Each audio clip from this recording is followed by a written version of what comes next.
Greetings, everybody. I'm on my little phone. I don't even know how this looks. I'm on my phone. Greetings, everybody. Budget planning and tracking. Oh, let me take this off. Budget planning and tracking. Greetings. How's our budget going? Budget tracking and planning. I got my book over there. Did y'all get the last book? Let's do our, wrong hand. Let's do our, I was going to do a relationship one, but then I was like, no, I did that yesterday. So we're not going to do it today. Let's do budget. We haven't had our budget discussion. Budget check-in, tracking. For those that's in the playlist, I got to go back and change that budget book right there. This book over here. If y'all haven't got this book, this is a good book. Oops. And if y'all haven't got y'all bank statement for the last 30 days, get it. Greetings. Oh, it looks so small, I can't even see. Greetings, KAU. Budget time. Look at this. I might even link this into the budget, the book club, because you know this is a budget book. So time management, right? Budget.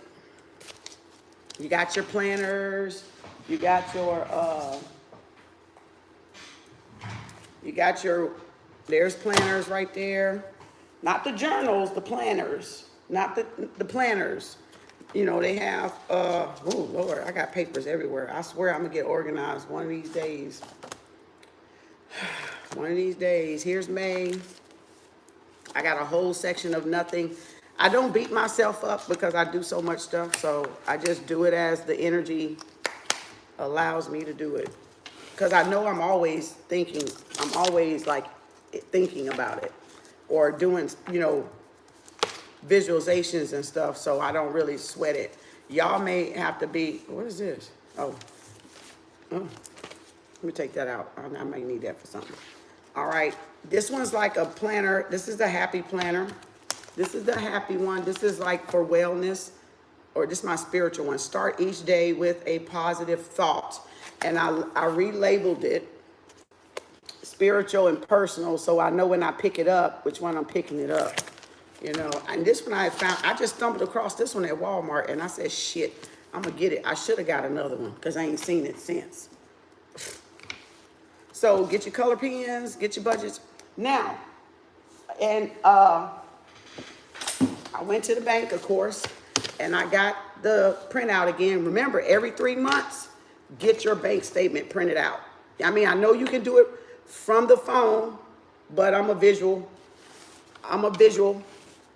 Well, I'm more than visual, but I'm just saying, I like to see with my eye. I don't like to be squinting down like that. And this is little enough anyway for paper. So get y'all 3 months printout from your bank statements and go through your bank statements and see what you can eliminate. See where you're either overspending, right? We got a no spend. Where's my no spend list? It's on the refrigerator. We got a no spend list, right? So everybody, if you're new, I need the big paper.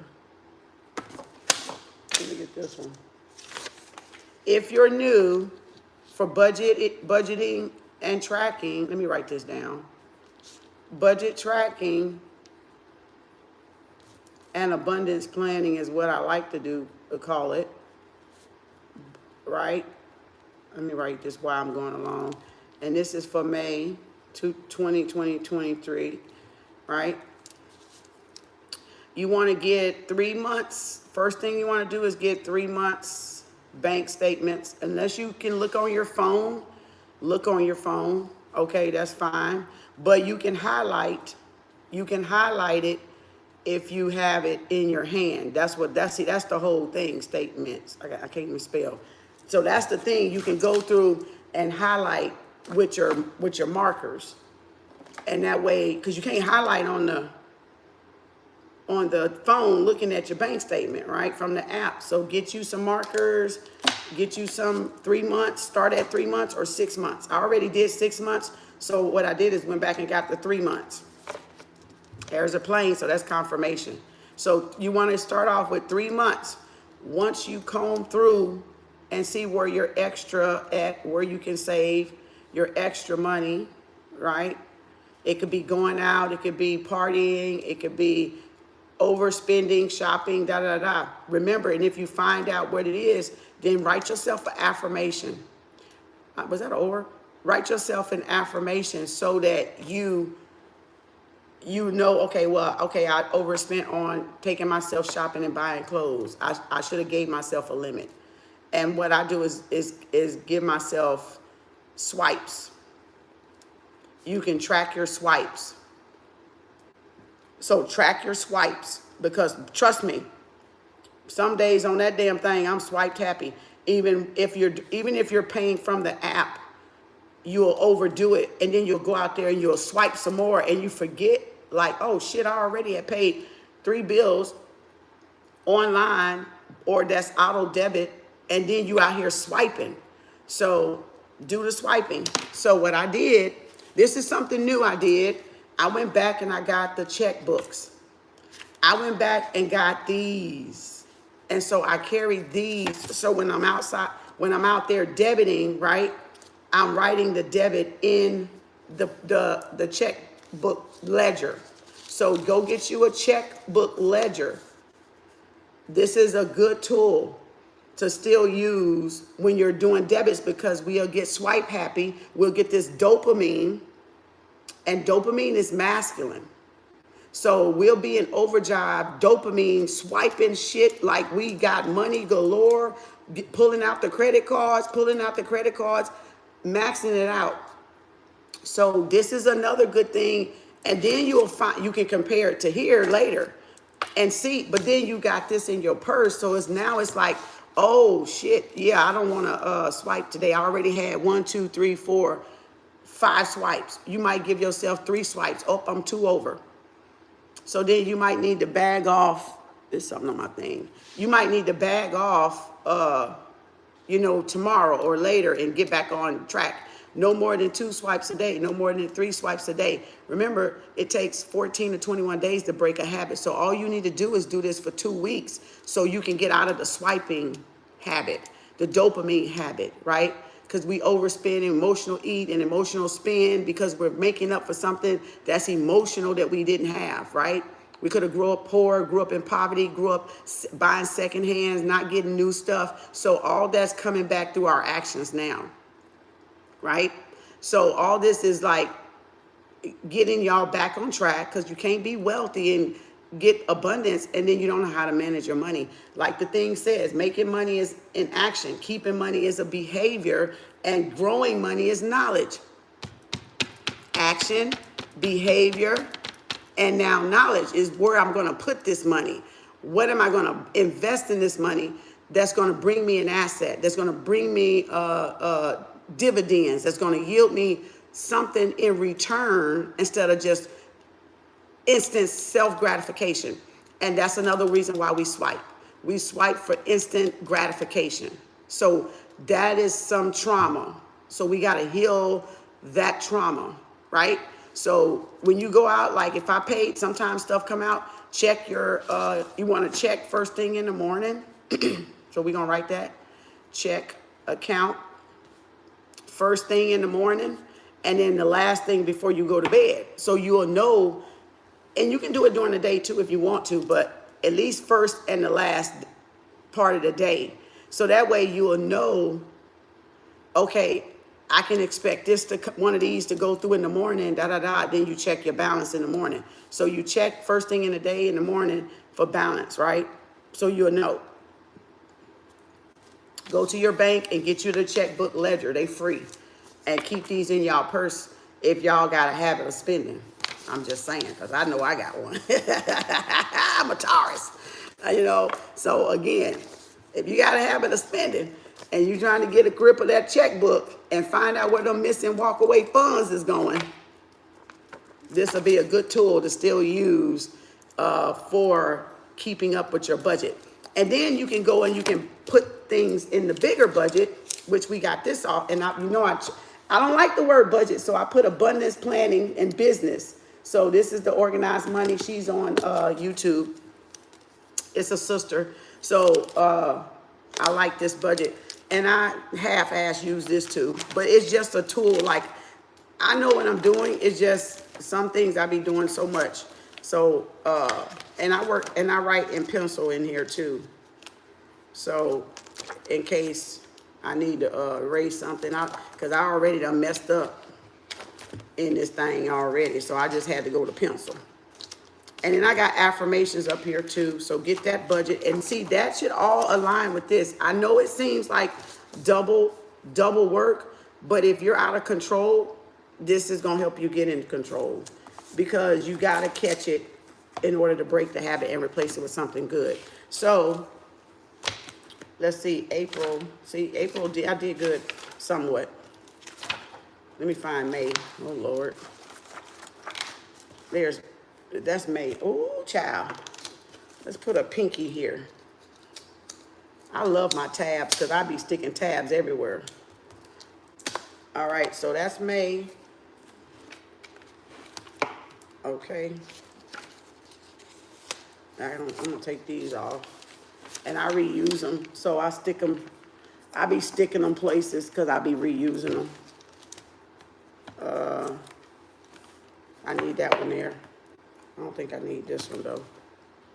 Yeah, I need that one. So that way I know where I'm at. It's right there. So I know I'm right there with the May. So May, let's go in here and we can write May. It's the 5th, right? Yeah, that's May. You can write that with a pen. May 2023. And for those, what is this month goal? This month's goal for May, even though it's the 10th, but it is never too late. So what is the month goal?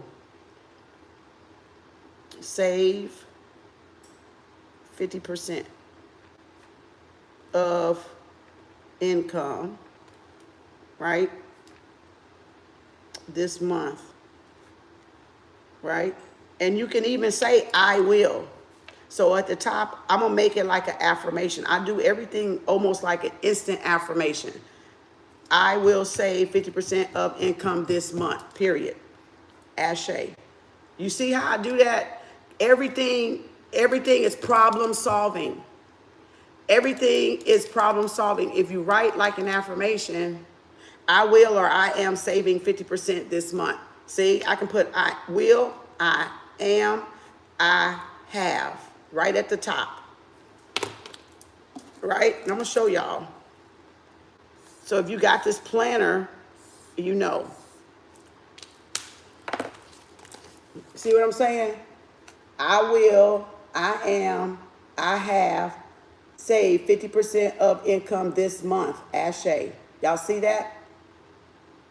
And if you make everything like an affirmation, you're solving your own solution. You're giving your own equation. You're solving your own equation and making sure that you stay in accordance with what your plans is, what are you trying to achieve. So I'm saving 50% of income this month, right? And we got what, 21 days to go. All right. So what else? What else is going to be my monthly goal? So each month, set the goal first with this. That's why I like this planner. Just to know that I have a goal in mind. Eventually, if we got bad habits, excuse me, get some orange juice. If we got bad habits, we may not, it may be a month or 2 or 3 before it kick in and we actually being effective with it. So don't beat yourself up because you got to develop it. You didn't get this way overnight. It's not going to be fixed overnight. So you got to give yourself time, the room to grow and see the progression. Long as you're taking action. What did it say? Making money is an action. This is an action. This is an action. This is an action. Getting the bank statements is an action. So we telling the universe that we're taking action on being better with our money. Okay? We're taking action. So y'all get it? So that is what we're doing. I don't know why they doing this. Okay. Okay. So that is what we're doing. So all that is a good behavior that's going to reward us with what? The results that we're trying to get. The results that we want to get in the end, right? Where we want to be goal-wise with our finances, right? Which is why this is a budgeting video, okay? So what else do we want to do this month? We want to save 50% of our income, and then we want, what we want? Let me see, if we do three swipes a day, and the debit, anything payment-wise that comes out, like say you got a bill that's debited out. Say today, I got a bill that's debited out today. That's one swipe. Whether I did it or not, you can either say, well, that's going to include my auto drafts, or you're going to say any of my auto drafts and 3 swipes. It depends on how y'all want to do it.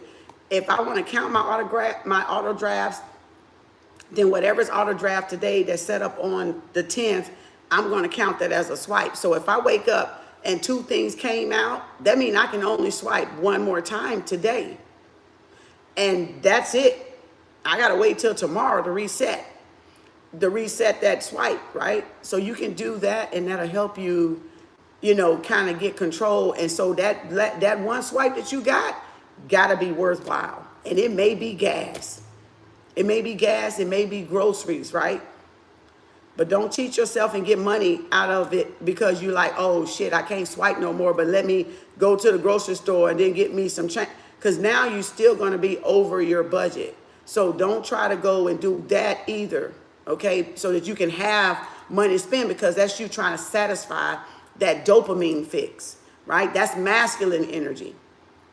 We're around here spending money like we're masculine. We need to be saving it, right? Oxytocin is feminine, dopamine is masculine. So they got us around here swiping like we a man instead of us investing in our security and being safe with what we're trying to accomplish. We're spending money just as more as the men spending money. You know, we need to be making investments, right?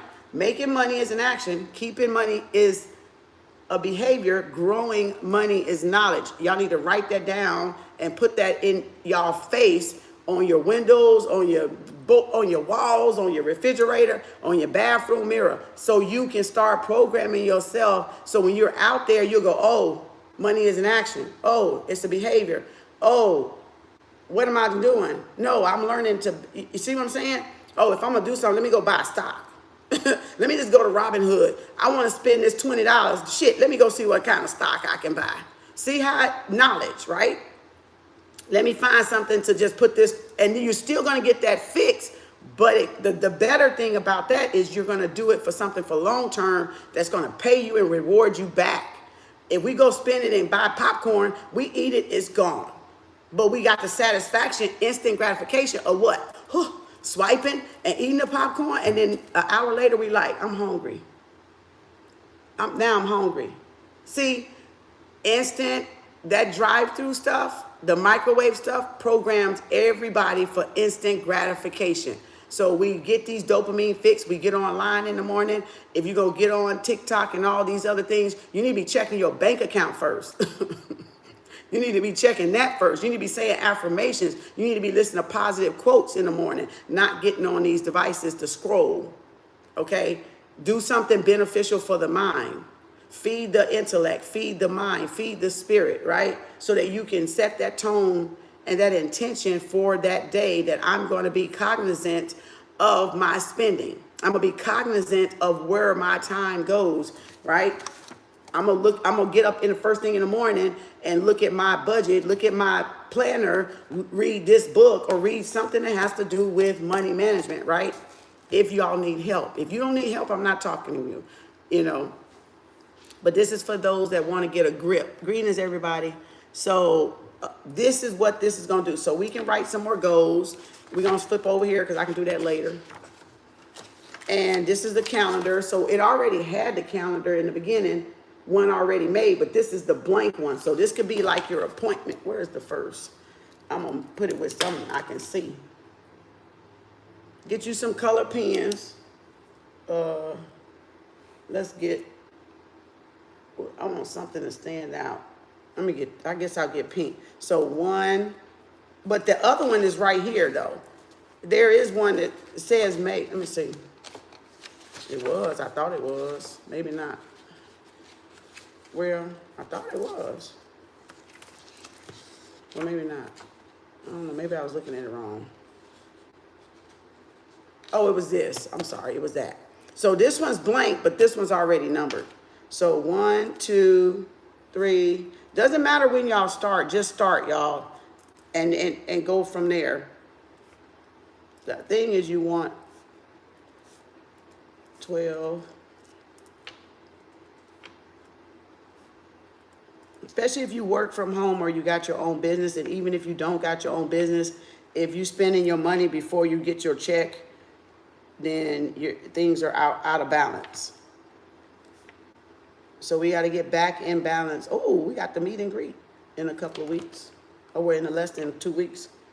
28, 29, 30, 31. Okay, so now I got everything numbered. I'm going to put that down because I don't want to write with the same color. So now, you can use this for your appointments. You can use this for when your bills come out, when your payday is. If you got doctor's appointment, you got appointments, it's a line here. It's a, oh, let me put the month up here. May 2023. So see, you got that. So I just numbered everything, May 2023. See what I did? And you got appointments, you got notes. It's a simplified calendar. Every month does that in this book. And this is refillable, so all I got to do is buy her refills, take this out for next year, and you keep this because it's that hard laminated cover that you can always keep. So you can keep this cover. You can change these rings out. You can order these rings to be whatever color you want. I just left her stuff as is because I wanted to see. This is my first time using this type of planner. So I just wanted to just leave it as it was and see what I can get used to doing or what I like about her planner, so I'll know what sheets to order and what sheets not to order. All right. So you can put your appointments. Do I got any appointments? Yeah, I got a meet and greet on the 27th. So my appointment, intimate meet and greet with Kem, right? On 5/27/23. Yay! Our first initial meet and greet. Our first meet and greet. So I'm going to put it right here. Even though it's right here, this lets me know to go over here, right? So we're going to put that in there, meet and greet. And we're going to highlight because we do not want to miss that, right? So, and if you want to, boom, boom, boom. And then when it comes, you can check off. Or if you miss the appointment, you can reschedule. See, what is that? Oh, a bookmarker. So you see, and it's right there, right? What else we got? Oh, Mother's Day, but you ain't got to put that on there, but you can. So let's do Mother's Day. I got more markers somewhere. We can do Mother's Day. We're going to just box it in. The 14th. And we're going to do Mother's Day. I can do, well, I'm not supposed to be using this one. Hold on. Let me get my red pen. Mother's Day, and that's 365, 24/7. Right? You know, you can make it. You can use stickers. Some people like to use stickers for everything. Some people just collect the stickers. I don't do the extra sticker stuff. So I just do the writing. But if you want to go get the different stickers that come, some planners come with stickers you can put in them. You can go ahead and do the stickers. I just don't do stickers. Because when I write it, I know it's imprinted in my mind. So I don't rely on the stickers. But if y'all do stickers and y'all like to do planner stickers, that's fine. However you learn, if it makes yours come alive, it makes it come alive because it's flowers. Like I got some planners back somewhere that if I go get those planners, they got stickers in them. Those journals, they got stickers. And I can go and get those stickers out and probably use some of them. You know, you gotta get your little marker thing. You gotta have markers galore, y'all. You gotta have all kind of shit. You know, I got dry ease for the boards. Got me some Sharpies. You can never, see, you gotta have that Sharpie shit. And we got more. We got some of every damn thing, you know, and more down here too. But you gotta have, because you never know what color codes, right? Color codes. So we got Mother's Day. I don't need to write over here because it's not really an appointment. It's just a day that I don't want to forget, which I'm not going to forget because I'm a mother. Okay, really don't have anything else going on this month. Now, bills, the bills can be on a separate thing. If you just want to put them in here, you can. I don't. They go usually on this other page where the paycheck go, where the monthly budget go, where you write everything in. Your shrinking funds, your budget in, that's 1 week and that's another week. So that's 2 weeks right there. That's 1 week and that's 2 weeks, right? So it got 5 in here, 3, 4, in case we get a month that has 5 checks. She really got 6. So wait a minute, no, I'll take that back. This is the monthly thing. So whatever you write here when something is due, you can write it just here. So that's why I don't write it here per se. I just write it here. Then you have, this is a paycheck, this is a paycheck, this is a paycheck, this is a paycheck, and this is a paycheck. So it can be 5 weeks.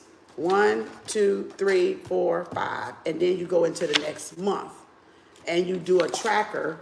It's a month tracker there to go break things down before you go into the next month.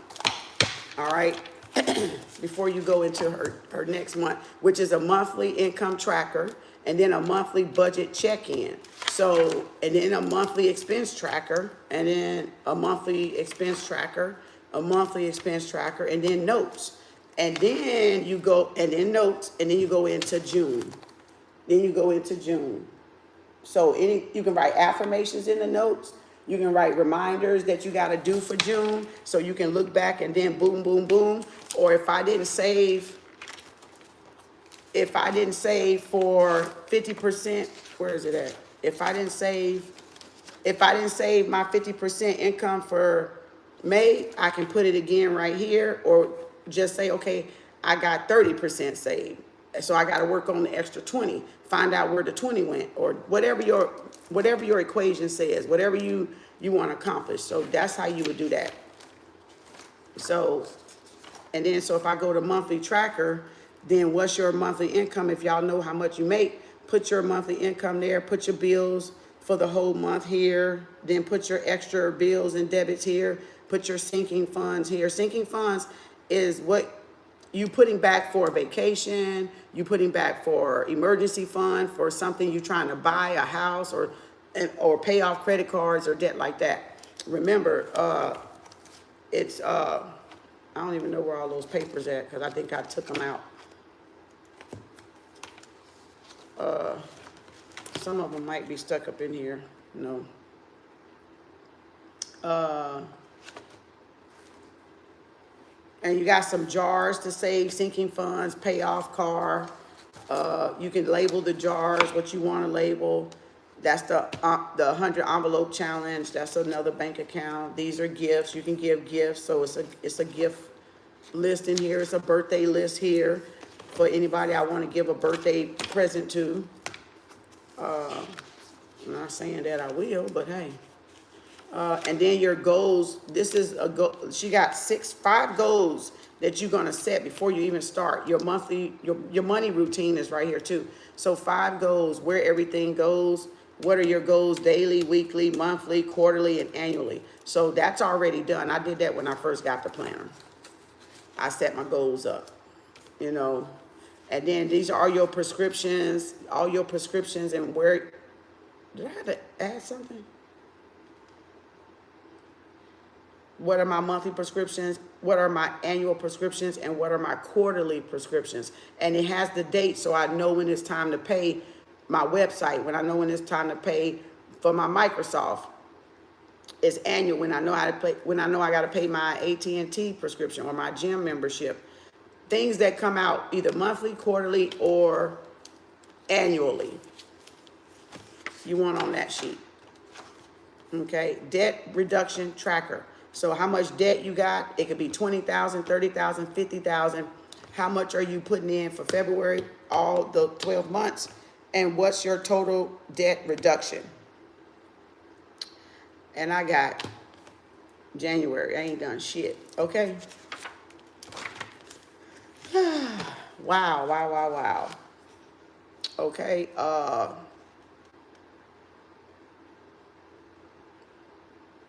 Yearly savings. Okay, you got that. Long term, you got stocks, you got long term, retirement. I got stuff written down there. So that, I love this book. If y'all haven't got that book, get that book. If you haven't got that book, get that book. If you haven't got that book, get the book. And y'all can keep y'all negative energy to y'allself. That's what y'all can do. Don't be on my page snooping around. Go find something else to do if you're not interested. Go get a life. So anyway, that's y'all budget book there. June. And then this one is the spiritual one. This one's already numbered. So what I'm gonna do here is this one. I love this one. I love that they got a little different stuff. Spiritual, this is my spiritual growth one. Because you got to have plans on your spiritual growth, on your spiritual journey. If y'all on a spiritual journey and y'all think y'all just winging it, y'all sadly mistaken. Y'all sadly mistaken if y'all think y'all just winging it. You got to have spiritual growth. You got to be growing spiritually, which means you got to read spiritual books. You got to learn about spirituality. You can't be closed-minded and then saying you on a spiritual journey, but everything you hear somebody say, you got a problem with it. That's not somebody on a spiritual journey. You just trying to find something to just buck at because you don't want to change your warped mindset to be open and you rather stay closed. So you want to have spiritual journey. This could track your spending as well because they got a tracker with dots. But this little calendar right here, 1, 2, and 3, and it can tell you when your mood, it says track your habits. So I like this one because it has a habit tracker. When you spending, and things like that. Your note to self here, your check off list here, your monthly goals in the box, and then it's got the jotted to the dots, the little dots, and then it has 3 top priorities you want to accomplish for May. Like I want to launch something. Like say I want to launch one of my ideas. You know, I want to start another business or add another multiple stream of income. Whatever your goal is what it is. And then there's some lines right here. So this one is like real busy. Now, this one is where you got to write the months in. You got to write again. So it ain't no, May, this is like you start right here. You got to put the number up there, of course, because it ain't numbered. So I usually go 1, I usually go across that way instead of down this way. Down that way. So I go that way. 1, 2, 3. I put the number of the day right on top of it. A lot of this is repetitive.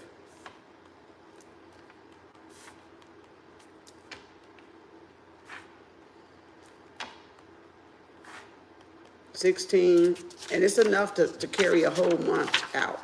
16.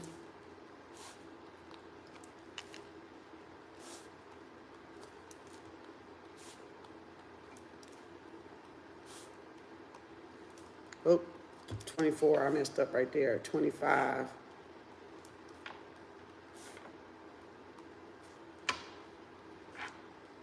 And then 31. See, it's enough. It's enough to labor all those, and then it's just goals. So what I want to do spiritually for myself, right? What I want to do, whatever, and it's only 1, 2, 3, 4, 5, 6. It's only 6 things. I can put affirmations. What's today? Let me get another one. Let's see. I could do right here, purple. I can do what I want to do today. I want to do an affirmation video. I can plan what I want to do. Affirmation. I can say I want to do Reiki today, right? I can say I want to do yoga today, right? Tomorrow I can say I want to walk, right, for 30 minutes, right, in nature, right? I can say I want to read one of my spiritual books for 30 minutes. Read for 30 minutes tomorrow. And you can do this for the whole month. That way you look and it's already done and you're like, oh, what I'm gonna do today? No, because if you got it pre-planned, that's the intention. You're gonna already do it because that's what's on your schedule. So now that's where your time management comes in, because now you see it's already written down. Oh, okay. And then if you do it or you don't, you got the little bubbles there. You can either say, no, I did, yes, I did, no, I did, or yes, yes, yes. And you can check it off, right? Or you might have to go to some spiritual retreat. So let's say, well, I can go ahead and put my meet and greet here. My meet and greet, my intimate meet and greet is my spiritual thing, right? So again, yellow marker. So that's my spiritual thing that we're gonna do. I hate that when you do that and it smudge. So that's the intimate thing. So that's on my spiritual journey, right? Because of course we're gonna be talking about spirituality on the meet and greet. So that's what we're gonna be doing there. And I can put whatever. I don't put the day of the month because I can look up there and see what day of the month. But you can put, okay, if the first was Monday, you can put Monday on there if you want to, right? You don't have to, but you can. This is Thursday, you know, the 11th. You can put the month on there, but you don't have to. That's Wednesday. So you will know. So however you do it, but there's the calendar right there anyway. So now go over here. And these are just blanks, notes for May. You can write affirmations, and then it preps you for June before June ever gets here, because that's June right there. In June, it says top priorities, what's important dates for June, and boom, always believe in your wildest dreams is the little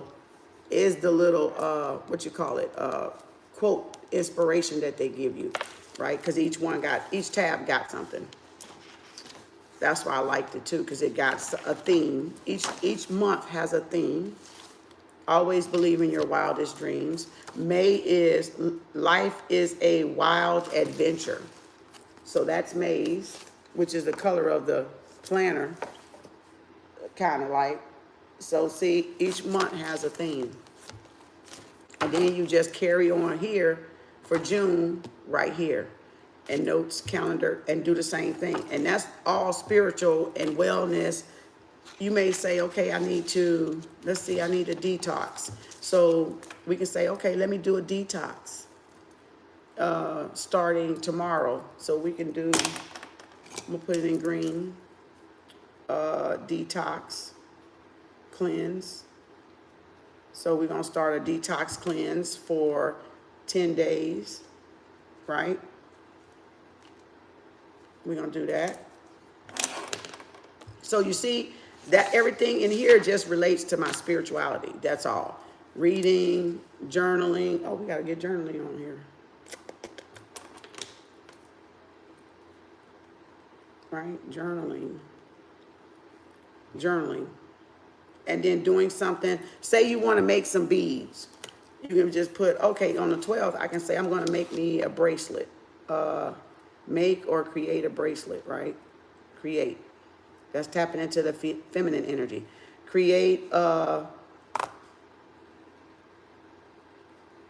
bracelets. That'll be, what is the 12th? Friday.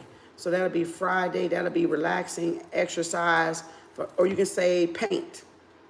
I'm going to do some painting.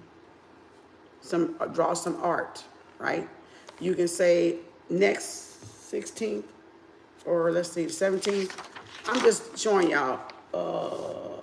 18th, you can say, oh, an art class. You can say, oh, I'm gonna go attend this art class. You know, for you know, Meetup. If y'all got the Meetup app, you can go to these festivities and social groups and meet people. So I'm gonna take this art class on Meetup, all right? And go to things that interest you in your location. If y'all don't have the Meetup app, get the Meetup app. That way they do social events, they do spirituality, they do yoga, they do different things around the Metroplex, right? All nationalities, anywhere y'all want to go, just do Meetup. Do a Meetup group. That's better than going on a dating app. You're meeting somebody in person. You're showing up. You don't have to say nothing. It's in public, you know.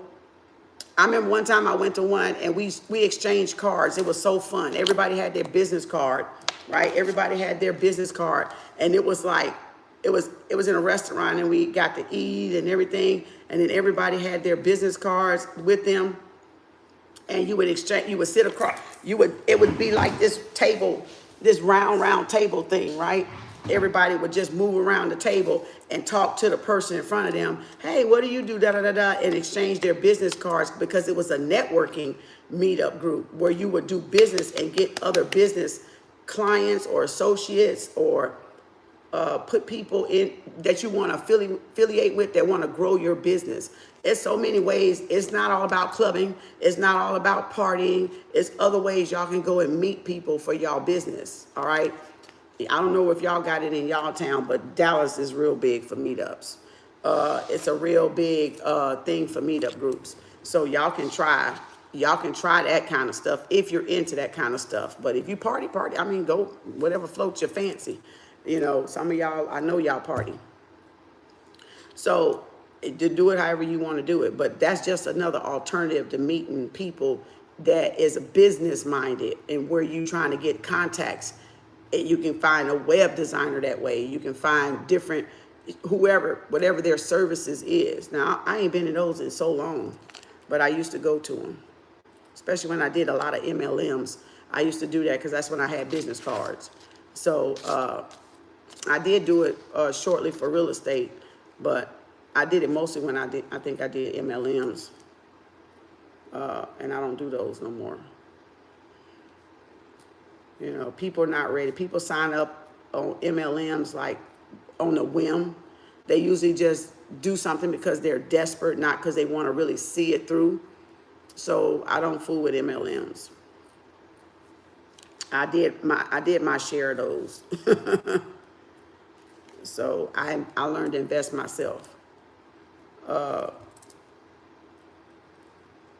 Do your own research. So spiritual, this is all about self-development. I'm gonna put development up here, and I'm gonna put empowerment on the top of the page, and self-love, self-care, right? Self-love and self-care. So at the top, I got self-love, self-care, self-empowerment, self-development. So what you want to make sure is you got something of those categories on here, so you're taking care of your overall self, that you're being balanced, all right? You're taking care of all areas of your life, your mental, your spiritual, all right? Let's name those for those in the back and middle and the front. You want to take care of your mental, your spiritual, your emotional, your financial. That's why you're learning budgeting, right? Your financial. You want to take care of your social. That's why we're socializing. That's why there's meetup groups. That's why we got meet and greet, right? And so social, what is it? Physical, could be exercise, and I already got yoga on here. So physical, this is how the wealthy get wealthy. They make sure that these areas of their life are not lacking. They're not depleted. They're taking time out to build on each of these levels. So you got, and oh, damn, my marker, oops. Psychological. How's your mental? How's your mindset? Do you need to go to therapy? You know, so you got mental, spiritual, emotional, financial, social, your social aspect, your socialization skills and stuff, physical and psychological. To me, those are the most important areas that you need to make sure you are balanced in.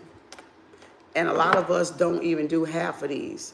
A lot of people don't even do probably one for the most part, because they don't even know they exist on so many levels. We got seven levels, you know, 1, 2, 3, 4, 5, 6, 7. We got 7 levels, 7, what do you call it? Bodies, energy bodies, casual bodies, like the layers of us. When you look at the chakra system and the light, the ones that draw the drawing of the body, and you got these different light colors going around, our auras, right?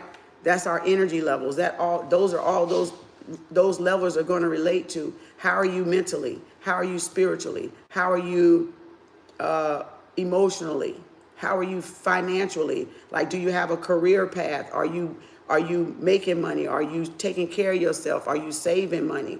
Are you wasting money? How's your social skills? Do you get along with people? Can you build positive relationships, right?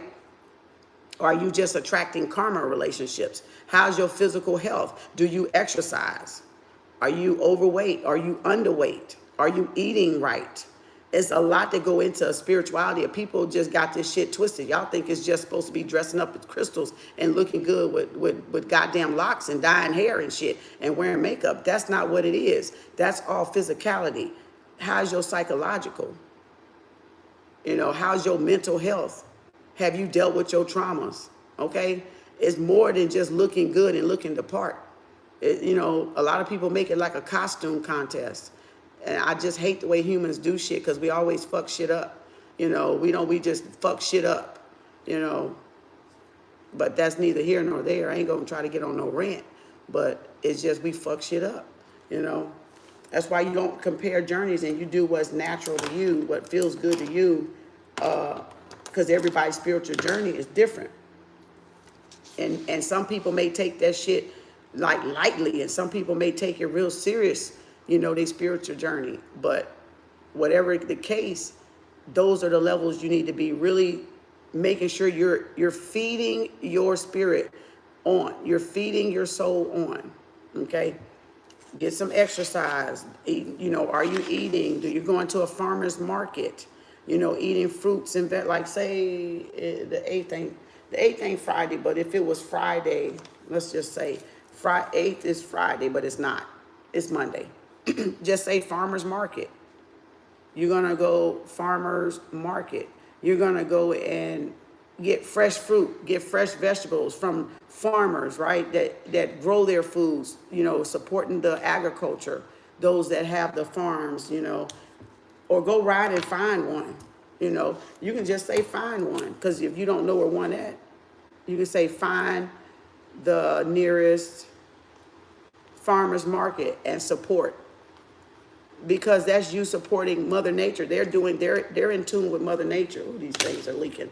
They're in tune with Mother Nature. So that's a good thing. So you can do whatever you want to do for your spiritual journey. So that's one. All right. Well, that's 2 actually. This one now, this will be your like I said, minute by minute. I mean, not minute by minute, but hour by hour. And as you can see, I space block, right? That's this week. Ain't nothing on it because I ain't done it yet. So this will be my work schedule, right? My work schedule. And it's time from, I like this planner because it starts at 8, but it ends at 6 p.m. But of course, my day starts before 8. But that's the earliest I could find. They don't have them starting at 5 or 6. So you already know in your head what you're doing at 5, between 4 and 6, the God hour. If you wake up, meditate, set your intentions, get everything out the way, oh, today is Mother's Day in Mexico. I didn't know that. Today is Mother's Day in Mexico. Okay. So my block time, my time, work time in the space in between. So you're going to fill this out for 90 days. You're going to fill this out for 90 days. All right. It's some stuff already here because meet and greet, because I already started some of it. So every quarter you're going to go through and block out whatever time you want to start to work or you go to work, and what time you're finished. And then you're going to start filling it in. It's going to be repetitive. But if for those that need a 30-minute, this is 30-minute increments, 8, 8:30, 9, 9:30, I got it straight to the increment. I don't need 15 minutes. So I just did the 30 minutes. And so you're going to do this for 3 months. So you're going to plan your day for 3 months. And that way you stick to a routine, and anything extra that come up, you just write it, or anything that gets moved, you just adding it. That's time management, blocking out your time ahead so nobody can't interrupt your time and what you're doing. And this keeps you on track so that you're not wasting time and you're accounting for your day. Remember, wealthy is about buying back your time. It's not wasting time, but it's buying back your time. And if people don't have appointments, you know, they really shouldn't be just bombarding in your day. You shouldn't be available for everybody. And that's not how the wealthy roll anyway. You got to get on their schedule. So I'm getting back to this because I let myself slide on this one. So I'm getting back to my schedule.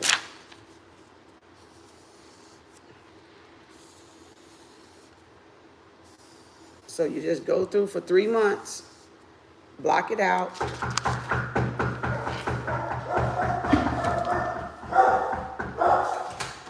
Hey, the ball, got your football.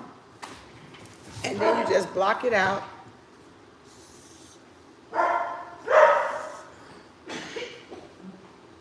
Come on, let's see. So we're going through 3 months. This is what, May, June, July. Oh, dang, that was 3 months already. See how quick that is? Now, the tedious part is sitting down, putting something in this damn thing. Hey, sugar. Looking like a little princess today, huh? Got your little pretty dress on? You got your little pretty dress on? Huh? All right. You got your little pretty dress on? Okay. Is this part of August? Oh, look at that, my dad's birthday. All right. Okay.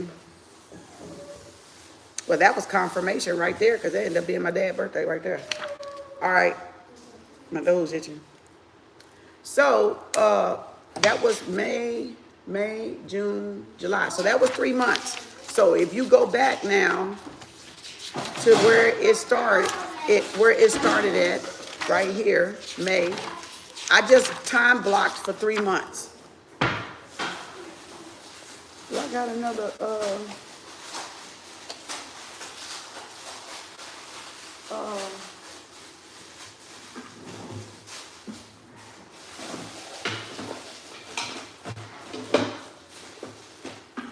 I'm looking for another clip. Oh, here it is right here. I'm looking for another clip. So what I just did was time blocked for 3 months.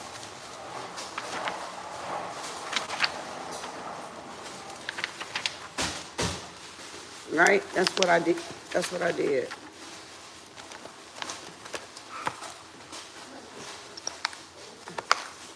So now, this is what I'm working on right here. This is 3 months of a schedule, of a plan, of time management, right? So what I'm gonna go and do is now you gotta go and fill everything in. You gotta set your appointments that you know you got, whether they're doctor's appointments, whether they're seminars or things like that that you know you are, or vacation, whatever you know. And this probably needs to be done with a pencil, because you're probably going to have to erase some stuff. So Monday through Friday, what am I going to do? Right? 8 o'clock. Tuesday. Oh, let me move this over. This is in my way. Let me move that one over. And again, I always put affirmations at the top, but I'll do that later. Or this has a priority block down here for each day. It has a block of priorities. And if I don't do a priority, which I really don't need, so what I do sometimes is I write affirmations down in that little gray box right there. And then I write them up here, and I may write them on the side so that I always have something positive to look at on my schedule. You know, so a little note to myself or something like that. So what you gonna write? What is today? Let me get back over here. All right, so we're gonna do, what's today? We're gonna do yoga tomorrow, right? Yoga. Tuesday, Thursday, and Saturday is yoga. So Tuesday, Thursday, Saturday, and Sunday is yoga. So I'm gonna go through every Tuesday, Saturday. You see what I'm doing? That's how you time management, yoga. Oh, told y'all I was gonna mess up. Yoga. So I'm gonna go through the whole thing and put yoga here. Tuesday, Thursday. There's yoga. There's our meet and greet right there, but I'm gonna do yoga in the morning. I'm gonna do yoga Tuesday, Thursday, and Saturday. Yoga. Y'all get it?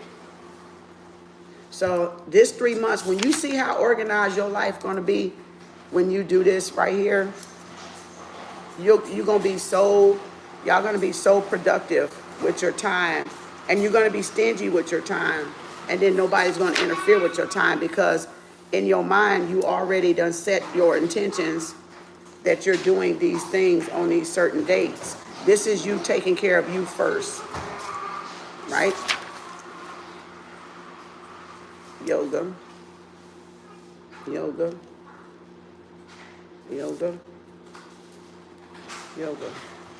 And like I said, this is the most tedious part right here, but I'm telling you, for 3 months, if you can do 6, do 6. But what it does is when you get this done, you're going to feel so much better, because the intention is there, and you're going to be like, I know what I got to do. I'm not guessing. I know what I got to do today. And just last minute appointments or last minute cancellations is just you crossing out, you know, or adding something else in. Say you get invited to a birthday party that wasn't on your schedule, but you go back and you go, okay, let me check my schedule. Okay, yeah, I can come to your birthday party. Da da da da. Yeah, that happens to be the week I'm gonna be on vacation anyway. Boom. And it's not like, well, you know, you saying yeah before time and not really don't want to go and don't want to participate, because you know sometimes we get caught at the last minute. People try to throw that little anchor in there and try to get you to move your schedule shit around. That's somebody that don't respect your time. So y'all need to start saying, I'll get back to you. I'll get back to you. Let me get back to you. Okay, let me check my schedule. Okay, that's what y'all need to do. Y'all need to respect y'all time more than other people are respecting y'all time, especially when they throw shit right there and y'all haven't prepared for it. Because that's what gets you off. That's what gets you off track when you do that. And then you're settling at that point. So what that does is that's you settling. That's you maneuvering for somebody else, and that can stroke somebody else's ego too. That can stroke somebody else's ego. Now I'm over here. So this is that was 3 months just to put yoga. God dang. Just to put yoga. Now, what I'm gonna do now? I'm gonna go back when I want to do Reiki. I can do Reiki, right? I don't have to, but I can. So I usually put yoga and Reiki on the same line because I do it at the same time. But I'm not this time. So that was Tuesday, Thursday, and Saturday. So I know Tuesday, Thursday, Saturday, and Sunday is yoga. So I just got a little memo up there. I know meditation, because yoga you can do at the same time. Yoga, really I do all three. Yoga, Reiki, and meditation is usually a 3 a 3 thing that I do anyway, because that's how I do mine ever since I've done it. So yoga, meditation, and Reiki. So that's all 3 things encompassed, right? So now I want to do positive affirmations. And y'all might say, well, why do you have to put positive affirmation in there? Because y'all got to build up the mindset to take care of you first. Remember all the levels that we just went through: spiritual, physical, mental, emotional, financial, psychological, and physical. That's physical. That was spiritual, right? That was already 2 of them. Really mental too. That was like 3 of them, actually, psychological. That right there just encompassed the spiritual part, the mental part, the physical part, and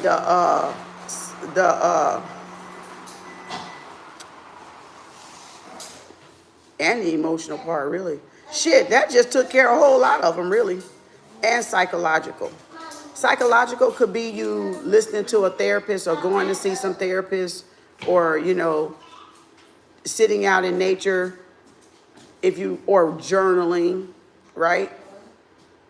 It could be that part. So that was mostly all those on that list except for physical. Well, no, it was physical. It was still for finance. But it was a form of currency, though, because that was spiritual currency. That was your energy. So you were governing your energy. You were governing your spiritual time. You were taking care of your spirit body, your spirit form. Now you're going to take care of your soul, your physical body. By what? Nourishment, by eating things, by exercising, by breathing, things like that. So those 3 just encompassed everything. So now, and by me doing this time management, now I've governed my spiritual time with my physical time, my spirit and my matter, right? Mind over matter, or matter over mind. So now I got some structure, some discipline in my daily habits, my daily routines. So now y'all can see how important having a planner is. It's very important.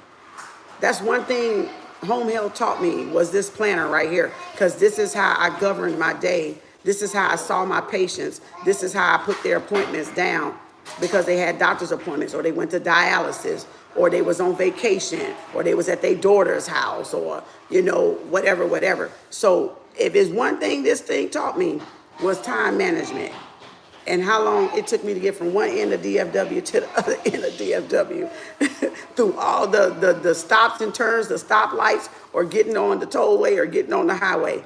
I still know what time frame it take me to get to DFW, around DFW, from where I used to drive. So this is something I've done for probably 16 years. This is mastery for me. This is discipline. This is structure for me. You know, this is me putting it down block time like a Taurus do. It's what? It's got to be planned. It's got to be practical, right? So that's what this is. Grand Rising. Hey, everybody. So are y'all there? Y'all learning? Y'all taking notes? Y'all taking, here, you can come get this pumpkin. What's that? Oh, that, so now, what I want to do now is put in an affirmation video, right? I want to put in an affirmation video.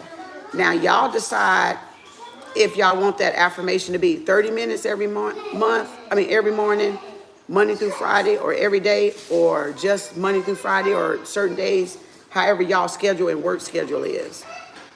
So that's why it's got to be individual to you in the first place. So I can do it every day, or I can do it Monday through Friday, right? So I'm going to put it Monday through Friday, right? So Monday is right here, the 15th. So I'm going to put affirmation, right? And remember, you can say them, speak them, or video, or write them, which we're going to be writing every day because we got the 90-day challenge coming in. But this is just because you letting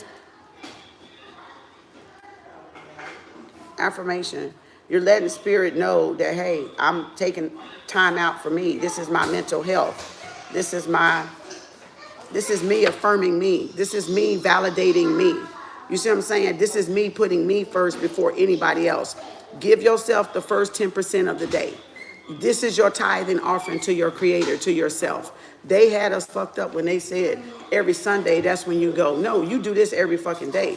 You give 10% to yourself every day. That's paying yourself tithes. That's paying your creator. That's putting yourself first. See, a lot of things were taken out of context and literally, and it really wasn't supposed to be done that way. Anytime you put yourself first, that's you paying tithes to your creator. Every time you get, before you roll over and get out of bed, the minute your eyes pop open, you should say, thank you, Most High, for waking me up. Thank you, Most High, for a good night's rest. Thank you, Most High, for the activities, the motion of my hands and legs. Thank you for a good night, peaceful rest. Thank you for divine protection. You should say that before your ass even roll over and hit the fucking feet on the floor. Literally. I change positions and say it. Like, I don't care if I'm turning over to just turn over and move my body. I'm thanking the Most High. You see what I'm saying? It could be before 12 midnight. It could be after 12 midnight. I'm thinking it before 12 midnight. I'm thinking after 12 midnight. Then I'm thinking it in the morning when they wake me up and want me to meditate. The ancestors, I'm thinking again. You don't never stop. Spiritual journey, you don't never stop. You ain't gonna never rest. It ain't no more rest. That's one thing y'all gotta realize. It ain't no more rest. It's not no more rest. This ain't no goddamn surfing vacation that you gonna have at the beach, okay? You ain't gonna stop. You know, and if you were misled to think that you finna have it easy, somebody lied to y'all. Because you're not gonna never stop bettering yourself, educating yourself, putting yourself first and putting your creator first and doing things that align with your purpose and what you find fulfillment and enjoyment in. It's never going to stop. I'm here to tell you so you can bag out now gracefully, go sit down and go back to doing whatever it is y'all was doing if you're not equipped for this, because you never going to get no sleep and you never going to rest. It's never going to stop. Okay, just so y'all know, so you don't get it twisted. All right. You never gonna stop. You always gonna be doing something to perfect yourself. So if y'all not up for that, then just go back to doing whatever it was you was doing before you met me or anybody else on their spiritual journey. Because that's the truth. That's the truth. This shit ain't for the weak. This spiritual journey is not for the weak. It's not for weak folks. Okay? It's not what you gonna see ain't gonna be for weak folks. It ain't gonna scare you, because by then you kind of know what you're doing. You're gonna know what you up against. So a lot of stuff ain't gonna really scare you. So don't let people, oh my God, it ain't like that. And if it is, if you do feel scared, that's just showing you something you gotta battle, or that's just showing you that's some type of attack. But that's nothing that you're not gonna come up out of. So it's not nothing you gotta dread, is what I'm saying. The spiritual journey is not about dread, it's about enlightenment. So if people are trying to scare you, put you in some type of fear, fear-mongering, villainated role or victim role, you're not on a spiritual journey. You're not on a spiritual, because that person ain't even on a spiritual journey. Now you got me wanting some, cook that. And so you're not on a spiritual journey. You know, you've been fooled, okay? You've been fooled. Every day is spiritual warfare when you're on a spiritual journey. You may have some sunshiny days, but then you have days you got to go to battle. So it's war. It's warfare. It's spiritual. It's not carnal. Remember, the Bible even tell y'all it's not carnal. You know, you wrestle against what? Not flesh and blood, but what? Principalities and what? High places. So that's exactly what they're talking about. Look at that orb. You wrestling against you, and that was confirmation. Look at that orb. That was confirmation that you wrestle against hidden enemies, open enemies, people hating on you because you confident, people hating on you because you comfortable in your skin and you are who you are, and you got something they want or they want to develop but they haven't developed, and it's just that's just what it is. It comes with the territory. So that's why I say y'all got to have tough skin. You got to be tough. It ain't built for the weak. You know, mind your business. People hate you because you mind your business. Damn. I mean, they'll hate you for any damn thing that they can find, but that has nothing to do with y'all, but has everything to do with that person that's spewing the hate, that's guilty, or that's jealous, or that's envious, or that's malicious, or that's backstabbing, or just talking shit about y'all behind y'all back, and they don't even fucking know you. You know, they just trying to get other people to not love you and not like you. And that's the world we live in. That's human beings for you. That's why they fucked up. You know, that's just a human component. You know, we're destructive. If you don't give motherfucking humans something to do, they'll destroy the planet. And that's what's happening. Too many motherfuckers ain't got shit to do. They don't know where they're going. They don't know what they want. They don't know what to do. They don't ask. They just hate. They just hate everybody that's doing something. And we all was like that at a time before we probably even got on our journey. We hated to see other people doing something because we didn't know what our journey or our life purpose was at the time. So it's like, it's just a tendency that human beings have. We're corrupt. It's corruption. And it runs deep. And we got to filter all that corruption out, and we got to heal all that corruption. But y'all got to start somewhere. You got to start somewhere. But I'm just letting you know, it's not going to be a cakewalk is what I'm trying to get y'all to see. It's not going to be easy as people think, or you may look at them and say, oh my God, they so beautiful. They got this magnet. Yeah, because we've had to fucking work for it. It wasn't given to us. We had to get to those levels and those challenges and go through a hell of a lot to get this glow, to get this comfortable, to get this secure within ourselves. It wasn't given to us. No creator ain't going to give you shit. The creator gives you shit, yeah, before you come here. You got all the tools you need within you for the mission that you're designed to do. Every tool you got, all the components you got, all the elements, everybody you got within you. It's just getting them to come up, or cultivating them, or nurturing them. And a lot of people don't know how to nurture or cultivate what they have. And that's the frustration that people feel. Okay? So now we got affirmations. So now we're going to go and we're going to do affirmations. Y'all like, you're going to sit here and we're going to watch you do this whole damn thing? No, you're not. Well, you might. Affirmation. So again, you're going to put affirmation down, and I'm going to do an hour. I usually do an hour. And a lot of times if I do it in the middle of the night, then I know in the morning I'm already checking it off because I let something play at night after midnight, and that's my morning. So you got to develop your own routine for affirmations. You know, you got to do what works for you. If you go to work, or if you work a night shift, however your work schedule, or if you got children, this is all about setting time out for you, taking care of you, because mama can't take care of babies and children if mama ain't taking care of herself. You can't be your best for anybody else if you're not taking care of yourself. And we've heard that before. If mama don't have what mama need, mama's a raging bull, okay?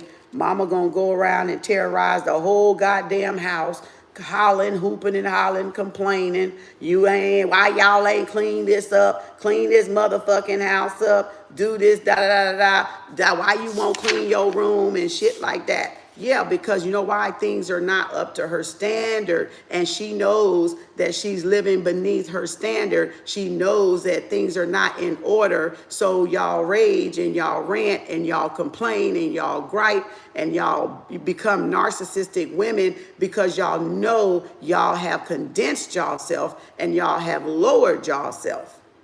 And let me show you how you lowered yourself, because you've not taken care of those basic needs that I said. And I know this is budget, but you know everything's spiritual to me, so I got to take it there because I'm spiritual. So you can't just look at the physical side of it. You see the spiritual and how the spiritual leaks over into the physical, because everything is spiritual first. And that's because y'all spiritual needs and stuff are not being met. And y'all become this narcissistic female ranting at your kids, cussing them out. You're just like your daddy. You're sorry. You ain't going to be shit, girl, and da-da-da-da-da. Whatever y'all call y'all daughters, bitch, hoe, get your ass out of this house. I can't wait till you get out. Y'all know I'm hitting somebody. For this to come up, I'm hitting somebody upside the head. because y'all know that's what y'all do. You down your girls, the very girls you had that you were proud of when you had them. But then when they become a problem for y'all, you talk down on them. Because you know why? She's representing you. She's a part of you. You're the one growing her. You're the one teaching her. You're the one molding her. Y'all the one training her. And him too, if it's a boy. So that's what you created. Woman, you are the creator. You're making these children. Y'all making these heathenist children. These rebellious children. Now, I ain't trying to go into relationships and shit, but that's where it's going. Because we talking about budget. But y'all know spirit to go somewhere left, depending on who done popped up in here looking. You know what I'm saying? So I know somebody in here that need to hear that. If not 1, 2, or 3. You know, so y'all are beneath y'all living standard, and y'all have lowered and you have condensed yourself because you don't have what you truly desire, but then you don't want to correct your actions either to get what y'all desire. But y'all feel obligated, like these men do, to have a woman to serve them and be submissive. Some of y'all feel obligated that you need somebody to take care of you. So what it is y'all trying to play the victim role. And we know the wealthy don't get wealthy playing the victim role. So y'all, where's the accountability for y'all? Y'all not taking accountability, man or woman, if you playing the victim role, even with your finances. If y'all would clean your house, put some order in your day, you would find the aggravation and the irritation would diminish, if not go away. If y'all would take care of y'allself first. In a selfless, but in a selfless way. Meaning, make sure this stuff is done first for you so that you can be better doing out your day. And you can be more patient and more kind out your day. Y'all don't want to hear that, but hey. You can take what resonates and leave the rest for someone else. It's going to always be an intuitive message with me. It's always going to be a channeled message with me, you know. Because that's just how spirit rolls. Spirit rolls like that with me. So you always going to get an intuitive message. I don't need cards. You know, cards is just beautiful art. I don't need cards. I just need to open my mouth, okay? I just need to talk, and you're going to get a message, you know, from the divine, if you're open, if you're listening. So this is, I used to hate this. This was such the, when I first started this, when I first started doing it like this, now I always did it for my home health, but when I started putting my spiritual part in it was hard because it just made it more, right? It's like, dang, I got to sit here and do this for 3 months, but it only takes less than an hour. And sometimes I'm real sloppy with it because you can tell when I get tired, I get sloppy with it. But I still put it in there. I can read it. I know what it says. And I don't worry about the time because I know anything above this orange is my time. So I know what time I'm going to do it. I just want it in the calendar. I already know what time I'm going to do it. And usually, I mean, it's in the area where I want it anyway. But I know that I'm going to, when I was doing the mastermind online in Facebook back in early 2020, I think I even had him on here. I got up every day. I was up early, but every day at 8 o'clock when I did the online mastermind thing. Every day, 8 o'clock, nobody, my children would come. I'd be like, nobody could distract me. Nope, I got an hour. Can't visit with y'all until this is off because I got to hear this. This is online. This is on Facebook. This is online. I got to hear what they saying, you know, because then he's off. And then the guy, Mr. C, was in California. So I was listening from somebody in California. And that was my morning routine in early 2020. So you see how routines and discipline plays a part in you women. And some of you women, that's what's out of line with y'all. You don't have no discipline and no structure. And that's what men provide. Men provide discipline and structure because we're just an unorganized chaos, a beautiful chaos. We don't have structure. Women has to be directed. We have to be directed. You have to, and that's what your masculine brain is for. So y'all that don't have structure is because you're not honoring your masculinity, your masculine mindset. And that's why your shit is chaotic. That's why it's confusion around y'all. You see what I'm saying? And I'm just trying to show you that that's what the masculine energy does. It provides order and structure in your day. I got the goosebumps. So if y'all don't have order and structure in your day, it's because you're not in alignment with your masculine energy. Because that's what they do, provide structure, discipline, order, organization. You see what I'm saying? For the chaos, for the feminine energy. That's why they're the head. That's why they lead the family. But now some of them I got the goosebumps again. Some of the men are take it to this extreme and think they're supposed to beat us upside the head and no, that's not, you don't badger the witness. That's not how you get the woman to be submissive. And we had that relationship talk yesterday. So y'all go back and see those 2 videos. And I did break that down about that submissive part in those videos. So go see the relationship. It's in the dating, courting, marriage playlist. And this will be in the budget playlist. So that's what it's about. And that's what this is, time management. See, it's all about structure and discipline and giving y'all deep, like tasks to do. When y'all don't have no organization in your day, you're every fucking where. And then y'all exhausted because now you done did extra shit for this girlfriend, for this dude, or this one, this here that you wasn't supposed to do. And that's why you're tired. That's why there's no energy conservation is what we teach in nursing with the patients when they have COPD or asthma or problems breathing and things like that. Or they have something they broke is energy conservation where you conserve energy. It's all about conserving energy, not overspending energy. This will help you conserve energy when you block your time out. And this one, I think I got it. This I got at Staples. I always buy this at Staples every year. I love the way they did this mat right here. So this is at Staples, and as you see, it says business. So this one became my business, right? But this was the home health planner I always had that with my patients because I had to be on such a time crunch with my patients, being dialysis and having doctor's appointments out the gazoo, you know, and then living 45 minutes away from me, having a 45-minute drive and stuff, you know, and then getting caught in traffic and stuff. So that's why I have such, you know, laser focus on certain things because that's just a 16, 17, 18-year-old habit, you know, and it works. It works. So why would I change something that works? You don't take away something that works, y'all. You don't reinvent the wheel on something that works. You get the issues that you got that's not working and work on them.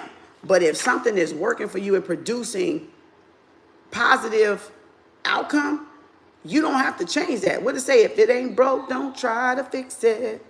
Why would y'all try to fix shit that's broke? And that's what's wrong with y'all women. Y'all trying to fix shit that ain't fucking broke. Go fix the broke shit in your ass. You know, literally. Go fix what's fucking broke. Don't fix what ain't broke. Don't go work on the shit that y'all need to work on is what I'm saying. The part of it that this is, okay, so if you get this time management and the schedule right, but the money is not right, now you got, see you see how it's coming together? Now, okay, so I'm almost done. Hold on. And we're going to be done did this. And then I'm going to show you what we're going to do now. Because this is what wasn't done before until actually now. Like right now. Like right this minute now when I finish. Because I want to finish and get to, I'm almost, see, I got 3 more. See how quick that is? And if you do it while you're talking to somebody, you don't think about it.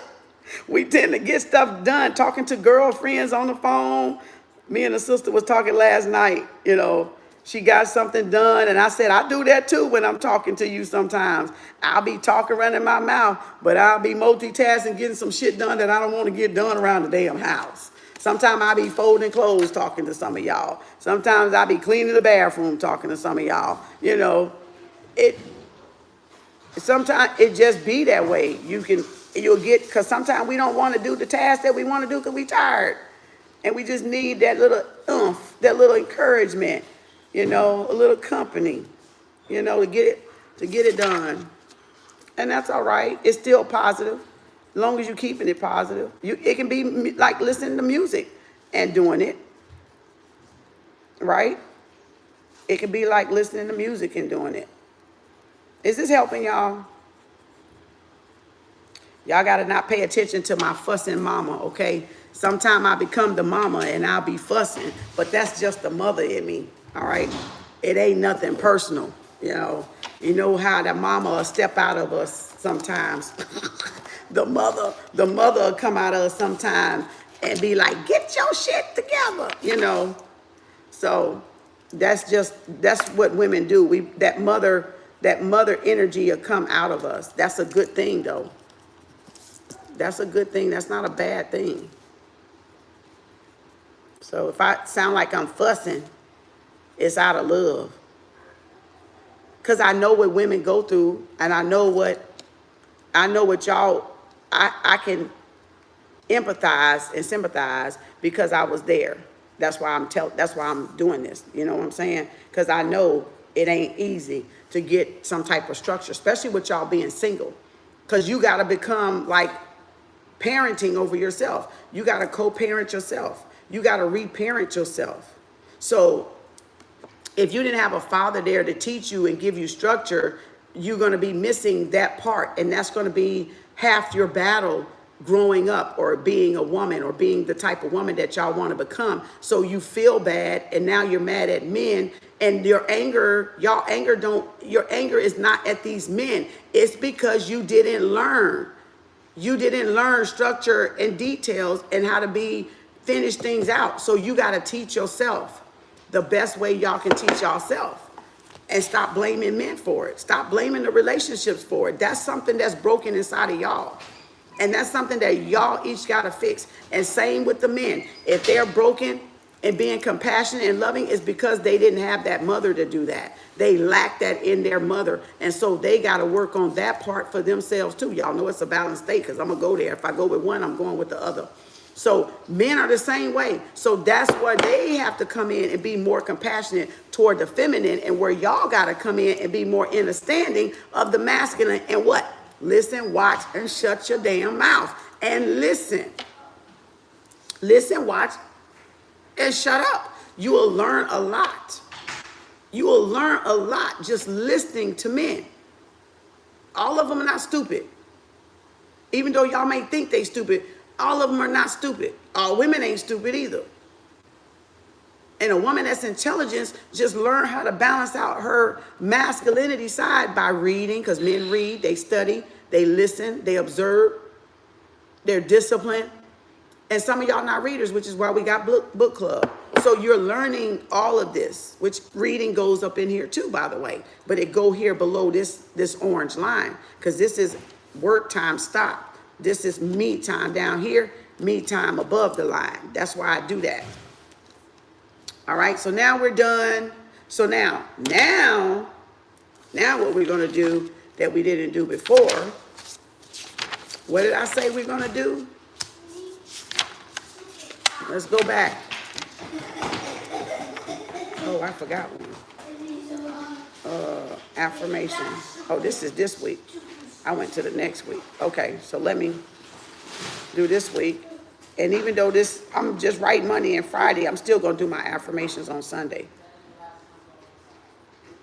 I may even just say them. I may just say them on those days. And remember, with your affirmation, you can say, write, spoke, or listen, right? Video. So what I do on my affirmations with the journal, because we're going to be counting days, I'll say video, I'll say, or I'll say write, so that I know that I didn't miss, especially when we do the 90-day boot camp challenge. You want to make sure you don't miss, because if you miss, you're starting over. All right, so now what I'm going to do that we didn't do, that I wasn't doing before, is I'm going to incorporate this in there. Because remember, I said I got my yoga, I got my Reiki, I got my meditation, I got my affirmations. So Tuesday, Thursday, Saturday, Sunday, which is yoga, Reiki. Even though I didn't put Reiki and meditation on there, I'm doing it in one. I'm doing 3 in 1. So that's all together, and it's right there to remind me. I'll probably go back and put yoga, Reiki, and meditation in there later. And now, budget was 1. So now, what did I say? Every day. So this is every day. Unless y'all good at not spending nothing on Friday and y'all don't spend nothing till Monday, you don't have to do it on Saturday and Sunday. But now every day is what? Review your budget. So that one I'm going to put in green because money. Because it's money. I can put this one in green. So budget. Budget. That means I'm going to look over it. That means I'm going to look and see what it is. First thing in the morning. Don't get on TikTok. Get on that budget. See what you got coming out or what you got for that day. Budget, budget, budget, budget, budget, budget, budget. Every day is a budget day. So that does go on Saturday and Sunday. So you always, what? Having a watchful eye over your what?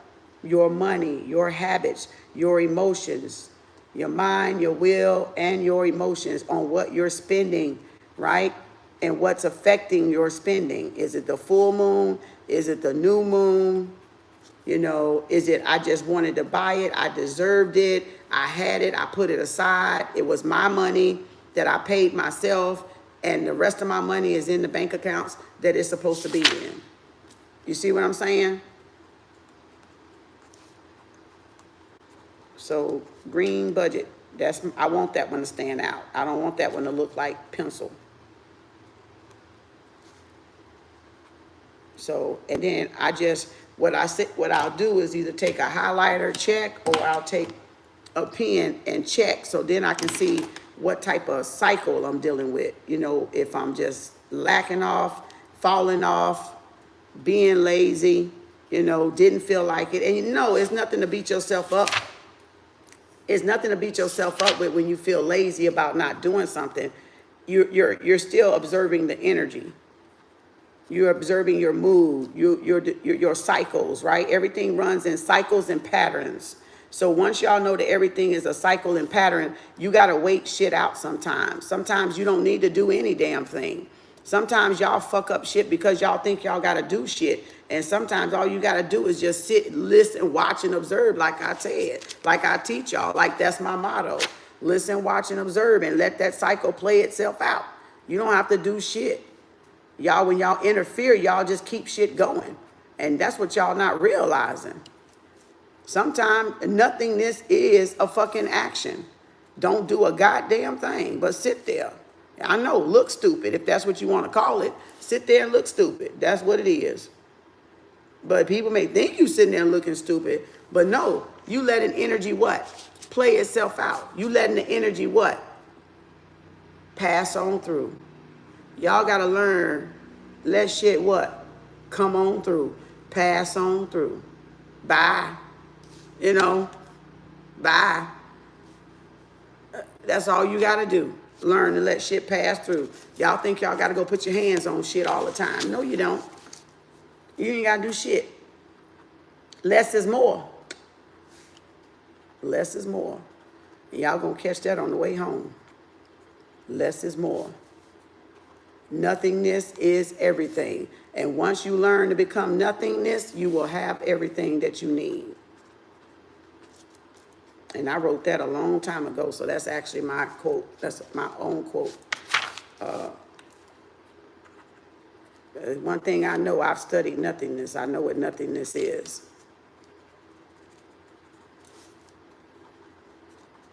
Y'all think y'all got to compete. Y'all think y'all got to be busy a lot of times doing shit. No, you need to sit your ass down. And that's why y'all can't get your head straight and organized, because y'all always doing shit. And the wrong shit at that. Because of what? You don't have what? Boundaries. You don't have structure. You don't have discipline in your day. You have not set your intentions in your day. And therefore, you will find yourself scatterbrained. You'll find yourself all over the place doing stuff with people you shouldn't even be doing shit with.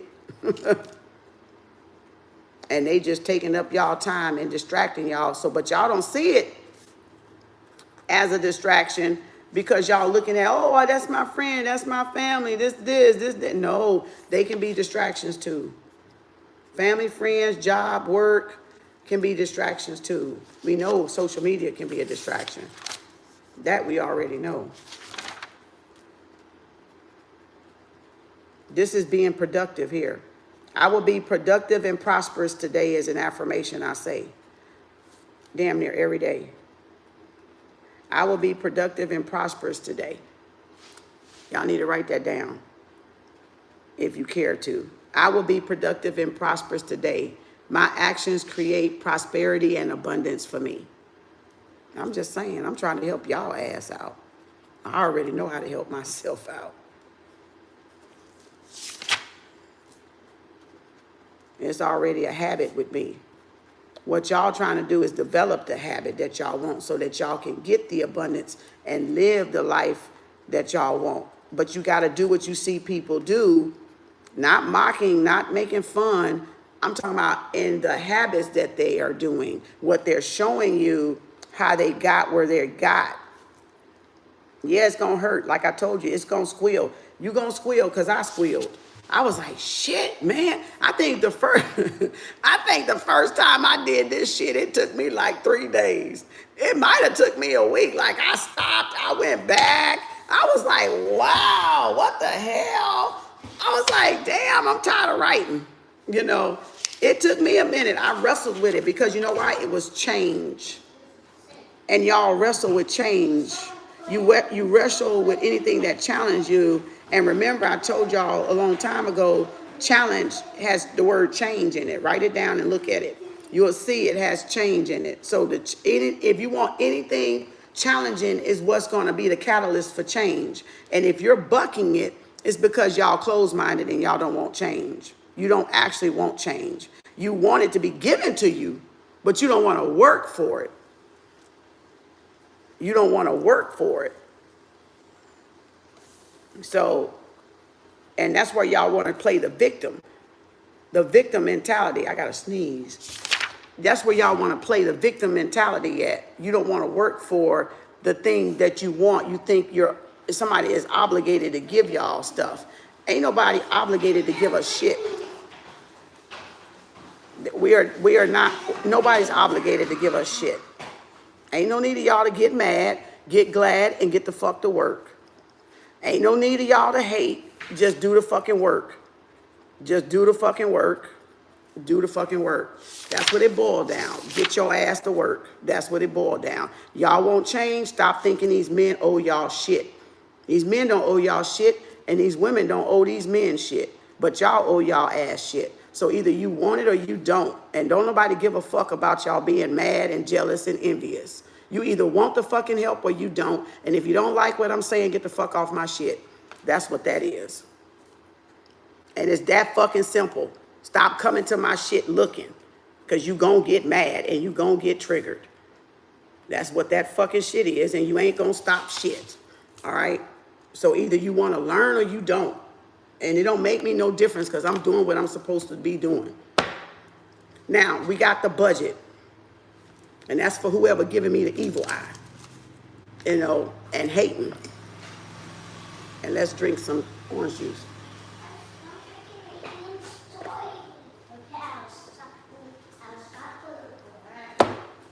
Now, go find something productive to do with y'all life. All right, now let's do the read. I want to do the read. Even I'm skipping around because I'm showing y'all. So this is my schedule. This is my work schedule. Of course, this is July, so we ain't there yet. Okay. Where's my beginning? And that's why I got it mapped out because this is 3 months worth of writing. Okay, this is 3 months of projection, of intention. So I want to read because I read. Now I'm gonna do the blue. What? Me too.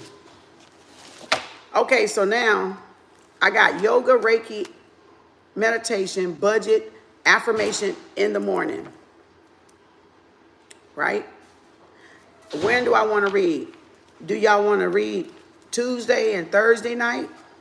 Do y'all want to read 30 minutes or 15 minutes every night? A chapter every night? I had a patient that read 30 minutes every night. They had like 3 books. I used to sleep with books on my bed all the time, but then they kept falling off. I would read 3, 4 books at a time, you know, depending on what I was growing and elevating in. So you can do a book a night. He would have like 3 books on his nightstand. Pull it open. You don't know how to pull it open? Dry your hands off. Use both hands. Y'all gonna have to get some strength. Y'all can't open that door.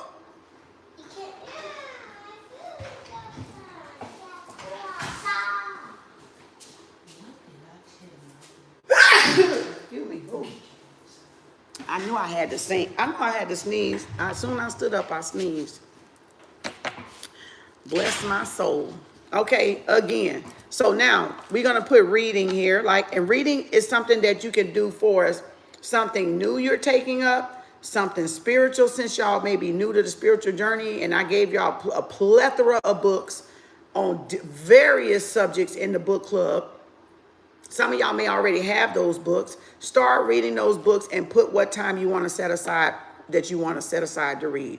So you can, this is evening, so we can say about 6 o'clock. 6 o'clock on Thursday, we're going to read. And we're going to say 30 minutes, right? And then Tuesday, you're going to read for 30 minutes, right? So now I'm going to just do one. I'm not going to take y'all through everything. Now I'm going to say Tuesday and Thursday, we're going to read for 30 minutes. That's twice. That's just not book club. I'm talking about privately for me, because I got other shit back there. So I'm saying some other shit that y'all don't know. So I'm going to read something else on my own time. Book club is just to show y'all some books coming into spirituality you might be interested in, and what's in the book, to see if you want to buy the book. Nobody did that for me. So that's extra. I don't have to do that. I don't have to do book club. But that's just extra in case, so y'all can see what books that lead y'all to other books and stuff like that. But 30 minutes to myself back there with something else that's not on book club. All right. So I may do that Tuesday and Thursday. So I'm going to go through Tuesday and Thursday. That's me time on either a new development, remember, empowerment or development, or something new that I want to learn. Maybe I want to learn how to build web pages and take on that service and add that service. So what I'm going to do is go get some books on what? Do it yourself. It can be DUI, or it could be something I got, or something new. It could be on stocks, right? Do it yourself, stocks. I can read my stock books. I can read up on investing. I can read up on refurbishing furniture. I can read on how you start a little store. Whatever y'all want to do. Y'all problem is y'all want people to tell y'all what you want to do. Only you know what brings you joy. Only y'all know what makes you happy, makes you smile, keep your spirits up. You know, that you love doing it, and you would do it for free. You do it every day. You do out there. You open the door. You could go work for an elderly. You can go find the elderly and take them to the store. Those are some ideas I just spewed out. But I'm just saying, y'all got to stop looking for people to tell y'all what y'all life purpose is, because your life purpose is connected to what makes you happy. You got it? Find out what makes you happy. There's no reason to hate on another man. There's no reason to hate on another woman. You need to find what makes you happy. If making fucking oils make y'all happy, go make your ass some oils. And yes, it's 1,000 people making them, but ain't nobody making them like you.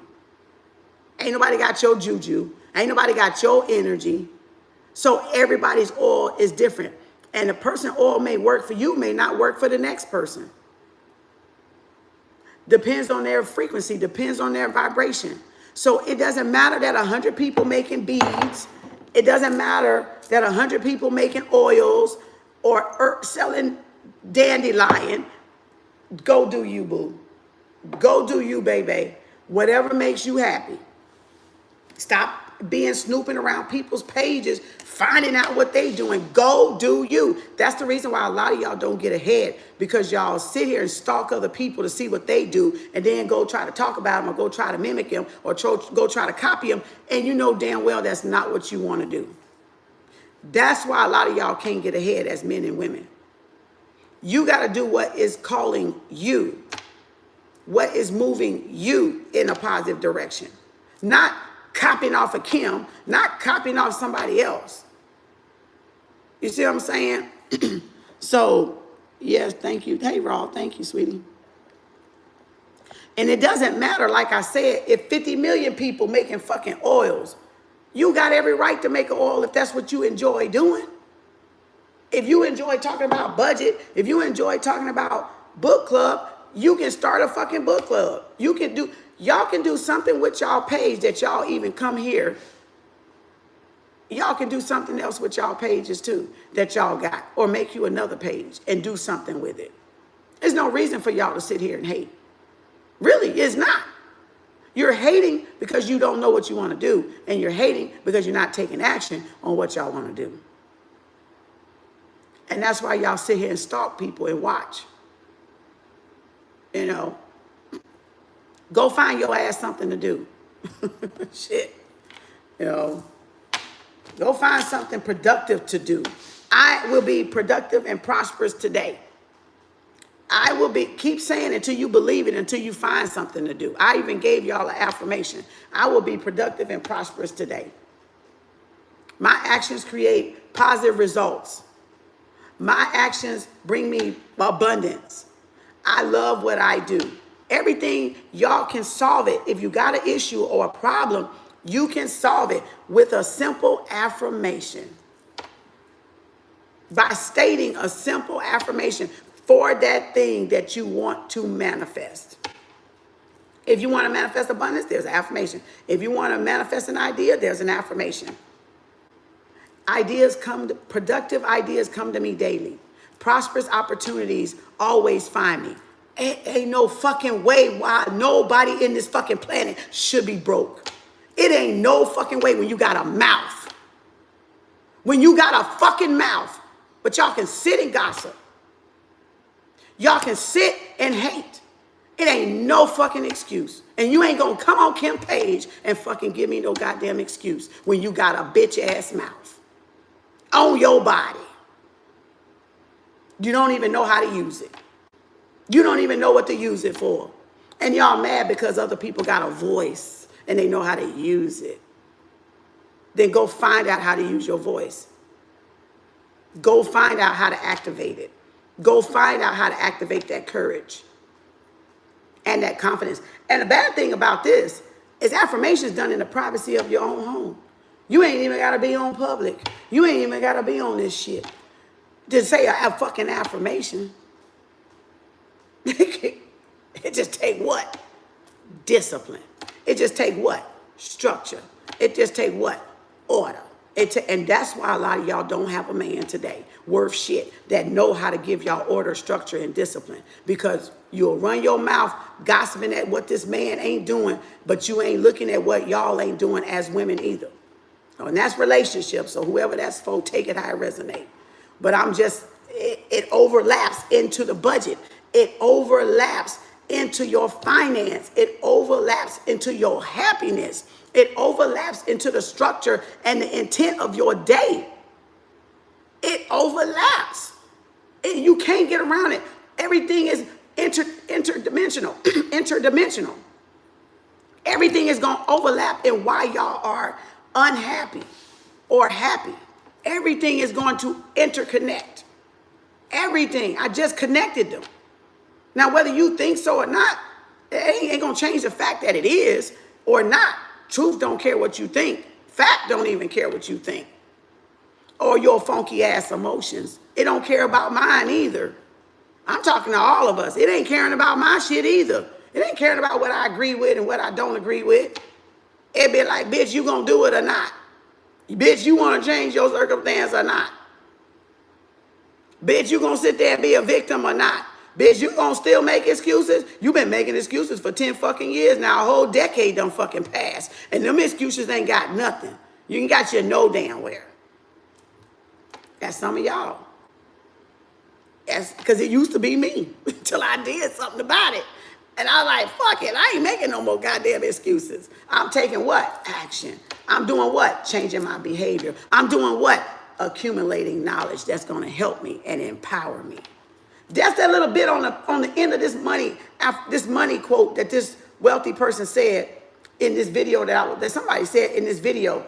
Money is an action. Making money is an action. Keeping money is a behavior. Growing money is knowledge. Now, I took the whole part of that off, and every morning I look at what? Action, behavior, and knowledge sitting right here in my face. I don't even see the money part no more. I don't even see the money part no more. I don't even see the money part no more. You see that? I don't even see. I go straight here. I go straight right there when I see this list now. Action, behavior, and knowledge. This was 4-9 when I saw that quote. And then I took the other ones in the back and I put them right here, which says, what? I am productive and prosperous today. My actions and behaviors create positive progress in all areas of my life. You want to see it? Y'all don't see that shit right there? That's action. That's changing behavior. It's 1:11:15 when I said that. You don't see that? What's wrong with y'all hands? You can run your damn mouth. You can tap. You can scroll. What's wrong with y'all hands? What's wrong with y'all hands? What's wrong with your hands? You said, I'm at the right place at the right time. That's right, Shamika. That's another good one. There's another affirmation right there, but that's mine. That ain't for y'all. But you see what I'm saying? So when I look up at that, I only share the whole thing with y'all because we're talking about budgeting and because we got to track and get money and get prosperity and get abundance so we can take care of our families and our loved ones and da-da-da-da-da-da-da-da. Not to say you worship money. No, because you don't want to worship materialism, right? But you do need it to provide. You do need it to take care of yourself. And a lot of y'all would be more happier if you were more stable and you had more structure and discipline. So when I look up there, I only share the whole quote with y'all because that's what the quote said. Making money is an action. Keeping money is a behavior. Growing money is knowledge. So when I look up there, all I see is action, behavior, and knowledge. So I tell myself in my mind what actions I'm going to do to get to where my goals is, what behavior I need to change about myself to get me there, and what fucking book I need to fucking read. What goddamn knowledge I need to apply in my life. That's all I fucking see. I ain't fucking worried about the goddamn money.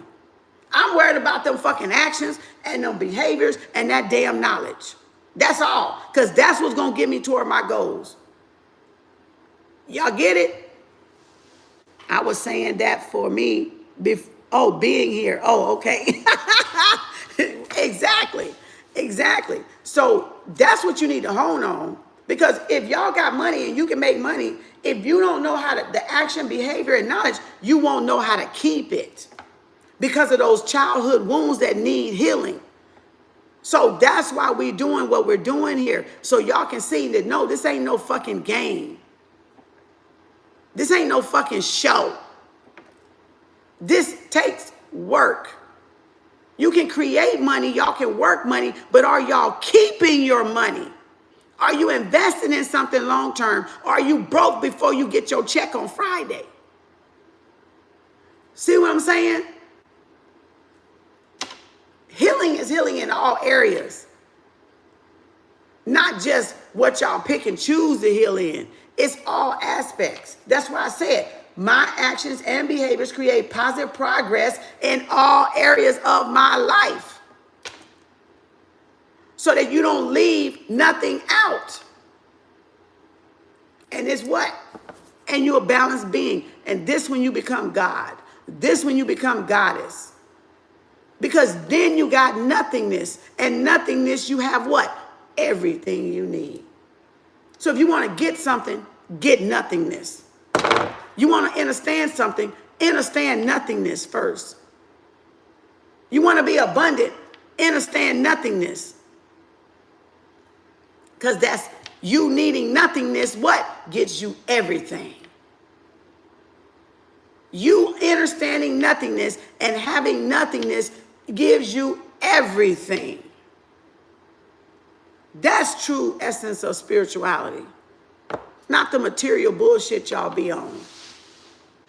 Yeah, you can enjoy while you here. It's meant for you to have and enjoy while you here. But you ain't taking none of the shit with you when you go. Either it's going back to the government or you leaving it to your family. But it's going somewhere, but it ain't going with y'all. You know. Oh, you should have brought me one of them. Oh, I didn't know that's what you had. I thought you did one of my other ones. Oh, man. Okay, so now that I went on that little rant, soapbox. All right, for those in the back, middle, in the front. You know. So now, what else? So we got read, we got stocks, you got something, do it yourself. So on your private time, you can do your book, your learning on whatever it is you're interested in to see if you're interested. Do the investigative work. Do the research. Get some ideas. Google is a good friend, just like it's a good enemy. So it all depends on how y'all use these tools. And I tell y'all all the time, you either use the tool or the tool is going to use you. You either use the tool for your business or you're not using it for doing shit that's non-productive. Non-productive. And a lot of people use social media in a non-productive way instead of using it to market their business, to market their service, to sell their products, or to get ideas and research and start something new and get ideas from other people and da-da-da-da and see if you like it, da-da-da-da, da-da-da-da-da. I must have made bracelets for like 5 years, maybe 4 years, maybe before I stopped. They didn't give me a whole lot of money. I sold some here and there. Waist beads, I sold some here and there. It helped you tap into the feminine energy of creating, being a creatress. Tap into the arts, right? Then Venus is about arts, beauty, painting. It taps into, it stirs up the goddess in you, the energy, the ideas, the reproduction. Where you going? Look here. You ain't even got this.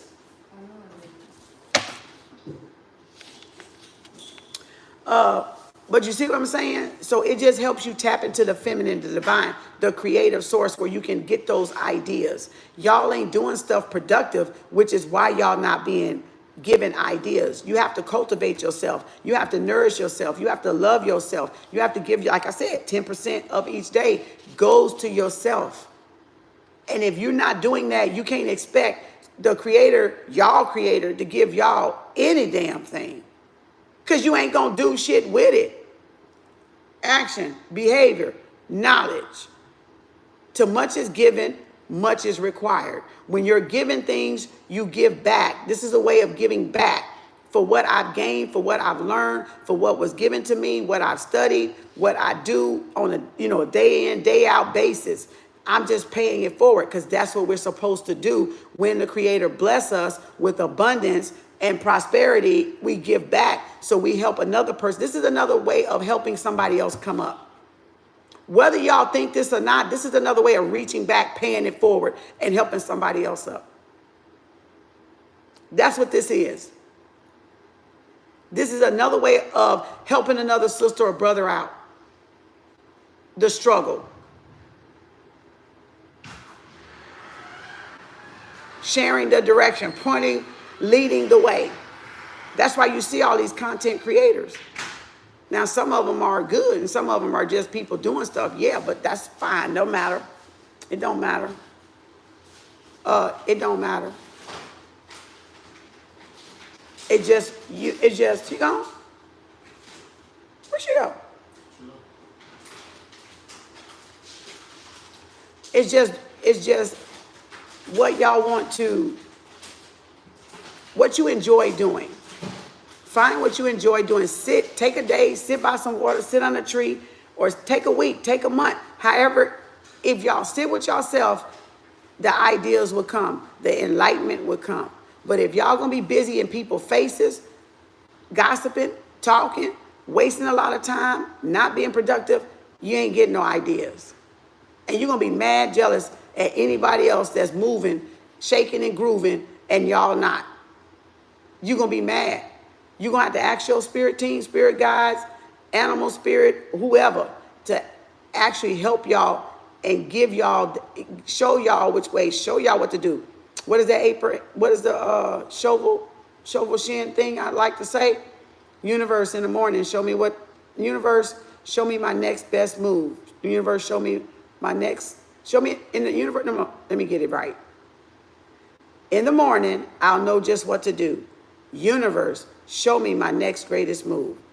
If y'all would say that before y'all go to bed, that'll be half the battle too. Now the other half will be getting some of y'all to do it, getting y'all the action to do it, to actually go through with it and not be afraid to do it.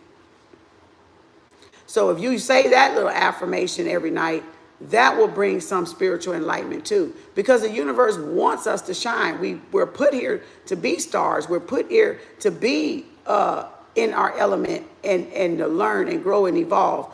But when you're not learning, grow, and evolve, the universe will recycle you. I don't know if y'all realize that or not. If you're not doing what you're supposed to be doing, you will get recycled. However that recycle come, meaning stay back there and don't graduate or don't go to the next stage in life, or you're going to be taken out of this life because your body going to be recycled. So if you're not doing what you're supposed to do for the collective, what does the universe have need of y'all for? What does God have need of you for? If y'all all about the self, service to self, what I want, what I can get, what it. But you're not doing nothing productive to help somebody else, to be a positive influence for somebody else. The universe or God, source, like those that the universe, they have proven themselves. First of all, you got to prove yourself to source. And the source likes what those that we are not selfish, that we're empathic, we're genuine about giving back and helping people. That is what God looks for. The cheerful giver, the one that gives back what they've been blessed with, self-discovery, self-acknowledgement, self-enlightenment, or whatever the gift is that you got. Discernment, intuition, collect channeled messages, reading tarot, psychic medium, reading a book online, making jewelry, making herbs, selling oils. It doesn't matter. The work, you proved yourself, your commitment to it by you what? Getting that knowledge. That was number 3. Action, behavior, and knowledge. You want abundance from the Creator? That's what y'all gonna have to do. If you want success, that's what y'all gonna have to do. You're gonna have to prove yourself. You're gonna have to be committed. You're gonna have to put your due diligence in. You got to be determined. And let nobody stop you. If they do, put your 10 toes down on their neck and keep going. Get in the way, run them over. That's how you get where you're going. That's how the wealthy got where they going. They didn't let nothing stop them. They didn't stop at nothing to get what they knew they deserved. And y'all biggest thing is y'all don't even believe y'all deserve it. And that's why you're losing half the battle too. Because you don't even believe that y'all deserve it. You have to believe that you deserve it. You have to know that you deserve it. Because people will project their patheticness on y'all and make y'all think that it's something wrong because they don't want to level up. Because they don't want to grow up. They're comfortable where they're at. Yeah, they got every right to be comfortable where they're at, but y'all ain't got to be comfortable being their company either, where they're at. You know, that's y'all choosing to stay where they're at. Because y'all don't want them talking about you, and you're going to be worried about what they're going to say, so y'all seek outside validation, outside approval for what y'all got to do. Biggest thing here, you don't have to seek outside validation or approval with what anybody wants y'all to do or not want y'all to do. And once y'all learn that, that's half the battle right there too. Don't give a fuck. The Art of Not Giving a Fuck is an actual book. Y'all know that, right? Y'all need to listen to it. It's on audio. It's called The Art of Not Giving a Fuck. You need to adopt that motto. Once y'all do that, over half will be really out of the way then, because you really wouldn't care what people think, what they say, what they saying behind your back, or none of that. Y'all will be on y'all journey and on your way, and y'all will be happy and they will be miserable. That's all. That's it. In a nutshell. So we got yoga, we got Reiki, we got meditation, we got, what else we need to do? Family night. You need to have family night. Wealthy, have a family night. That family night could be during the week. You go to a movie, you go out to dinner, you go do some free festivity or something that's coming to town that's free. So you can do family night. You can do Monday, Tuesday, Wednesday, whatever night y'all get together and do. You can do movie, popcorn, wing stop, whatever. You got to incorporate family night because that's balance. And that's you not neglecting your thing. Now, I came across something the other day I was watching, and most people, like the wealthier, do like a Saturday or a Sunday family night. I remember we used to do that too with our family because we worked Monday through Friday at the time. So if you work Monday through Friday, you want to carve out Saturday or Sunday for family time. Take your children somewhere, take them to the zoo, take them, go out to eat, make that be your day. Like I had my uncle and my auntie, my daddy's brother, one of my daddy's brother, him and his wife went out to eat every fucking Friday. When I say they did not fucking miss a beat, every Friday, him and her went to fucking eat. Some of y'all that's married, you need to do that. You need to do that with your person.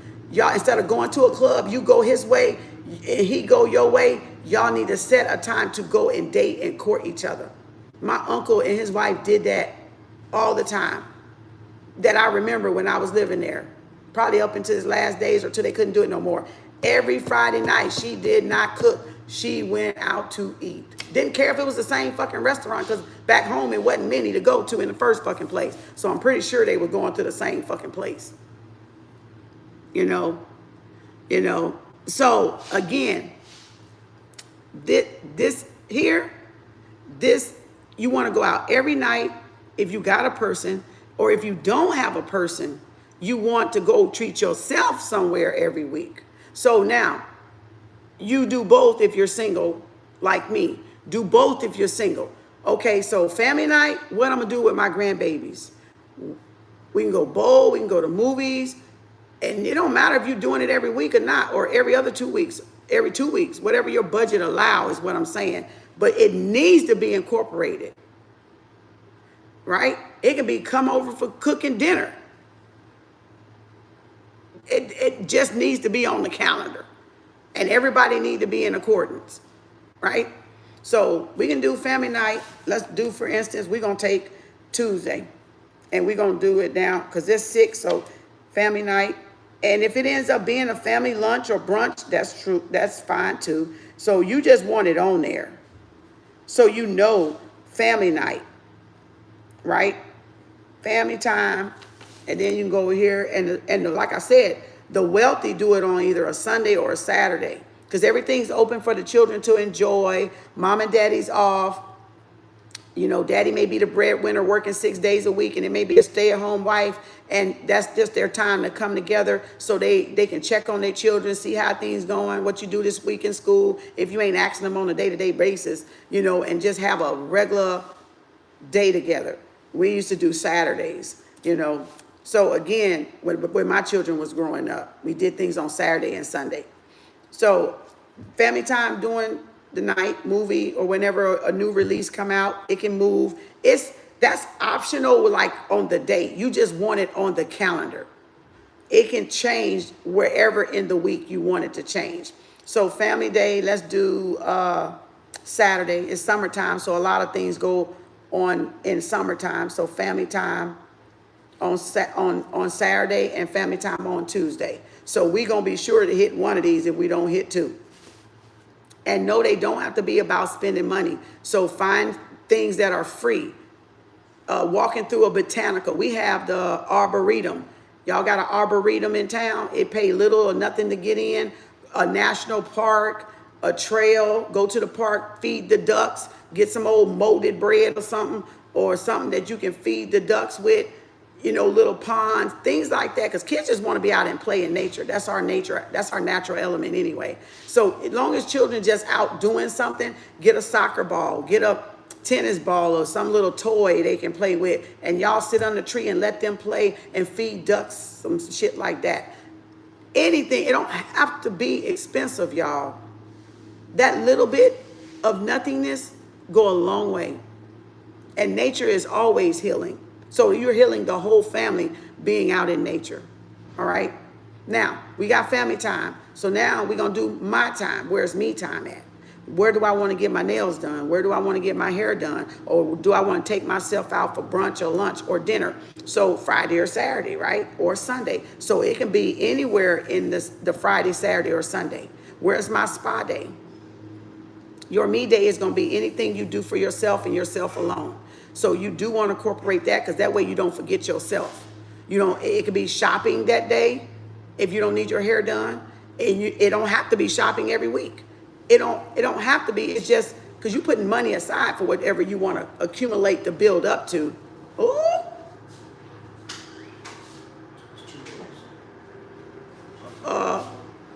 So, and there, see, so let's do. And it can change by the time I write this. I'm just showing y'all how to do the budget in depth. So I'm just staying on one page, but as I do it, I'm gonna move some of this anyway. So I'm just showing y'all. So your time could be take yourself to the movie. You don't have to put everything, but if you want to do, like, what are my options? I can do right here. Petty, movie, lunch, shopping, whatever I need to do.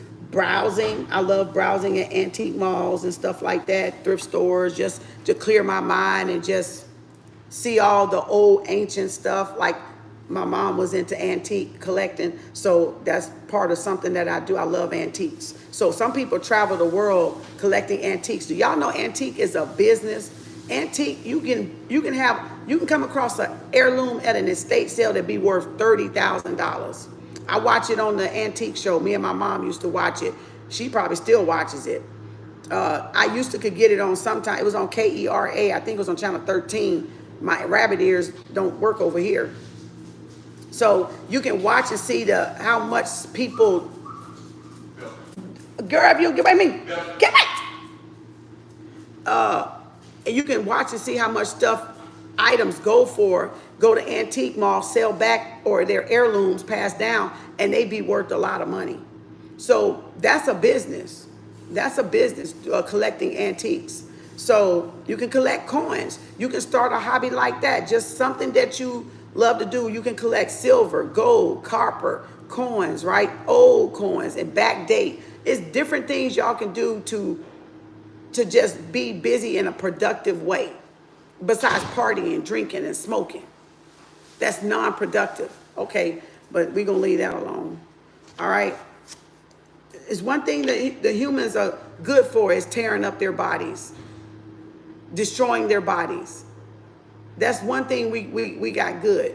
Because what it say, a idle mind is what? Devil workshop. Idle mind is a terrible thing to waste. That's why they got to give us stuff, but the thing is, they give you good choices and they give you bad choices, and y'all got to know what's productive and what's non-productive, what's harming and what's healthy. That's where y'all got to come. You got to make that choice yourself. It's not going to stop them from putting all the bad stuff in our face every time, everywhere. You got to be cognizant enough to choose the healthy thing. You got to be cognitive to choose the healthy thing. You see what I'm saying? It said thoughts on going off the grid. You can't really go off the grid. They ain't going to let you. You're still going to be on the grid. You can go down. A lot of people go underground where they just don't they detach from the social media and stuff. You can do as much as you can, as much as they allow you, but they won't. People don't know how to leave us the fuck alone. These lizards don't know how to leave people the fuck alone. They don't want you off the grid, because off the grid, they don't make money. They make money with us being on the grid, which is why everybody got a phone. You're on the grid. Now, underground is you going within. It's you doing things within. It's not you doing everything that they offer. Simplicity. It's you living in a minimal lifestyle. You see what I'm saying? Just doing to survive. Just doing to thrive and survive and just have a little bit of pleasure in life. But no, they ain't gonna let you just be in the wilderness. They gonna come fucking get your ass. You know, you have a whole garden. They gonna come tear it up. You know, they're not gonna allow that. They get money off of us being on the grid. You know, if we all just stopped paying our bills and just lived off no light bill, they would fucking shit. Do y'all understand the power we got as people? They would fucking shit, but it's y'all too fucking weak to do some shit like that. That's revolutionary shit. A lot of people ain't built for that shit. So, no. Only revolutionaries will do some shit like that. We got too many cowards out there. I need my lights. I need my AC. You ain't even got to go no goddamn where. I'm going to tell you, you ain't even got to fucking go nowhere. Get them bitchin' lights cut off and get you some candles. Them bitches will be fucking mad at our ass. And we ain't even got to go in no fucking woods. Them bitches will be trying to give us free lights. Trying to pass some type of bill that you got to have lights or you going to be locked up. Y'all don't even understand the power that we actually got. It's just you got some people that don't fucking want to participate. They're on their side. They're ops. No matter what color they are, they're ops. You know. So, right isolation is key. It says,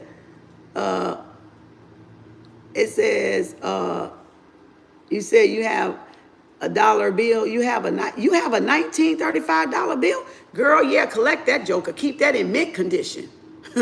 Keep that bitch in mint condition. You might want to go laminate that damn thing. so nothing get on that one. You might want to go laminate that one. So that one stay in mint condition, because that bitch right there probably worth some money. You need to laminate that one. Go to Kinko's FedEx just to preserve it and laminate it. Laminate it. So it don't get no spots on it. It stay in mint condition like if it was printed, just printed. I still got, when I worked at Kroger's years ago when I was young, y'all remember we had Desert Storm? I don't even know my damn thing yet. I got to go look for it now, because now I'm thinking about where is the damn thing at. You know, we had Desert Storm, the war. I think that was when Bill Clinton was in the White House. And when I worked at Kroger's back home, for some reason they gave us the stamp. I think they gave us the stamp, the Desert Storm stamp. That was in what, 1991? I think that was around 1990, 1991, when we had that war thing. They gave us Kroger's. Now, I worked for Kroger's. Kroger's gave us the stamp in laminated. And I got it to this day somewhere. I got to find it, because now I done moved. I don't know what the hell I did with it. I hope I didn't leave it, because we left some shit. We left some bags of shit, but because I didn't need to take everything. So I hope I still got it, but it's laminated. The laminated preserves it in mint condition. So anytime you have an old bill or old stamp, you want it laminated, because it's worth money. It's worth money. And there was a brother, when I cut hair for, it's a lot of ways y'all can make money and collect dollars too. It's they looking for old dollars, right? And it's certain numbers that they look for on the dollar bill that's worth money. So when I worked at Great Clips, it was this black brother that was a barber. And I knew him before at another place, but somehow we ended back up in the same energy again when I, cut hair at Great Clips, and he was there, and I was like, "What? I know you! Oh my God!" So he was over there, cutting hair, and I was shocked. And he was like, the people was giving him tips, and he the one turned me on to collecting dollar bills that got a certain number. If you Google it, you can see what they're worth. So never give out your dollar bills, your $5 bills, your $10 bills, because they looking for that. It's just like what you said, Shamika. But this could be with ones. It's a certain number. It's a certain number on the bill. $5, $10, $1. It could be worth $30,000, $20,000, $10,000. It's a certain number that you're looking for. So you got to look that up. And for one while, when I was working at Great Clips, I did it. We was finding them left and right. Me and my children was finding them because people would tip us at Great Clips $1, $1, $1. So when he told me that, I said, shit, you real for real? He said, yeah. He would go through his tips every day and put that money aside with that number and only turn in what he had that didn't have the number he was looking for. Y'all, it's so many things you can do. It's so many. You can look for the old. Me and a sister was talking about last night, the old carpet pennies. That they're not even real carpet pennies today. It's some old matte pennies. Old matte pennies. That's the real pennies. These bitches ain't real. These bitches ain't real. Go back and look through your penny. I'm telling you, it's so much shit that is going on that y'all missing, where y'all could be making money, and we just let money just fly out our hands, from the printed dollar thing to the penny thing. Even the nickels. I've seen nickels that don't even look the same. Like, these are not real pennies. It's not real copper. It's not real copper. That penny that I had didn't even rust. These motherfuckers are rust. If you get them wet and let them sit in water and come back to them, they got rust on them. They got rust. When have you known copper to rust? When have you known copper to rust? You know how wet this thing has been? When have you known copper to rust? These motherfuckers are rust. If they sit in some water and you come back and you try to pick them up, and they're going to be stuck. You be like, ugh, I don't want that penny. It got, mold looking rust on it. Acid. Almost like acid, because you'll see the white and the green. Copper don't do that. It says, you speaking facts. I be trying to tell people they scary. I know, right? See, people think you ignorant till you open your mouth and they find out this bitch knows some shit. Yeah, I know a lot of shit y'all can learn, but you know what? I don't share all my shit for a reason, because people, like you said, Ali, like you said, what was that? Who was that? Where is it? Where'd it go? Where'd it go? Where'd it go? A lot of people don't know, and they'll just look at you, TV, Ali TV. They'll just look at you like you crazy. It says, Madame, don't laminate. Oh, it will. Oh, don't. Oh, it will. Oh, it will. It will. Oh, well, you better put it up then. Don't laminate it. Madame says, future. It says devalue possible future profit according to the Federal Reserve. But you can take it out. You can take it out of the lamination. Leave room on the side.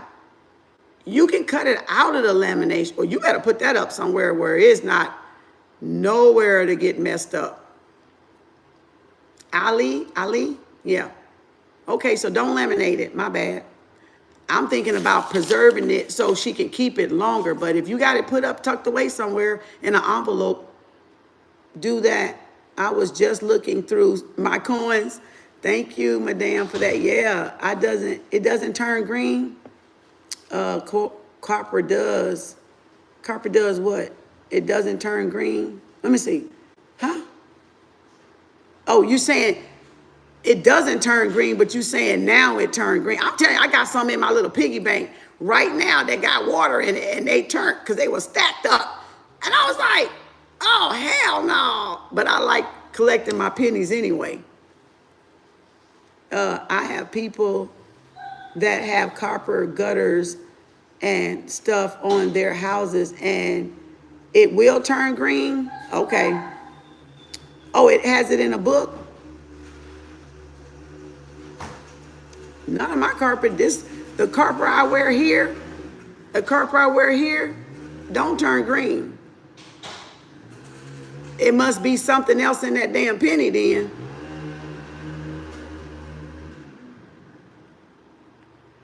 It tarnishes over time, like silver. I don't know. If it's wet.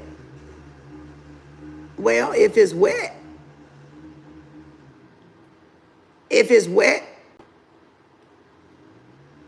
because it shouldn't do that over time if it's not wet. So it must be something. Okay, so it's a chemical reaction. It's a chemical reaction then. So it's something that's doing it to it then. I don't see how it would naturally do it just from sitting there. It has to be in contact with something to make it turn green over a long term by a chemical reaction. That's like gold. Does gold turn?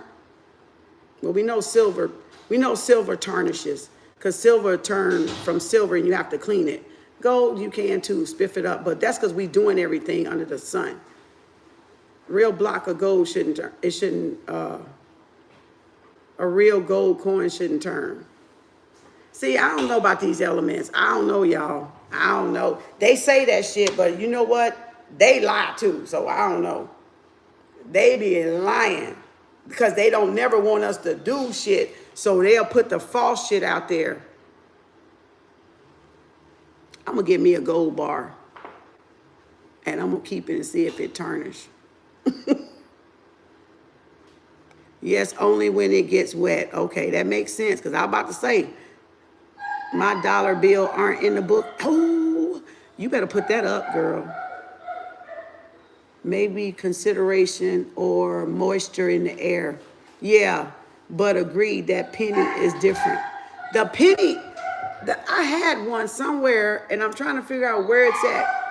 Hush, Delta, and I came across it, and it's not shiny. It's something different about that. No, it's something different about that penny, y'all, because that penny is flat. It's got like that matte color.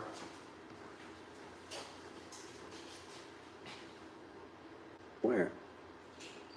Oh. They eat. Oh. It's like that matte color. Wow.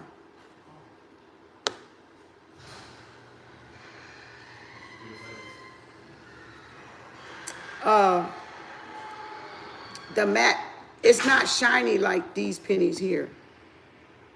It's like a flat color to it. It's like a flat, it's kind of like the iron. See, and I know, look, y'all, one thing y'all got to learn about spirituality is, I don't have that. What I'm going to do with that? I'm going to give it to you and I'll owe you 40 more. It's in your 50 right now. That, I don't think so.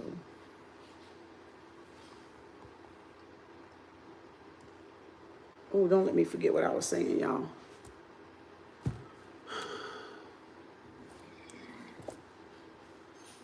Where? That one. Right here? Mm-hmm.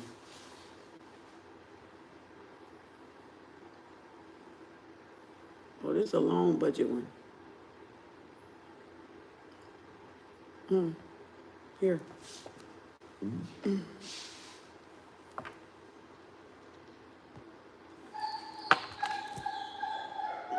Which one is that?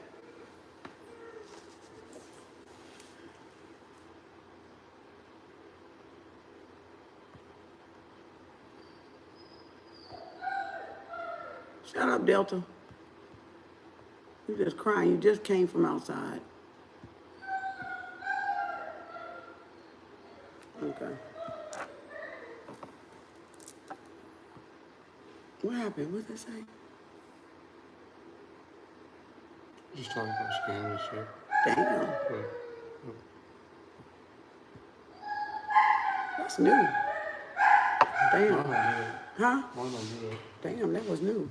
Yeah, I can't be late today. Okay. Okay. All right, what was I saying? Oh, okay. Damn, what was I just saying? You interrupted me again. What was I saying? What was I about to say? Oh,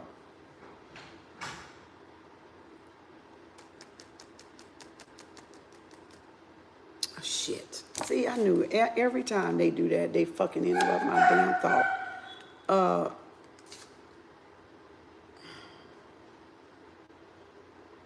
What was I saying, y'all? I was about to say something before he interrupted me. Shit.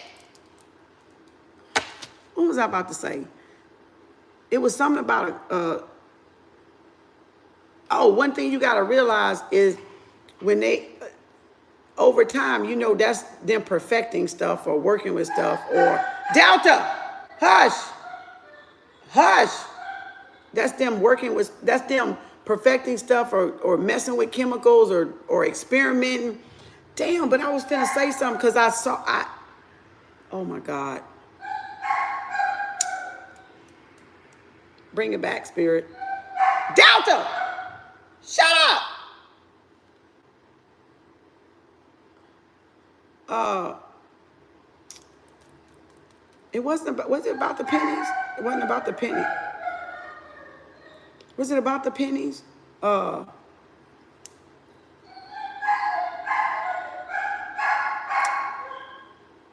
was saying something about the old penny, the flat penny. Oh my God. It was right there on the top of my brain.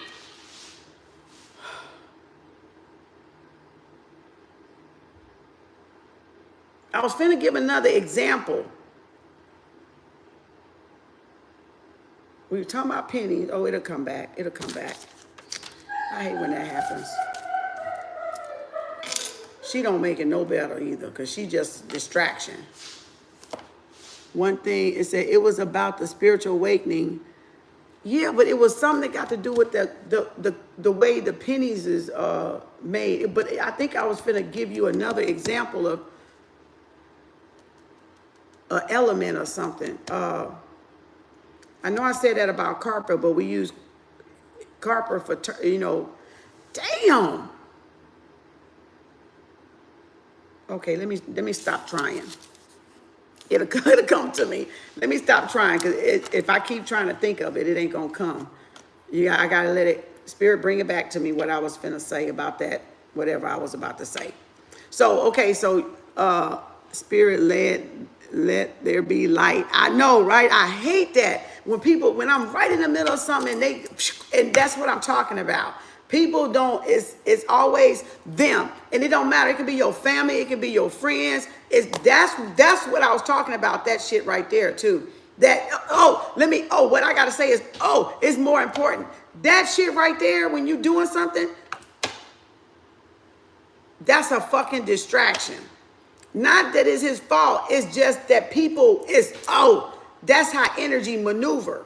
That's how energy maneuvers. That's how vampirism work. That's how leeches work. That's how stalkers work. And then I was right in the middle of the thought, getting ready to say something, and whoop, whoop.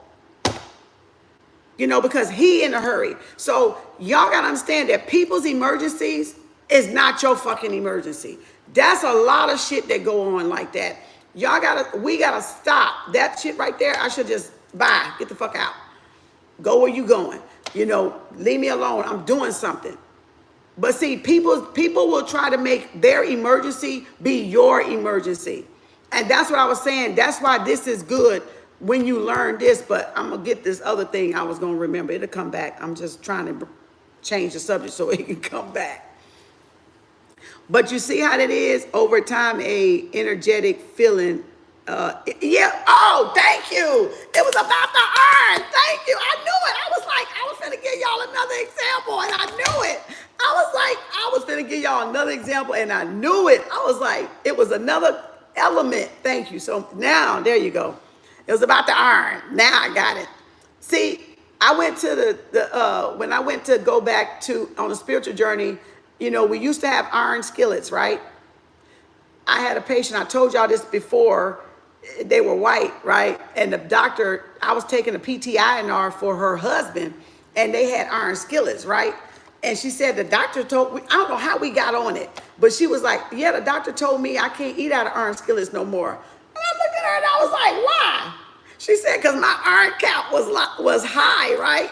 I said it was. She was frying everything in the damn iron skillets. She was cooking everything in the iron skillets. So it boosted up her iron count, and the doctor told her she can't do it no more.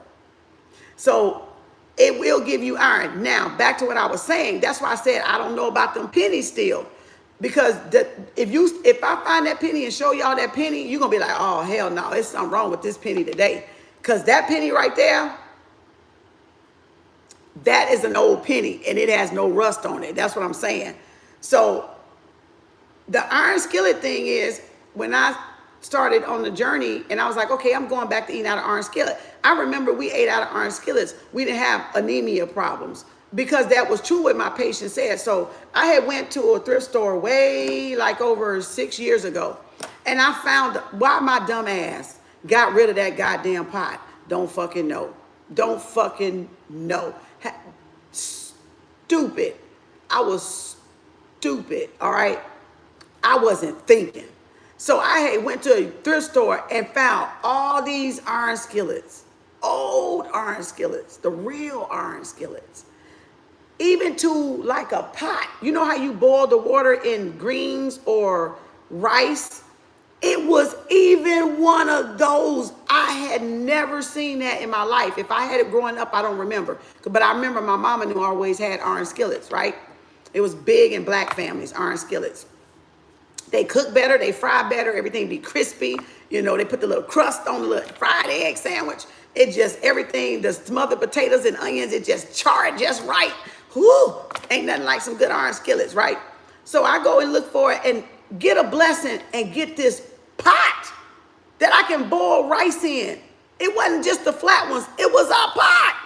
2 of them, and skillets. This is before I moved to the other place that I was at. And I got it on Facebook. If it ever show up, I'm going to show you what I had, if it ever come up on my memory. Wasn't that expensive. I bought that whole little shindig. Then I moved to the place that I just left, and I somehow gave them back to the thrift store. I didn't want them anymore. What the fuck I do that for? So then I got to go back to the thrift store and find a skillet. They not the same in the store because they coated with something. I don't like them because it's coated and they rust quicker, which tells me, that's why I was telling y'all got to understand, they be perfecting stuff, manipulating stuff, messing with stuff to hurt us. So why is a iron skillet coated with something that's rusting? All right. And I'm not talking about, yeah, I know we got to season them. So I know how to season them, but why is it rusting fast? So when I was shopping, I found even this little iron thing, and that's on Facebook too. I had a little iron that I found in a thrift store that they used to press iron in the old day. Dumbass, got rid of that too. All right. Yeah, I'm calling it dumb today because I'm like, you stupid for doing that. You know, like I had an actual iron that you will put on the stove, heat up, and iron your clothes with. It sat on my very bookshelf back there for a long time, just for decoration purposes, right? Got rid of that when I moved. All that hoopla and stuff, didn't want it no more, moving stuff around, energy, you know, just moving shit around. And so then I went and got another ones, some more pots.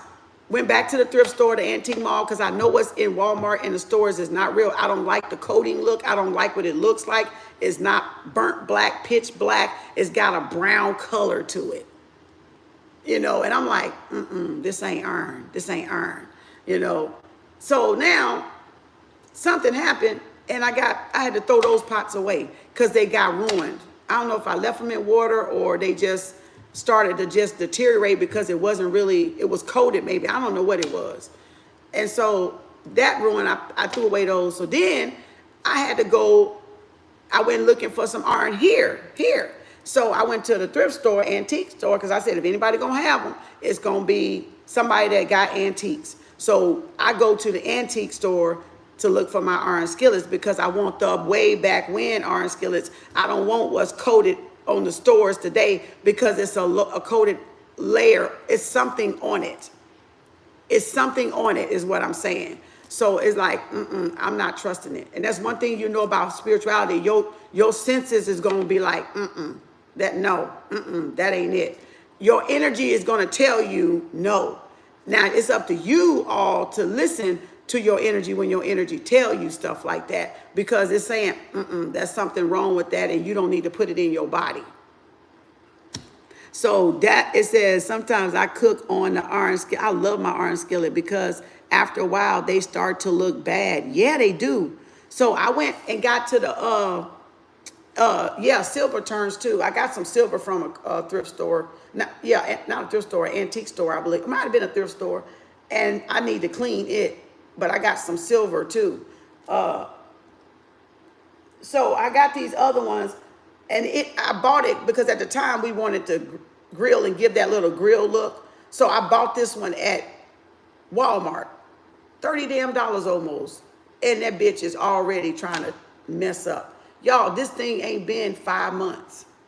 It ain't been 5 months. It is no way, and we don't cook in the damn thing every day. So it is no way something 5 months that's brand new should be turning if it's iron. So that tells me it's something there.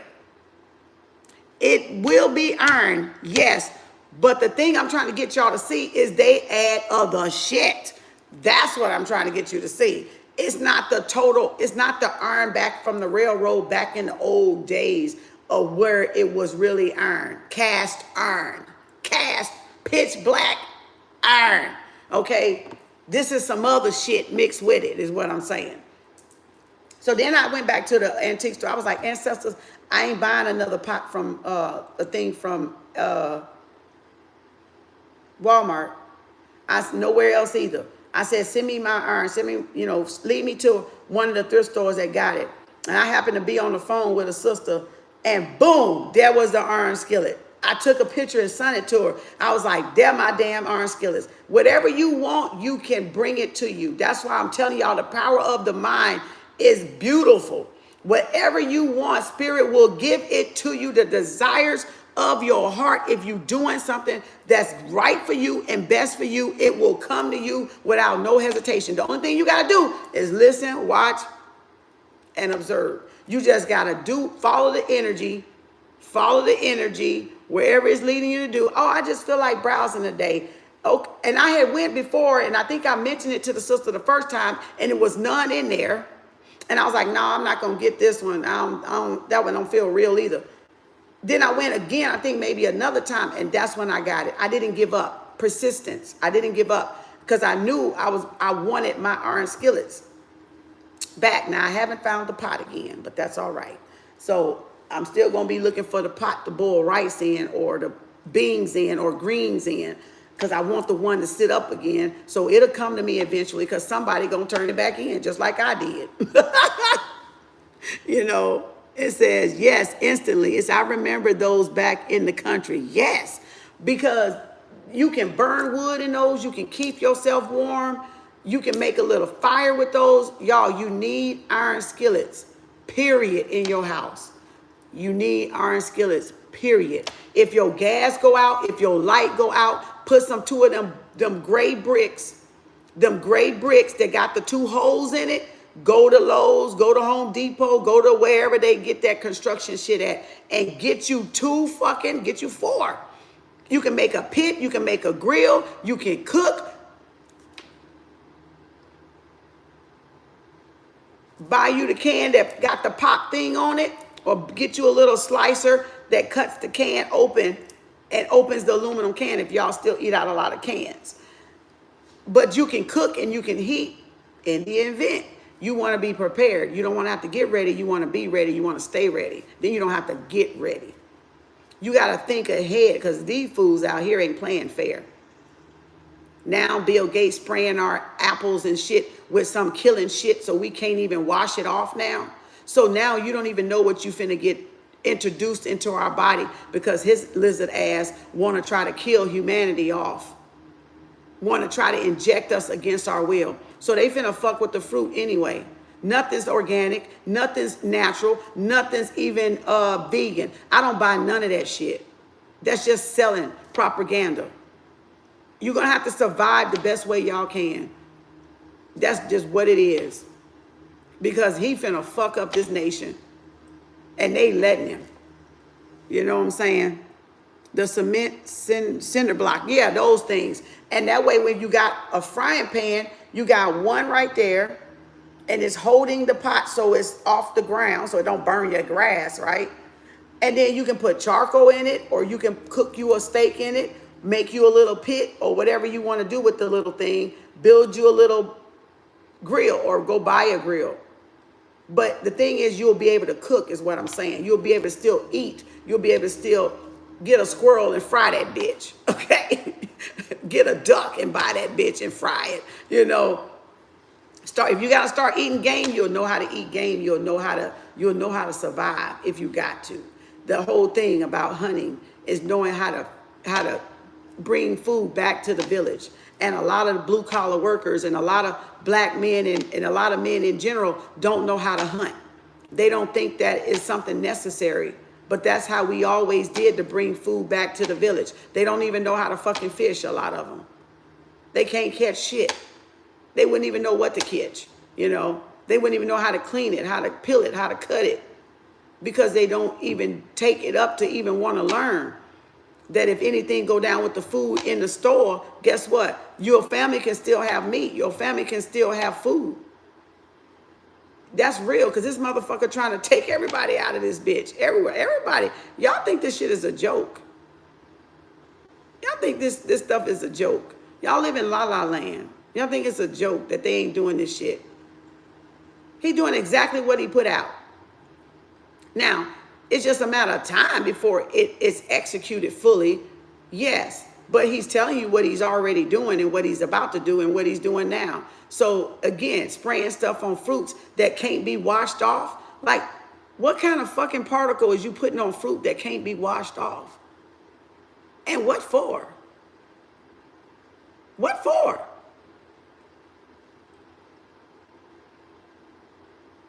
Y'all can please sleep if y'all want to. Y'all can be asleep if y'all want to. They really doing that shit to us, yeah. Because we little people. We little people, you know. So, budget, family time, me time. Oh, I got what? Petty, movie, lunch, shopping, browsing, just something to get out in. Because remember, you don't have to always spend money because you're saving money, right? You putting back for a trip, or you putting back for that next purse or some big purchase without breaking your bank. So Dr. Lynn Richards teach you that because you get money and pay yourself every week, don't mean you got to spend your money every week. So y'all got to find something to do that's more gratifying than spending y'all money, instant gratification, than spending y'all money on yourself every week. So me time could be me even sit and go get a $10 happy hour. Appetizer. That's still you treating yourself. It don't have to be $50 meal. It don't have to be a $100 meal or something like that. It can be just a minimal thing that, okay, this is my time to get out and socialize, look, study people, listen, watch, observe, look at the new fashion. I like to just go see what people got on, really. People, especially people that got money. I really check people out that got money. That I just sit there and I just look and see what they wear, what they got on, you know, they style, what they wearing, what, you know. I like to just go look and study people and see how they dress or see what they wearing. Look at the colors, the patterns, you know. I don't get like obsessive with it. I'm not stalking. I just, when I do go out, I pay attention to what people got on is what I'm saying. Like their combination, their shoes, what they're wearing, if they got money or not, how the rich people dress, how the poor people dress. I pay attention to that. So y'all got to start doing that, watching people, because behavior tell you everything. How people dress, how they look, what their hair look like. That's how a lot of y'all people know not to fuck with y'all. Because the way y'all dress, you know. People watching. Yeah, Geraldine. Yep. Geraldine, I got to get you for pop-up today, don't I? I got to get you for pop-up, I think. So, yeah, you got to pay attention to the way, you know, people, because you learn a lot, people's actions. If a couple really together, if they're really close, if they really love each other, you can tell that when you go out to dinner. If you look around, you can tell who's timid, who don't really want to be there, who's unhappy, who's happy. You can tell. You can tell. You know, so just, you know, people watching you, because that's like nature. You're learning to be observant of energy and read energy that way. So budget. Let me see what else. Let me go back over here. What else is on here? Oh, say stocks. Because I did some earlier. Let me look back on my stock. Oh, here it is. This is my paper. This is my pencil one I did for everything else. So we got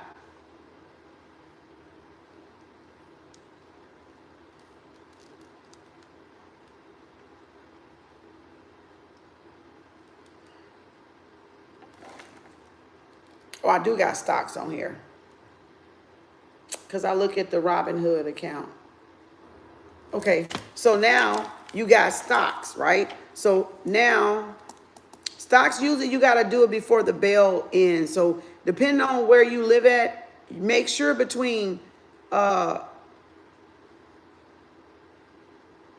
and 3 is when you want to watch your portfolio in case you got to dump something before the bell closes. Else it's not coming out in the morning. And if everybody dumping after hours, you're going to be broke. So that's what I learned about stock. So you want to look at it between anywhere from 2 and 4. You want to look at your stocks. So even though that's my work week, say I'm going to do a part-time investing. I got a little bit of money over here in Robinhood. I can do Monday, Wednesday, and Friday, or Tuesday and Thursday and Friday, because you want to dump before the bell, the NASDAQ, the bell rings and it closes out, because it's not going to come back on until the morning at 8 their time, not our time, their time, right? But then a lot of people trade after hours, which is why in the morning you could lose everything. So you want to move your money. If you see a cycle, you want to check it during the day. It depends on if you want to be aggressive, or it depends on if you want to be full-time, depends on if you want to do it part-time, right? How volatile the market is how aggressive and everything you're going to try to be. If you're just trying to do it for long-term, then just to play with, put money aside somewhere where you're not, where it's out of sight, out of mind, stocks is a good place to do that. I had a lot of spiritual brothers and a lot of brothers that I went out with that did stocks, that showed me a couple of things. And plus my ex did stocks, penny stocks and stocks when we was together. So I've always had my hands in stocks, even though I wasn't in it when he was in it. I got in it afterward when some brothers came toward me and we was talking and they did stocks. And so I was like, I guess I will get back into this shit. So you talking about since 2010, 9, that I've been in it, like, and not in it so much when I was married, but I got in it when I got out. You see what I'm saying? Because he was doing it. I wasn't really interested in that at the time, you know. But now being on my own and leveling up, I'm interested in it. So, and then I did a couple of investments. I told y'all, got burned, got my money stolen by a black man, by a black group, by an Asian group, you know. So that really taught me a lesson to do my own investing. And that's when I really stepped my game up. Because when I tried to let somebody help me, fraud, you know. So that's one of those do it yourself things.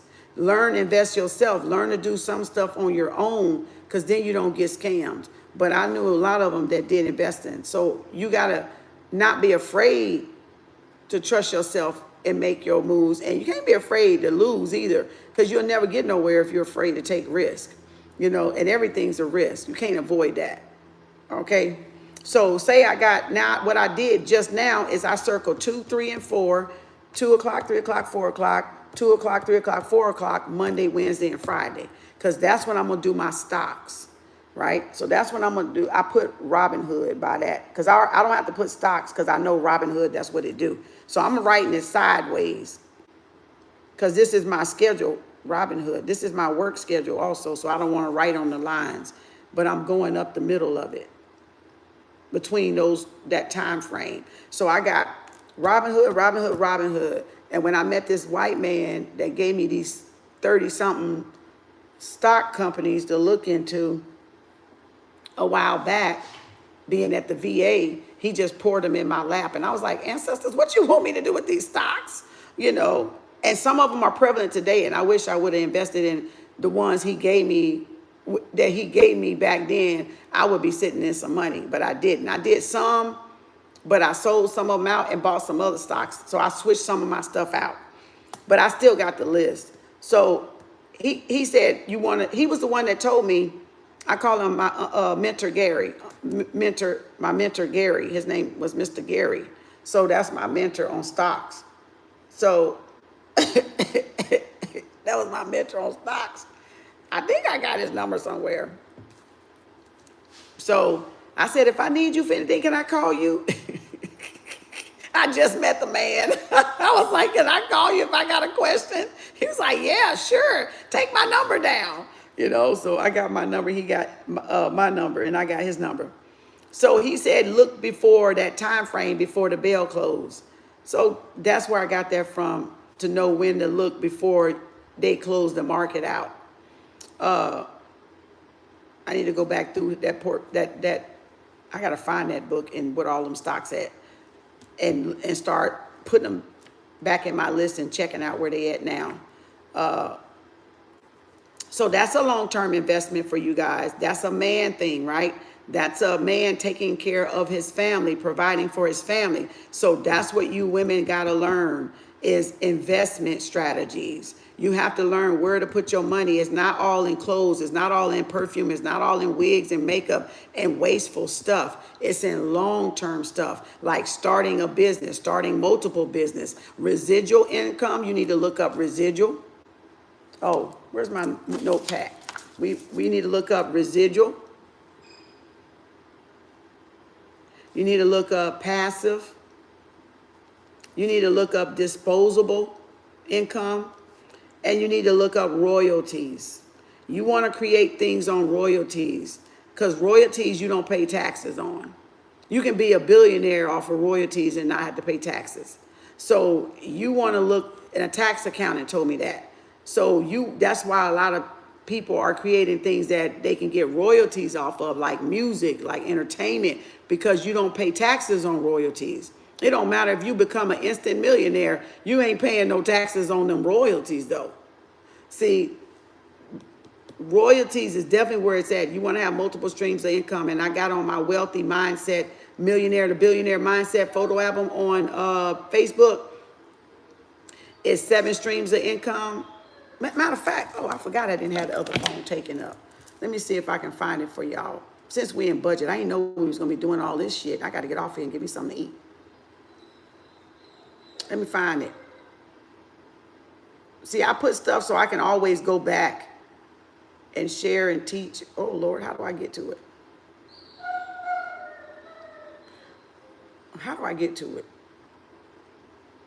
Damn, how do I get to it? I hate Facebook keep moving shit.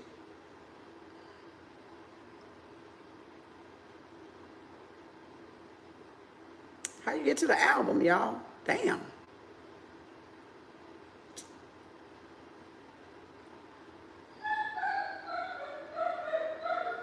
How do you get to the album? Manage the post. How do you get to the albums? What the hell? They done moved this shit again? I swear. How y'all get to the albums? Hi. Delta, hush. Oh, dang. I swear. How you get to the albums? Okay, I'm gonna have to go in this way, I think. I'm gonna have to post something just so I can.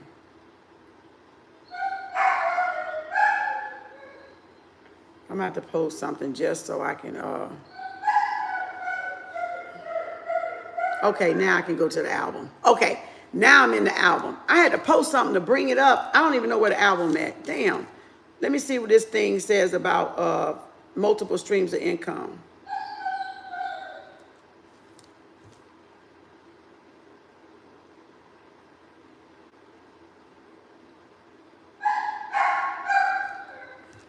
I got so much billionaire, millionaire. Oh, here it is right here. The 7 streams of income right there. So, Delta, no. 7 income streams.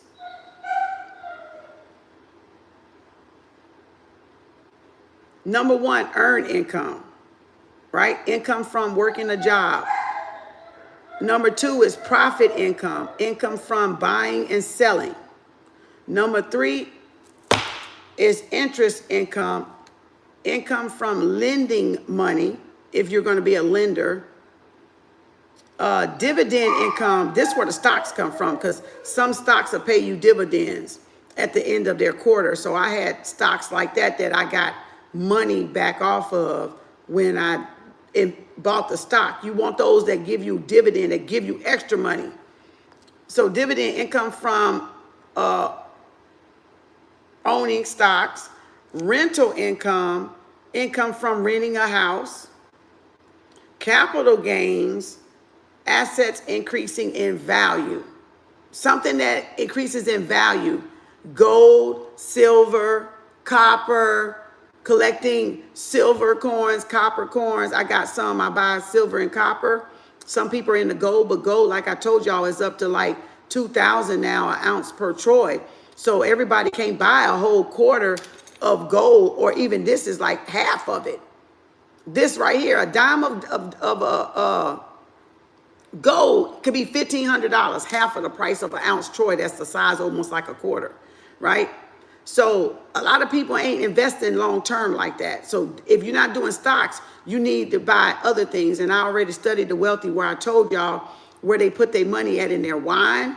They buy expensive wine bottles and let them sit and age over time. They put it in art, because I sat in millionaires' houses and sat with them private duty. So I seen their house and know what they put their money in. So they're going to buy things that going to return them a value over time if they need it. That's why they like diamonds. That's why they like gold. That's why they buy jewelry, because they know it's going to appreciate. They don't have to have a gold bar, but they can buy an expensive ass diamond ring, and that's going to breed their value over time. So they don't put everything in the bank. All right. They scatter out in different banks. You never want to put, and I'm not a financial advisor, so let me just say that for my disclaimer, this is stuff I learned on my own that I'm sharing for educational purposes only. So say every bank is 250,000 FDIC. That's why they got multiple bank accounts, because you ain't gonna put $1 million in a bank that's only gonna yield $250,000 if that bitch go bankrupt or lose business or close out. That means that's $750,000 on the table that you done lost. Do y'all get it? AFDC is what they're insuring, but you're gonna have $5 million sitting in the bank that only gonna, if they fold, close down, go out of business, only gonna insure you $250,000. That's why people put things in Swiss accounts.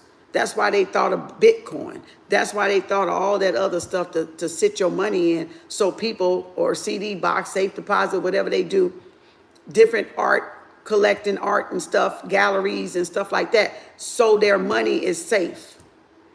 We're the only stupid ones that want to put money in the fucking bank, and barely any at that, and think we're doing something. You see what I'm saying? So you got to think like the wealthy. If you want to be wealthy, you got to do what the wealthy do. And I'm not talking about steal or do it in a malicious way or underhanded way or a scamming way, even though we got some people that got wealth like that. I'm not saying you got to go to their level to do it. You just got to know what to do with your money. So that was one. And then royalty, that's what I named, right? Royalty is income from others using your ideas. Patents, yeah, right? Building companies, selling companies. You can build it, you can do a startup company and you can sell a company off to and then go work on your next idea. Some people do that, right? So it's so, I got so many ideas, but I'm not gonna even give it to people because a lot of people ain't even ready yet. And y'all need to do your own homework.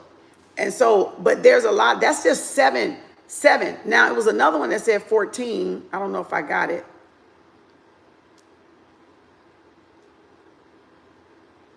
This is 30 time wasters you should avoid. I got all this stuff on my page that I collected over the years studying wealth. Where is that 14 one? It was one that said 14. Wealthy people have 7 to 14. I mean 1 to 14 multiple streams of income, but that was just 7. So you can look, but then passive income, disposable income is what you can do what you want. Just money left over, that's your play money. So disposable money is like play money. This is for I can go gamble, spend 10,000 on the table. I don't care if I win or not. I'm just going to have fun. And you may hit and double and triple it, but that's just your fun money. So you don't care if you blow it in the next 30 minutes. Royalties, like I said, music, what else it said? I forgot. Music and income from others using your idea. Patents, right? Getting patents, music, people like spinning your beats or redoing your beat, or you leasing beats or music, things like that, right? That play you royalties, your own inventions, your own ideas, right? I'm trying to find that other one. It was a long one. I want to find the rest of the other ones. This here is magic of planning. Like I got a whole gallery of 400 and some, no, wait a minute, 150 things. I stopped doing them. Now I don't even do it no more. The magic formula: desire, faith, auto-suggestion, specialized knowledge, imagination, organized planning, decision, persistence, the power of matter, mind, mystery of sex transmutation. That's in the Think and Grow Rich book. Subconscious mind, the brain, and sixth sense. That's the magic formula to creating wealth. 30 ways to make progress. How to invest $1,000.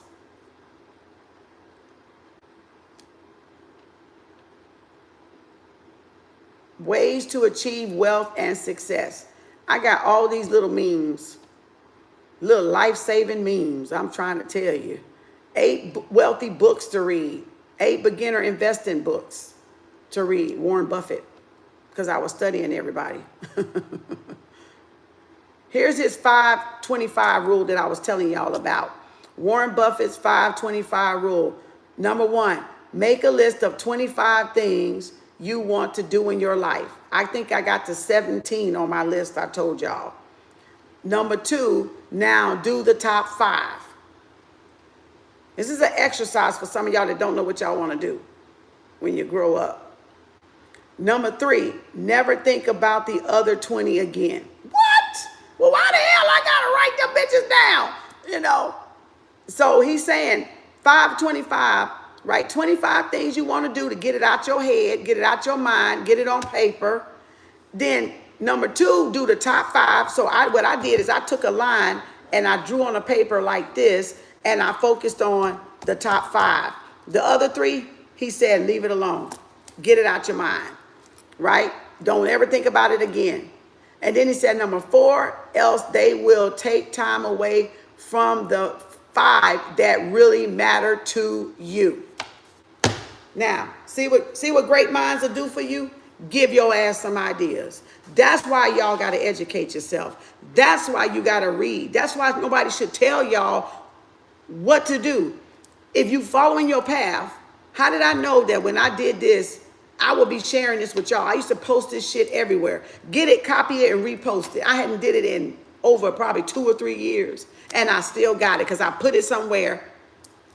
I can go back and refresh my actions on, myself on, right? And I don't have to worry about, oh my God, damn, I wish I had that meme or that post. And people talk down about memes and posts, but shit, these motherfuckers is a lifesaver. These motherfuckers, if you know what you collecting and what you trying to go, these motherfuckers is inspiration. This is motivation. I'm going to do this shit again. I don't even know where my list at. I got to find it, probably tear it up. I'm going to do another one because I don't even remember what I have on it. Matter of fact, I don't even know where it's at. But I'm going to do another one day. Just so I can refresh, because I'm going to say, universe, scratch that first list. I'm going to do it again. I'm going to start on fresh. So that's how you can do too. You can go, okay, universe, I know I manifested something, but I really wasn't clear. But now I'm clear, on my manifestation universe. I'm finna start over on my manifestation. This is now what I'm going to focus on. So now I don't need to worry about where that list is. I don't need to worry about what I put on that list. And if I find it in something that does happen, oh well, I'm going to start over today. And list me 5 out of 25 and boom, boom, boom, boom, boom, right? And the other one was the idea, man, because I found these around the same time. Getting a piece of paper and listing your ideas to get them out your head. The reason why we can't manifest because we leave stuff in our head and we don't write them on paper. And when you write, that's like a contract. You're signing a contract, a threefold contract, a binary contract, because you're writing, you're thinking, you're saying it, your subconscious sees it, your eyeballs see it, and you're writing it in your own energy. So you're now signing a contract. And blue is always for court, for contract. Whenever you close on a house, you sign it in blue.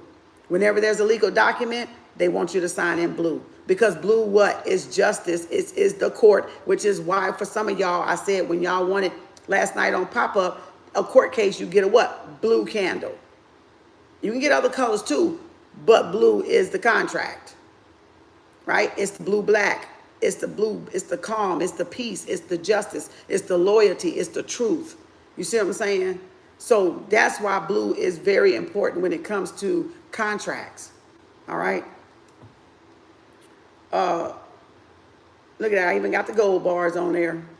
Look, gold bars. You know what I'm saying? There's hope yet, isn't it? There's hope yet. Gold bars. This was in January the 19th, 2020. That picture right there.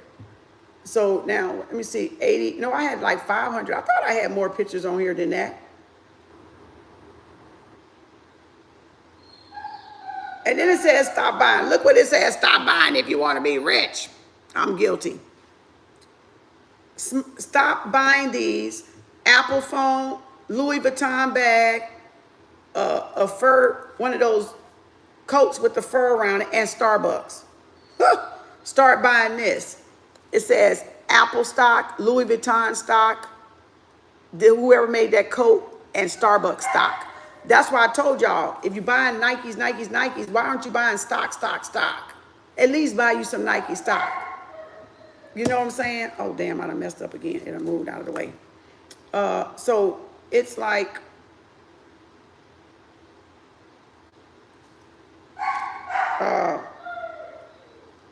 I'm trying to find that 1 through 14, but I don't think I can find.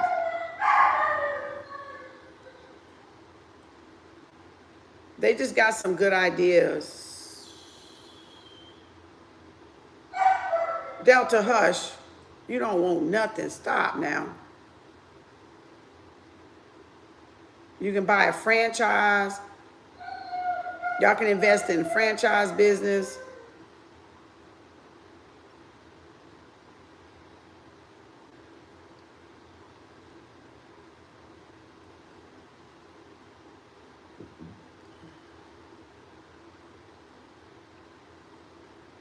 I'm trying to find the other 7 to 14 streams of income, because it was 7 more, because most millionaires have more than that 7. This 7 is kind of just for us as we get started to build up millions or multi-millionaire or billionaire status, if that's what y'all end up creating.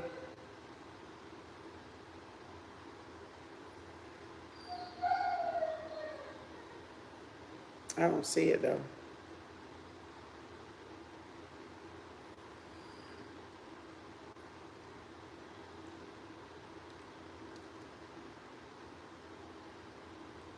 it says to get to the next level, you have to flock with people, with next level people.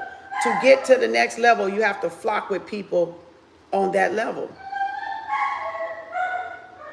Where is that 14 things at? I know it was up in here somewhere. Or was it a write-up? I don't know if it was a write. I don't know if it was a write-up or not. I'm just saying, jeez, Louise, what the bejeebas? Oh, there that is right there. I know, I had that.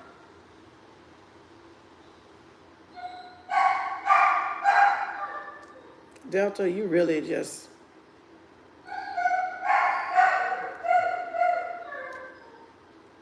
I'm gonna need a nerve pill messing with her ass.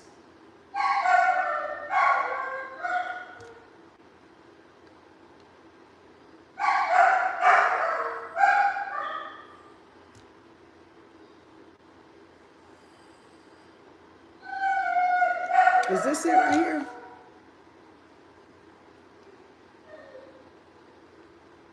Okay, here's the thing to invest in you. These are just some things I'm sharing from this photo gallery. To invest in you, it says watch educational shows. So this is how y'all use that time wisely. Your currency, your money, you buy back your time, you pour into yourself. You do activity, Delta! You do activities that's going to give back to where you're trying to see yourself be in the future, right? Whether it's do-it-yourself things or whether it's, hold on, y'all. I'll do something with this dog.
All right. So this is some things y'all can do. That's why I said managing your time. And so it can go on some of this. If y'all see something, you hear something, write it down. Boy, this is a long video today. Invest in you. You can watch educational shows, learn stuff online. That's when I say either this can be a blessing or a curse. You use the tool or the tool will use you. And most people that spend time online ain't doing nothing productive. And then they wonder why they can't create nothing. Because they strolling. They strolling and getting jealous. They strolling and getting jealous. They not trying to do anything to up their status or their value in themselves. So it's how you spending your time. And then it says read books or eBooks, right? Stay in touch with family. That's where that family time is coming in at. Choose your friends wisely, because everybody ain't your friend, right? Get rid of toxic friends, right? And then it says find a mentor, start that business, which that's what I'm doing now. I'm at the point I got to get a mentor now. So I got little mentors here and there, people that don't even know they my mentor, you know, that I be like, okay, yeah, I'm gonna watch her. Oh yeah, I'm learning a lot from her or him. I'm learning a lot. But now I'm like, you have to pay somebody mentor. So now I'm like, okay, I'm at the point now I'm finna go get me a mentor, right? I'm finna go buy me a mentor, pay somebody that I know is already fucking there, not nobody trying to come up on the side of me and we both try. No. You got it like Tony Robbins. right? Like a mentor. That's where you get to the next level. Everybody that I have studied and talked to in person and came across, they had a mentor to get them to the next level. Because you can only go so far. Like I've gotten myself as far as I can get. Now I have to get a mentor to get me even farther because I've done what I can do, right? So now I need to invest in myself even more because that is an investment in my spirituality, in my growth, and where I want to go. Now I got to go pay me a mentor. So now I'm searching for a mentor. I'm looking for me a mentor now. So that's my next step. That's for me. I've been doing it, but I just haven't came across nobody that I feel connected to, and I don't just run out and do shit. You see what I'm saying? So, yeah, wine is definitely one. That's what I said. Yep. The rich people collect 300 bottles of wine, 200 bottles of wine. They have wine cellars. Yes, they collect wine. Wine always gets more value with age. Even if y'all go take $100 and go buy yourself a $100 wine bottle and sit that bitch down, do not open it. That's an investment. The longer y'all keep that wine, it's going to be worth money. If you want to be wealthy, you got to think like the wealthy. You can't think on a poverty mindset. You got to think, what did it say? Making money is an action. Keeping money is a behavior. And growing money is knowledge. Wine is growing money. It's yielding you more money than what you paid for it. Go get your other cheap wine and drink. But when you want to spend $100 on something, go buy a bottle of wine that's $99 or $200 and put that bitch back somewhere you won't even see it and be tempted to drink it. You see what I'm saying? So you're right, Geraldine. Absolutely. Wine, rentals, music, arts. Yep. Picasso, Kincaid, whoever the up and coming famous painter is, buy one of their little pieces of art, and put it up. And then it says, find a mentor, number 7. 8, start that business. 9, start a new hobby. Hobbies make you money. That's something you love to do. A lot of people in pro bass fishing, that's like a hobby. My son get mad when I say hobby. He's like, that's not a hobby. It's a profession. See, but it's what he loves to do. And y'all think that you can't make money. Pro bass fishers make over $100,000, $200,000. They win the jackpot. They make money pro bass fishing. So it may appear to a hobby to us, but that's actually a profession that you make money off of, that you can get rich off of. You get trophies like football, like basketball. It's a sport. So but it's considered, they love to do it. So we would be like, oh, but that's a hobby, and they'll get offended. Don't tell them motherfuckers that that's a hobby to their ass, okay? Because they get offended. My son tells me, oh, that ain't a hobby, okay? So I say he a pro bass fisher. Goddamn, okay? You just loving what you do. So again, find something like that. That's why I said, find y'all something to do that you love. Because even though it may be classified as a hobby for somebody else, it's a way you can make money off of doing what you love. And it's going to make you inspired and give you fulfillment in life.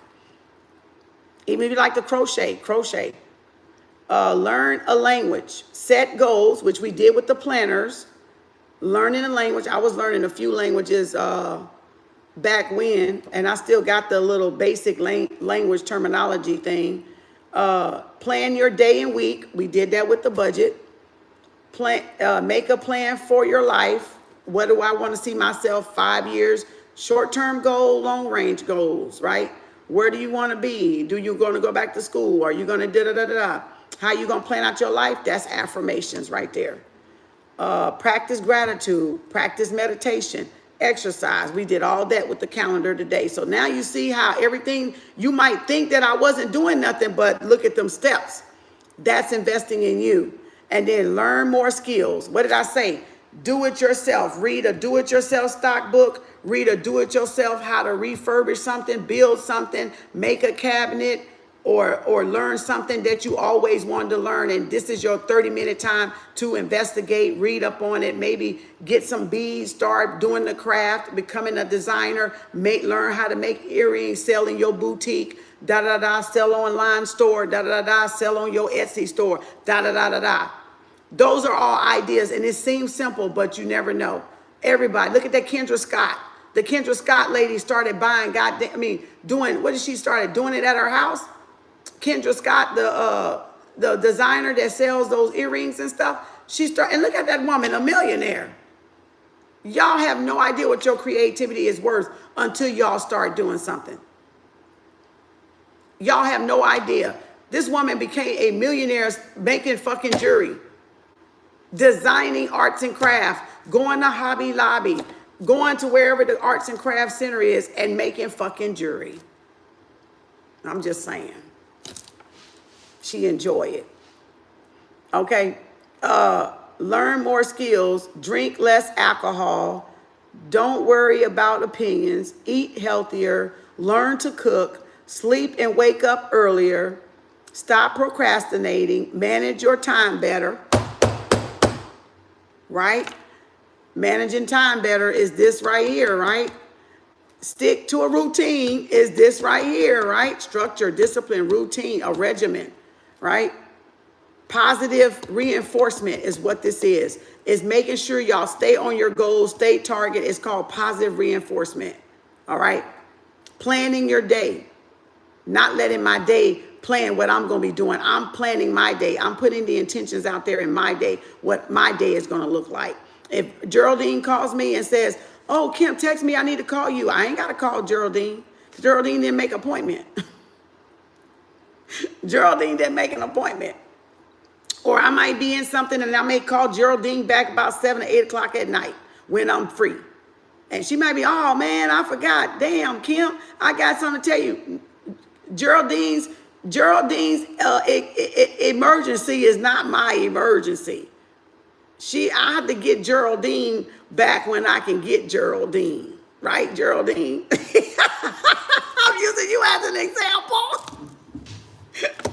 Geraldine know what that busy schedule be like, right, Geraldine? You're like, I can't deal with this client right now. I got to do this, this, and this, you know? So you're like, I have to get them back when I can get them in, when I can fit it in, you know?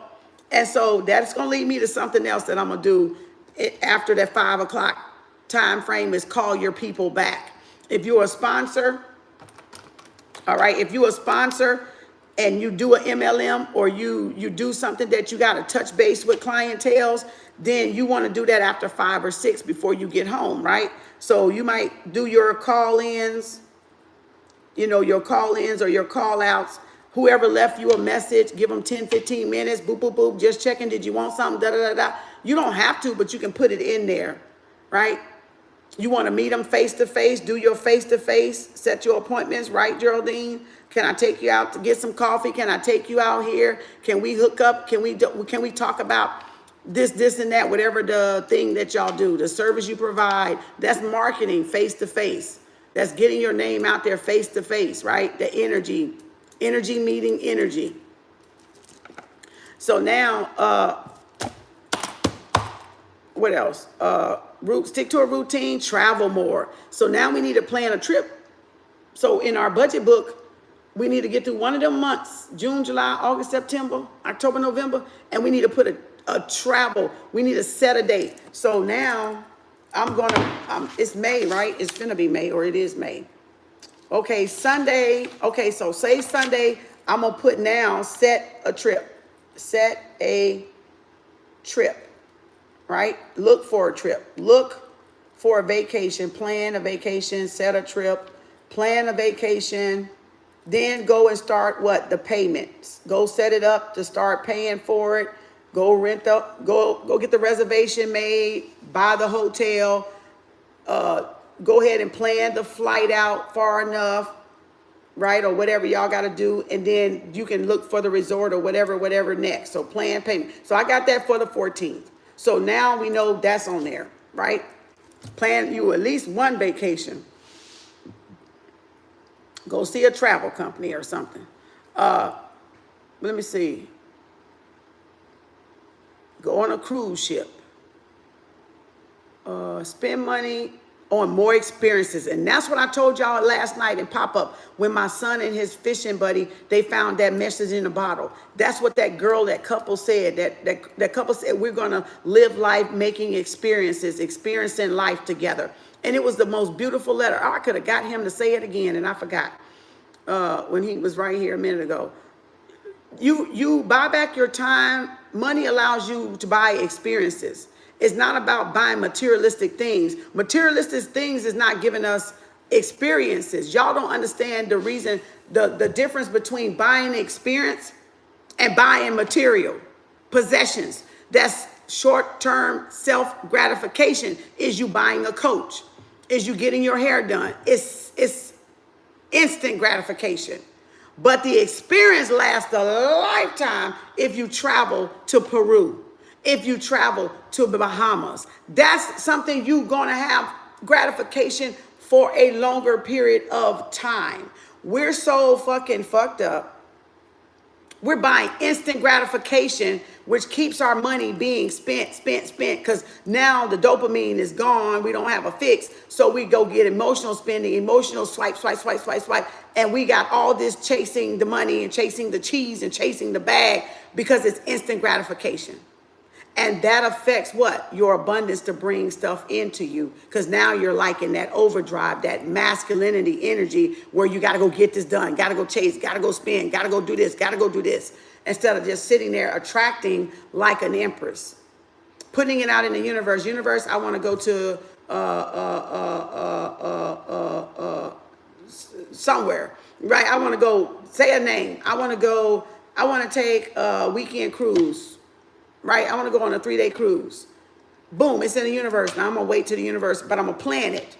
But I'm going to take action. But it's a behavior, it's an action, it's a knowledge. Now I'm going to go look it up. Now I'm going to go what? Plan it. Now I'm going to go what?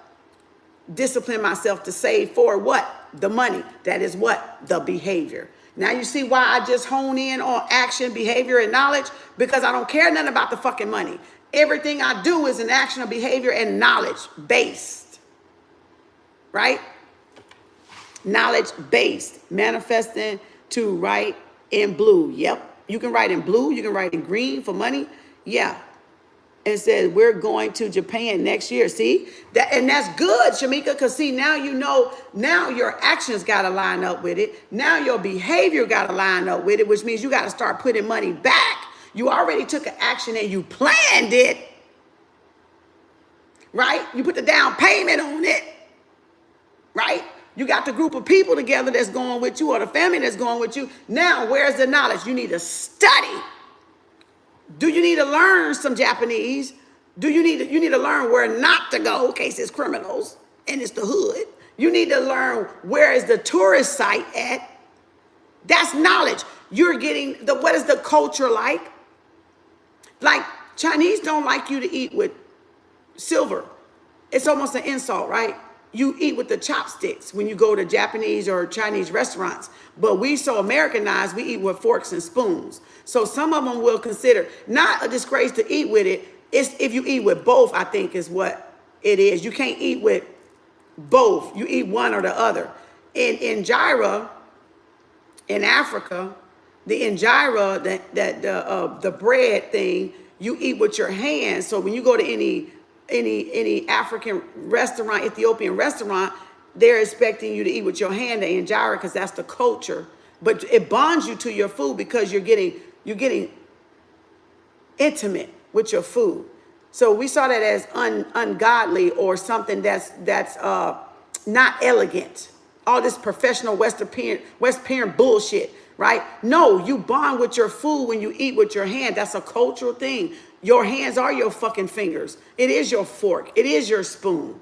It is your cup. When a person's starved in a movie, what do? They run to the water. They go like this. And they drink water, right? Because they've been starved out. We got everything we need. This is a divine instrument. All the components are inside and all the shit on the outside. You are the divine instrument that you need. It's how you look at it. Western civilization said, eat with a fork, eat with a spoon. Put the spoon over here, put the fork here, put the glass here, eat the salad first. Rules, rules, rules, rules, rules. Lao said it best, Tao, whatever he said. Nobody rules, nobody obey. Nobody rules, nobody obey. So there wouldn't be no rules to obey because ain't nobody ruling, okay? You got to be self-governing. But that's a culture thing, and you got to respect the culture. So now Japan, you got to learn something about that culture. How to say hi, taxi, can I use your phone? Where's the back? You know, your normal day-to-day thing that you may want to run in here, that I need help, whatever. You want to learn basic language, so in case you got to talk to somebody and they go, I don't know what you're talking about. I don't know what you're talking about. You know the basic things that you may need. You might want to know those basic words in Japanese. That's knowledge. So you see how I just broke that down? That's intellectual thinking. That's critical thinking. So you got a whole year to learn a few phrases in Japan, where to go and where not to go, right? Your tourist sites, how much they're going to cost, the conversion of the money, to have your money with you already. You can buy it in little malls and exchange centers, right? Where you convert the US dollar to Japanese dollar, or you're going to do it there, right? So I love Tony Robbins. Yeah, he's good. He's a good motivator. So now you see where that comes in. That's why I said I hone in what that beginning part of that thing was, and I look at action, behavior, and knowledge so that I can align with my purpose, so that I can align with what I'm trying to accomplish in life. Whatever goals, living my best life, living my dream life, living a fulfilling life, buying back my time, then everything has to align if you're trying to buy back your time. If you're trying to create some type of abundance, if you're trying to have a fulfilling life, all right, it needs order, structure, and discipline, persistence, determination, right? Let me see. Travel more, save your money, invest your money, spend money on experiences, challenge yourself daily, keep an open mindset, right? Visualize success, that's manifestation. Forgive others, all right? Because everybody didn't know what you know, and everybody, you didn't know at one time what you know. So that's where the sympathy and the empathy comes in at. Compassion, right? Forgive others. Forgive yourself for not knowing, all right? Because a lot of y'all said to me, well, dang, I wish I'd have known this earlier, man. I feel late. No, you're not late. You're on divine timing. You woke up when you were supposed to wake up. People wake up we don't all wake up at the same time and come into spirituality. You wake up when it was appointed for you to wake up. When you got the call, you either answered the call or you didn't answer the call. And if people forfeit their call, they may not get that call again, okay? Because you got the call to answer, to go on the journey, to break generational curses, and you either answered that call or you didn't. You either worried about what other people thought about you or you didn't, all right? That's just what it is. And that's why a lot of people mad at y'all, because you answered the damn call, or they haven't got the call yet, or they got the call and they didn't take the call. They didn't go on the journey, okay? So that's what a lot of that shit is mad and people mad about too. Stop trying to win approval, right? Take pride in your appearance. So look at how you dress. Remember I said, go watch how the wealthy dress. Go watch how money carries money. Go watch what shoes they got on. Go watch what watch they got on. Go watch how their hair did, you know. Watch. A lot of them don't flash money, but they got a lot of goddamn money, but they won't flash it. Then some you got that flash it, you know. They don't care. They want people to know they got money, you know, and all that bullshit. But a lot of money, you don't have to flash money. So don't get it twisted, all right? Take pride in your appearance. Love yourself. And then the last one, listen to podcasts. Because you can learn a lot about what opinions, ideas, topics, be well diverse in conversation. Look at the news, look at politics. You know, even if you don't vote or you don't like it, you want to know what's going on in your city council, in your community, or in the government in general, so you can hold a basic ass conversation with somebody and not look stupid. So it's all that's called investing in yourself. All those different things. So you can see it's always something every day to learn and something every day to do to better yourself. All right. Besides strolling all goddamn day, wasting time. That's why people be mad, because they don't know what to do with their time. But I just gave a lot of y'all something to do. Now it's up to you to do it, because I can't make you do it. So now you got take a trip. We got that. Call your contacts back. So I'm gonna put contacts here. If you got any new contacts or inquiries or emails, right? That could be part of your work in the evening while you wind down, whatever y'all do to wind down, watch the news, cook, champagne, wine, bubble bath, whatever, right? Whatever your day is like. So now, that was a lot of everything, what we just did already this morning before I even saw that. I haven't seen that thing since I put it on there. So it was out of sight, out of mind till just now. So, but you can see how I already encompassed everything on here, right? So planners just help you organize y'all day, ladies, and get structure in your day, especially when you by yourself and you don't have a man there, like, babe, let's do this. Planning, babe, let's do this. That's why a man plans. That's why you don't, and back again with this relationship shit, because it's all overlapping. It's all interconnected. That's why you don't want a man, you don't want to make plans for a man. That's why y'all don't want to because a man needs to make the plans for y'all. A man needs to have a plan in mind for y'all. What do you plan here? Where are we going? Not y'all doing everything. If you doing everything, you're in the masculine energy. And y'all wonder why y'all uptight and y'all frustrated, and because you're always in overdrive like a man. So you're getting dumped with dopamine. You're getting dumped with dopamine. I'm gonna do a relationship thing on this. I'm gonna get off and come back on. This is relationship shit.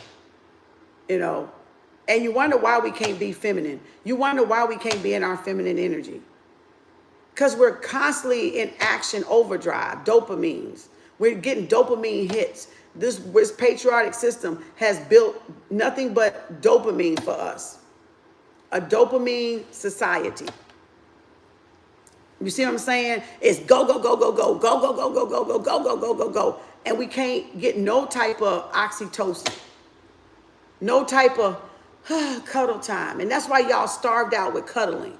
That's why y'all looking for love out there. But you're taking it into the energy of being a masculine, being an aggressive female, that y'all getting yourself in trouble and caught up because you want to cuddle. The oxytocin is us wanting to cuddle, wanting to be touched, wanting to be loved, because that's feminine energy, right? Just a little poker or bowling or shooting pool. Yeah, crash. Because remember, I shoot up the pool. I'll play by myself. That's free. That's me time. I go straight up to the office and what? Play some pool. Because that's what? Me time. Whatever you love to enjoy as a woman. It's not a manly sport. It's not a manly sport. Me and my ex played pool together. We went out to think, we did those things. Women do that stuff with their man all the time. You can do stuff with your man can do stuff with you, and then you guys can do something separate that doesn't have anything connected to each other. So you maintain your individuality. That's how you maintain your individuality, y'all. You do stuff together that you enjoy. You might like dinner. He might like pool. Right? So then go play pool. And then he gonna take you out to dinner. And then he might go do cross-country jogging. And you be like, shit, I ain't finna go do no jogging. I'm finna go over and do some yoga. I'm finna do some meditation. I'm finna go paint. I'm finna go to arts and craft with the seniors. I'm finna go help some seniors or something. He gonna be like, I ain't gonna help them old folks. Okay, you go do you, boo-boo, and I'm gonna go do me, baby. Boo-boo, hey, baby, hey, boo-boo. That's when you separate and then you come back together. How was your day? Oh, I had fun with the fellas doing this, da-da-da, cross-train. Oh, I had good with the seniors. Yeah, da-da-da-da. You got something to connect with and bond and share about your day. Being separate but individual but together. See what I'm saying? Y'all don't have to do everything exactly with your mate and be up under their armpits all day. You don't have to.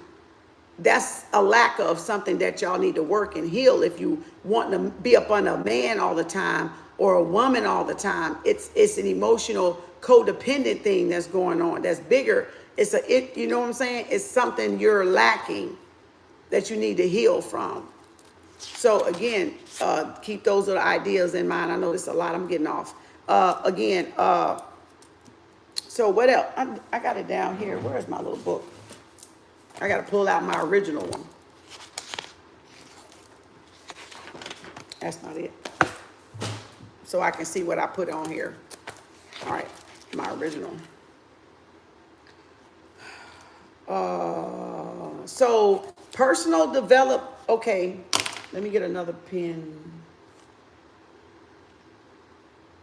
Okay, let me put it in pink. So what we did this morning is personal development. Right? That's your personal development. All that yoga, budgeting, is personal development.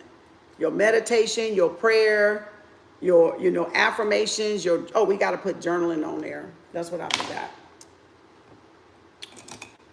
Journaling. Let's put journal.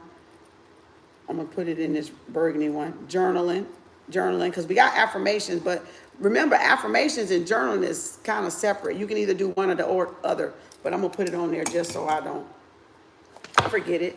And then, here's work. And then your lead generation is at 5. So that's your contact. Your contact is your lead generation. Who do I need to call back? What clients I need to call back, right? So lead generation. Who I need to contact, right? That called me, that's important that I touch base. Or is it a supplier? Is it a sponsor? Is it where I get my merchandise from? My supplies from? Who's doing my manufacturing? My printing my book, right? And a lot of work stuff can be in between the orange block here. Anything work, it can be emails up in here too. If you got a slow day, you can check my emails at 12, right? Every day at 12, you can do emails or phone calls on your lunch, right? You got a lunch date, you got to put lunch down. Some people check emails at lunch. Lunch could be at 11:30, 12 can be emails, or it can be both for the whole hour. So lunch and emails. Right? So that's what I'm doing here. So see how the day is planned? Or you may even call one client back, plus one client, and do an early lunch client call back or something. Okay, and then we did your follow-up time, your lead generation. That could be every other day, or that could be Monday through Friday. So I'm gonna put it over here, lead generation, on Tuesday and Thursday, right? Lead generation. And then you want your go face-to-face time, seal any deals, go on a coffee date or a business dinner with your client face-to-face. Or if you're selling MLM, you want to meet them in person, take them to the seminar, invite them to the WhatsApps, the Telegrams, the sponsor calls, be on sponsor calls. If y'all doing the MLM thing, because I did that before. So if you're doing the MLM thing, you want that contact because you got to keep the referrals coming. You got to keep the contact, the lead generation, right? And then personal development again toward the end of the night. So you start with the end, you start with the day and you end with the day. So where I'm reading is my personal development again, which would be, right? Which would be my reading time, my learning something new time.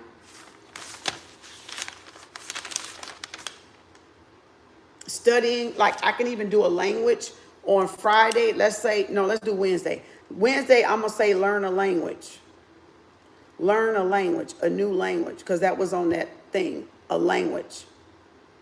Whether you do it from Google Translation or whether you go get a CD, a DVD or a book, or however you need to do it. If you need to hear it, get it audible, get it from the Google Translation, and pick a language that you don't know and learn that language. And that way, once a week, you're learning a language. So you should be able to make sentences after a while or brush up on, like I know Poquito Espanol, I can take some Spanish, right? I can brush up on my Spanish and become more, and then what I learned in school will start to flood back and come back, and I'll start to remember it, right? Because I had a Puerto Rican stepfather that spoke Spanish. So we kind of knew a little bit, but like I said, you don't use it, you lose it. So I need to brush back up on that. Or brush back on an African language, a tribal language, right? So I know a little bit of Zulu. I got a little bit of Zulu language. I got a little bit of Ifa language. I know how to talk Ifa, you know, Odamari, which is much like Spanish, but a little twist, a little different. So I can brush up on one of those languages, right? From the continent, from culture, where I'm from. If I know where I'm from, what tribe I'm from in Africa, then I can brush up on that tribal language. So it's no reason why nobody don't got fucking shit to do. Cause you see, I ain't even got the bitch worked out yet and it's full already. So that go to show you that's what wealthy people do. There's no room for bullshit. Absolutely none. Your whole day is consumed with your purpose, with your plans, with your goals. You know, and then say I want to do an arts and craft. So if I want to get back to making bracelets, like I said, painting, I might put Friday night, I'm going to chill for 30 minutes and start creating my jewelry again. So I might put waist beads every Friday, waist beads or painting, right? Or get my paintbrush out and paint me how I feel that day, an art piece. You see what I'm saying? Waist bead or what? Painting or paint. So something to just relax the mind, something to take my mind off. Olives and cheese and painting, olives and cheese and waist beads, right? Grapes. You gonna give yourself a whole goddamn fruit tray and get the fucking work. It is no excuse. Y'all ain't got no excuse. I just obliterated everybody's excuse just today off of this long ass video. When you see how busy this bitch will get, read a book, it even said write a business plan or for a grant. So even on Wednesday, let's say Monday night, I'm gonna be writing my business plan. That's my personal development. I'm gonna say write a business plan, you know, for a grant, right? Or for them loans, right? Study loans, write and study how to, because you can make money writing grants and business plans or helping people with that service. So write or learn how to write your own. Bam, Monday. Everything personal development is taken up now. Everything. Every Monday through Friday is no room for nothing. But go to bed. But to go to bed. Study a different language. Read before bed. I can even do evening yoga. If I don't get to morning yoga on Tuesday, Thursday, or Saturday, I'll drop down and do it before I go to bed. So I always know I can improvise and move and get my yoga in, or I'll just miss it for that day for whatever reason. It was a busy fucking day. It ain't no way, it ain't no thing to, it ain't nothing to, what do you call it? It ain't no big deal, but you want to get as much as possible on schedule to keep the wastage out the way. The main thing is to obliterate the wastage of time and energy, the bullshitters out your schedule, and get busy doing y'all, and get busy living, and get busy creating experiences and goals. That eliminates the bullshitters. This you can see how this thing filled up. Now you're gonna be like, God damn, Kim, if you go here, we ain't gonna never see you. You're not gonna see me. You literally not finna see me. That's what I was doing before y'all. You got it? This is what I was doing before y'all. You didn't see me. This is what I was doing before y'all. Now you see that? And when you take for granted people's time and energy, and people take their time and energy back, watch what's gonna happen. Watch what's gonna happen. You miss them. You miss them because you didn't respect them, and you don't respect people's time and you don't, you neglect them. You take things for granted. And so when people pull back their time, when this is what they got that y'all don't know they got, y'all think they being funny. But it's because they got a fucking schedule and they got fucking goals and where they want to take their life. Now, it don't seem like they got anything personal against you now, but the fact that people take it personal because people don't know what people doing in the background. But I'm showing you I did this before y'all even knew me. That's what got me to where I was at right now today. This right here got me there. And that's how strong-minded you have to be. That's how disciplined you have to be. Right? So now you see people don't be funny. People don't be being funny. Y'all just be having hidden motives and hidden intentions for people. And when people take their life back and put themselves first, people get pissed off because they can't get in people's business. And you have no room to get in people's business either, do you? I just showed y'all what happens with wealthy people and rich people. And when they pull back, they doing them. They're minding their business. This is me minding my business. This is me handling my shit. This is me working my day in and day out meticulously. Right? And yeah, some days I might sleep in, some days I might not do the yoga, or I might have to go run an errand. I got a day full of errands and I might forfeit some of this. Well, I just cross it out and keep going. I don't beat myself up. We're human. So you're not going to be, it's just so you have a goal. Like the night before, say if this is this week now. So Friday, what I'm going to do is I'm going to go, oh, okay, what I got next week? I'm going to skim. Oh, it's already done. Okay, I know good. Or I got to cancel this, something coming up here. You can move shit around. So now the weekend, you already know what you're doing. Now come Monday morning, look what I got to do. Okay, I can run here and go to the grocery store here. And notice I ain't even put grocery store, nothing on there. You know where everything is at a glance. So it's like a visual that you're a snapshot. So if Geraldine, like I'm using Geraldine for what you call, I can say Geraldine, oh Kim, you want to do lunch, Kim? Oh, Geraldine, let me check on my schedule and make sure I ain't got no other appointments that I made that are more important. Okay, I got somebody I can write. Now I can write Geraldine down here for Monday, right? I'm gonna write Geraldine down because Geraldine called me here on Friday, or Geraldine made a text me Saturday or Sunday and said, oh, Kim, I got an opening. I had to cancel. Can we do lunch? Da, da, da. And I'm okay, let me see, Geraldine. I don't know if I can let me see. Oh, yep, I can get you, Geraldine. We can meet up at 12 noon for lunch, Geraldine. And I put Geraldine down. Now, who is next? Shamika. Shamika might call me and say, Kim, can we do lunch? And I'm like, oh, I can't get to you this.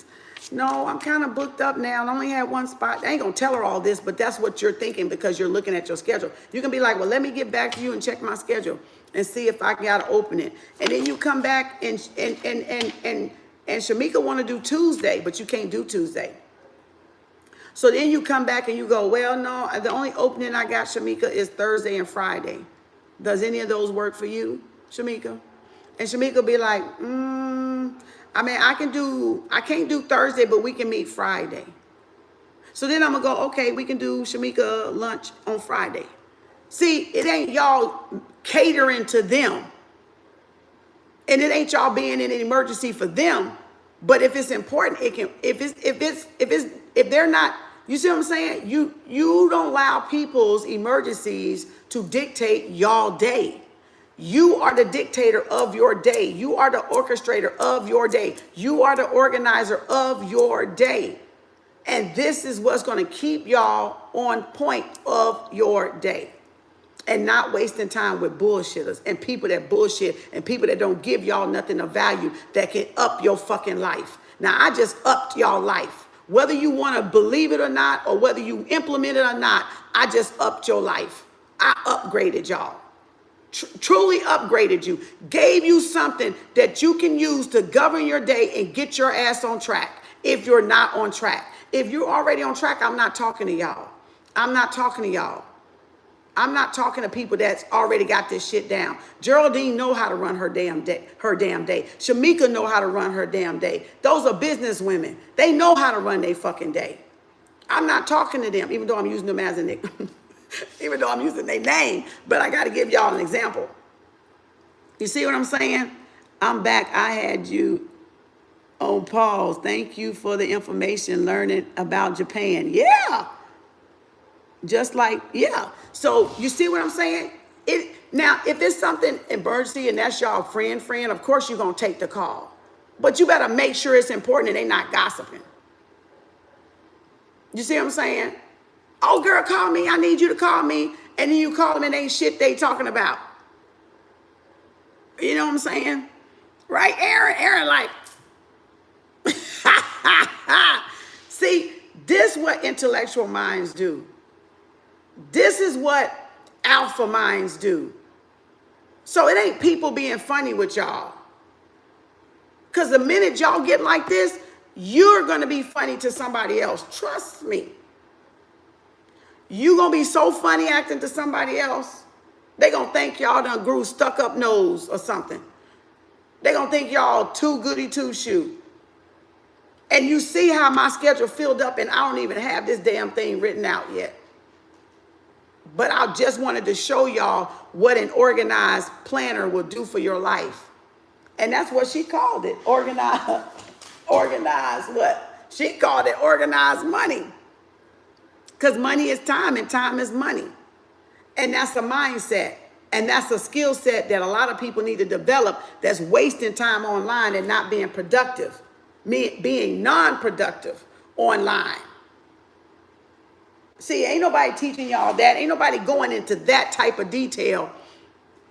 Y'all wasting so much of y'all life and so much of y'all time and so much of family time and valuable time and experiences doing absolutely fucking nothing. But doing this. At least use it to up yourself. At least use it to get the information to upgrade yourself, your circumstance. Nobody got an excuse because we all got phones and we all got internet and we can go to free Wi-Fi at the coffee shop. So nobody got an excuse, even if you don't got internet at your house. And if you live in an apartment, you got free fucking Wi-Fi. You ain't even got to leave that bitch. So it's still no excuse.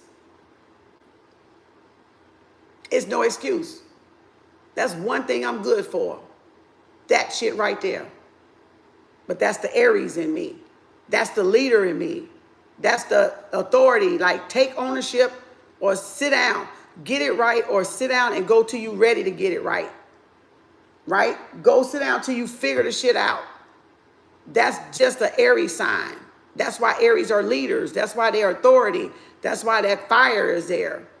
That's the passion, right? Because enough with the excuses is not doing nothing for nobody, no matter what your color is. It ain't doing nothing for you or your family or your loved ones. Making it fucking excuses. You either the chosen one or you not the chosen one. You either going to make a positive change or you're not going to make a positive change. Then don't expect positive outcome to come to you if you're not doing no action. You can't get a positive result doing the same shit that broke your ass in the first place. You can't go nowhere like that. That's not problem solving. That's creating more problems, more blockages, more stagnation. You got to change what? Action, behavior, knowledge. Everybody write that down. And write that down. Forget the first part of what I said, the money making, da-da-da-da. Everybody write that down. Everybody, write it down. Let me find some. I got a gold pen I'm going to write that bitch down on. All right? I got all kind of markers up in this bitch. What we got? Action. Why is it? It don't even want to write. Oh, behavior. I don't remember using this.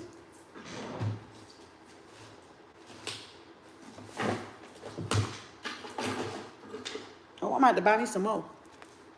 And what? Knowledge. it starts to write and then it.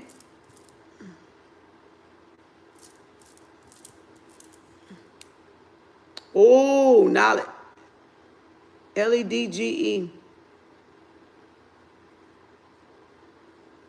There it go. Come on in here. Because I ain't used this damn thing. This damn thing better work because I ain't never used this damn thing. I bought it and there it go. You see how the damn devil was trying to keep me from writing that? Y'all see that shit?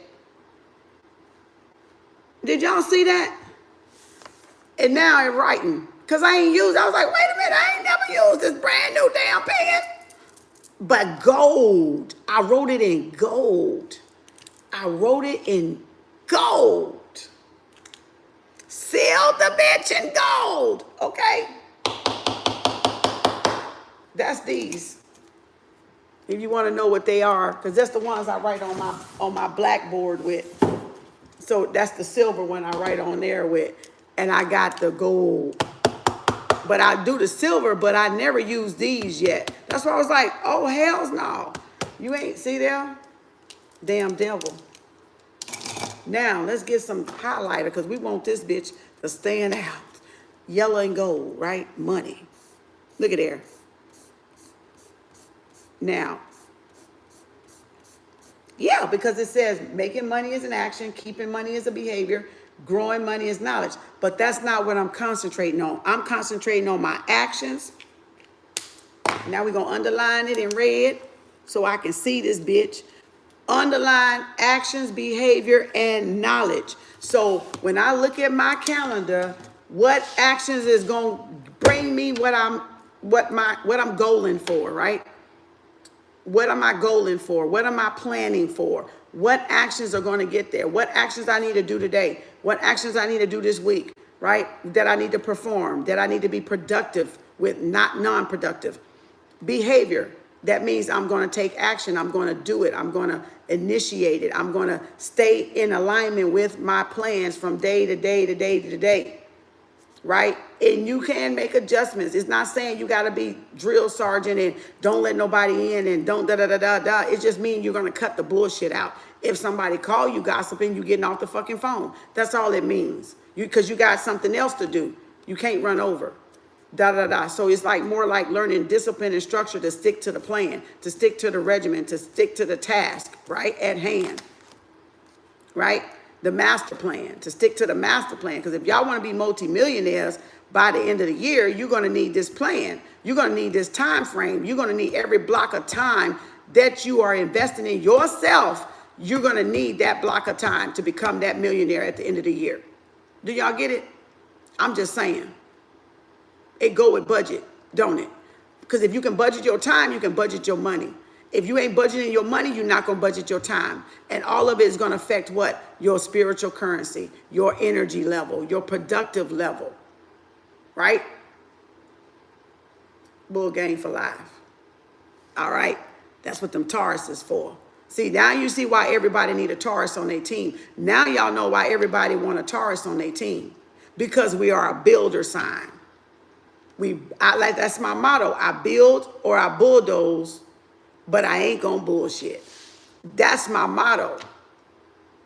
Because that's a true Taurus. We're gonna build or it's demolished. We ain't doing it. It ain't working. We gotta go back to the table. It ain't working. You gotta be cut from the team. This ain't working, bro. This ain't working, sis. I can't work with you. I ain't finna put up with this shit. That's why you need a Taurus. Because a Taurus understands practicality. They understand time block, time frame. Now, can it be a generational curse? Yes. Can it be a strong or weakness? Yes. But that's what we're here to get it balanced, calibrated. Because we all come in here with generational curses and generational, blessings or whatever. And so you gotta weigh them out to make it be good for you. The Aries make me go into action. The Taurus make me time block and be practical. And the Sag make me what? Stay on what? Target. Because it's a what? Archer. Stay on what? Point. Stay on what? Focus. On what? Concentration. On what? Where I'm going. What I'm doing. That's my three big. That's my big three signs. If y'all don't know how to use y'all signs, you might want to go back and study your signs, because your signs will help you get to where you're trying to go. But you can't study my sign. You need to study your sign, because your charts ain't my chart. You see what I'm saying? That's why you need to know yourself. That's knowing thyself, knowing thy weaknesses, knowing thy strengths, knowing what you need to do. Yep, and minding your business. So your business of what? Mind you. That's the difference. That's the thing that millionaires and billionaires and wealthy people and multimillionaires got above us. They know how to fucking manage that goddamn time to a T. And it's gonna hurt people's feelings. But oh, fuck the well. You want to get where y'all want to get, or you don't want to get where you want to get. And that's for each of y'all to make that decision. So I hope this fucking help. I hope it helps some type of way, you know. But again, I'll feel the rest. I think that's for the most part personal, business, work, family time, me time. Let me just put me time. That's just an example I was doing in case I need to come back and brush up on this later. This is my example sheet. Me time, right? I can do green. I got blue, right? Whatever highlighters you want to use. You can get the little ones or you can get the fat ones, you know, different colors. And this is like stickers, or you can get stickers and do the stickers in here. You can go around collecting a lot of stickers. Hobby Lobby, Walmart, that say little thing, and y'all can make stickers where you don't have to write stuff in there. You know what I'm saying? So you can keep it as neat as you want or as sloppy as you want. Long as you can read it, it's for you. I shred these. I don't even keep these. I usually, well, when I had patients' names in it, so I had to shred it because I had names and numbers in it. So I shred mine. I don't keep mine. It's nothing to keep. There's nothing I need to see in this particular thing here. This is just to govern my day. So this is, and there's an affirmation right there. So there's affirmations all down here at the bottom, in where I said you can put the great affirmations. So I can put affirmations down here across the page, wherever I can put them in. Just little prompts, little cues, little reminders. That's what the Post-it notes are everywhere for, to give y'all that type of reminder, so you always have it on your subconscious mind, and that helps you manifest. It helps you keep your vibration high. So I hope that helps y'all. I know it was like, y'all probably was like, damn, because a lot of y'all gotta stop. Y'all, a lot of y'all are so good on making excuses and playing victimhood that you don't get that stronghold. That's what you call a stronghold. So a lot of y'all need that forceful teaching because you got such a strong, whatever the curse is, it's a stronghold. It got a grip of you, and y'all don't know how to get out. And you wiggling, but you don't want to.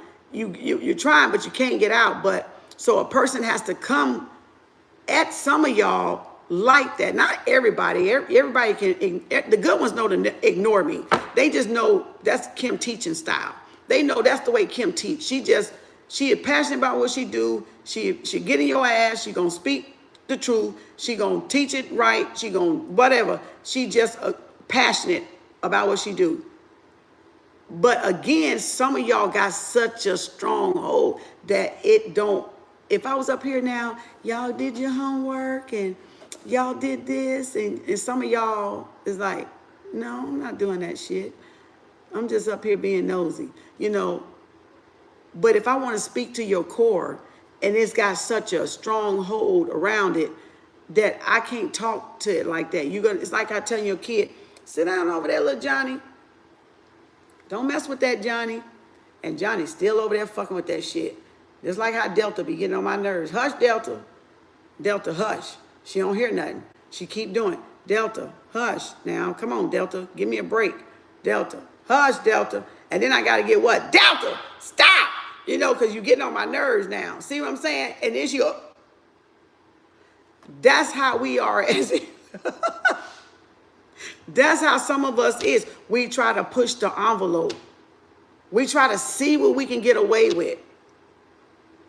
And that's how we have maneuvered through life. And so some of y'all can't be sweet talked. Some of y'all can't be sugar coated. The ones that it ain't offending, they not offended by me the way I talk, because they already know, oh, that's teaching. I'm learning. I don't give a fuck. She can say what the fuck she want to say. I'm learning. It's helping me. And then some people are like, oh, no, I don't want nobody yelling. Okay, well, get off my fucking page then and go get this information to whoever you can find it from. See what I'm saying? That's the part I'm talking about. It ain't the messenger. It's the message you need to be worried about. Is you learning something? Are they giving you something of value? Or are people up here wasting y'all fucking time? You just got a wealth of information that can carry y'all for the rest of y'all life. That can carry y'all the rest of y'all damn life on how to maintain your own budget, how to manage your own time, how to invest your time wisely, how to spend your currency wisely, how to spend your money wisely, how to track it. If you have to go back to old school, like I said, using the checkbook, go back to the old school.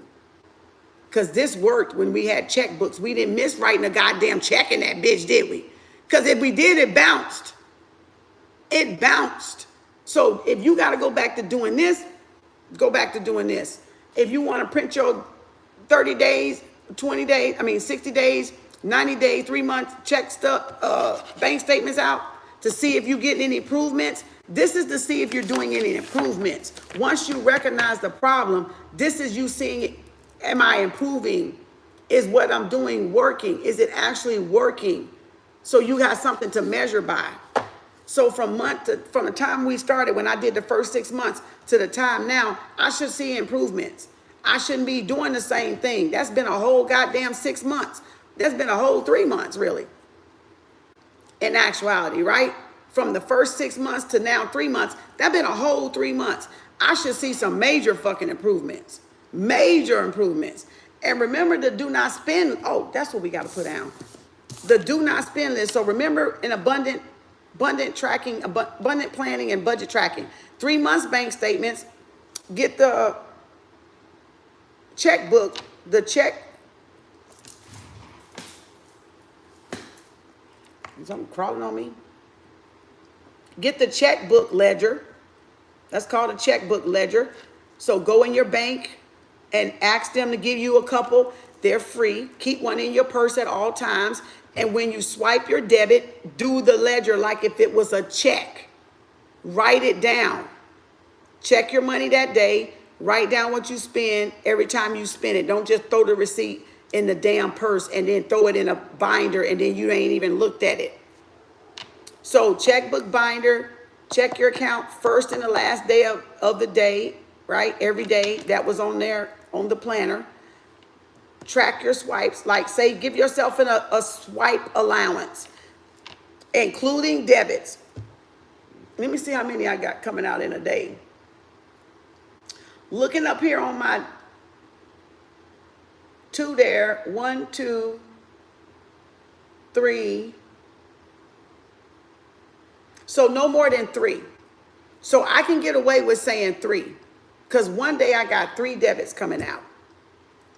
4 that I can pay and make it a debit. But 3, one day has 3 debits. That's my max debits. Everything else is scattered out. 1 here, 2 here, 1 here, 1 here, 1 here, like that. So I already know my max swipe is what? 3 swipes. Damn, that day I ain't spending no money because them my 3 swipes. So I can either say, okay, 3 is going to be my swipe or 5 is going to be my swipe. So, but I don't want to look up there and go, well, I got my light bill, but then I can spend 4 more swipes. I might be tempted to go shopping. You see what I'm saying? Because I'm like, shit, I only got my light bill coming out. Ooh, I got 4 more swipes today. You don't want to set yourself up for failure. So the less wiggle room, the better. Because if you go up and you don't know how to refrain, that means you finna have 5 swipes every day. You ain't finna have no money. So I think I'm gonna keep the 3. So I'm gonna keep myself 3. So when my lights come out, I got 2 swipes. It's either going to be a grocery store, or it's going to be gas, or it's going to be some entertainment, right? Me going somewhere. But in other words, I only got 2 swipes if I got one thing already coming out. If I'm counting what the auto draft is. Now, I can say 3 swipes on top of the auto draft. But then that makes, when it's 3 swipes, that means it's going to be 6 swipes that day if I use all 3. So you see what I'm saying? One day may have a whole bunch of swipes that day. The other ones, I'm only going to have 3. Because it ain't nothing on those other days. It's blank. Nothing's going out. Nothing's in auto draft and auto pay, right? Nothing's set up on auto pay. But as much as set up on auto pay, it's set up on auto pay. So I don't have to worry about it, right?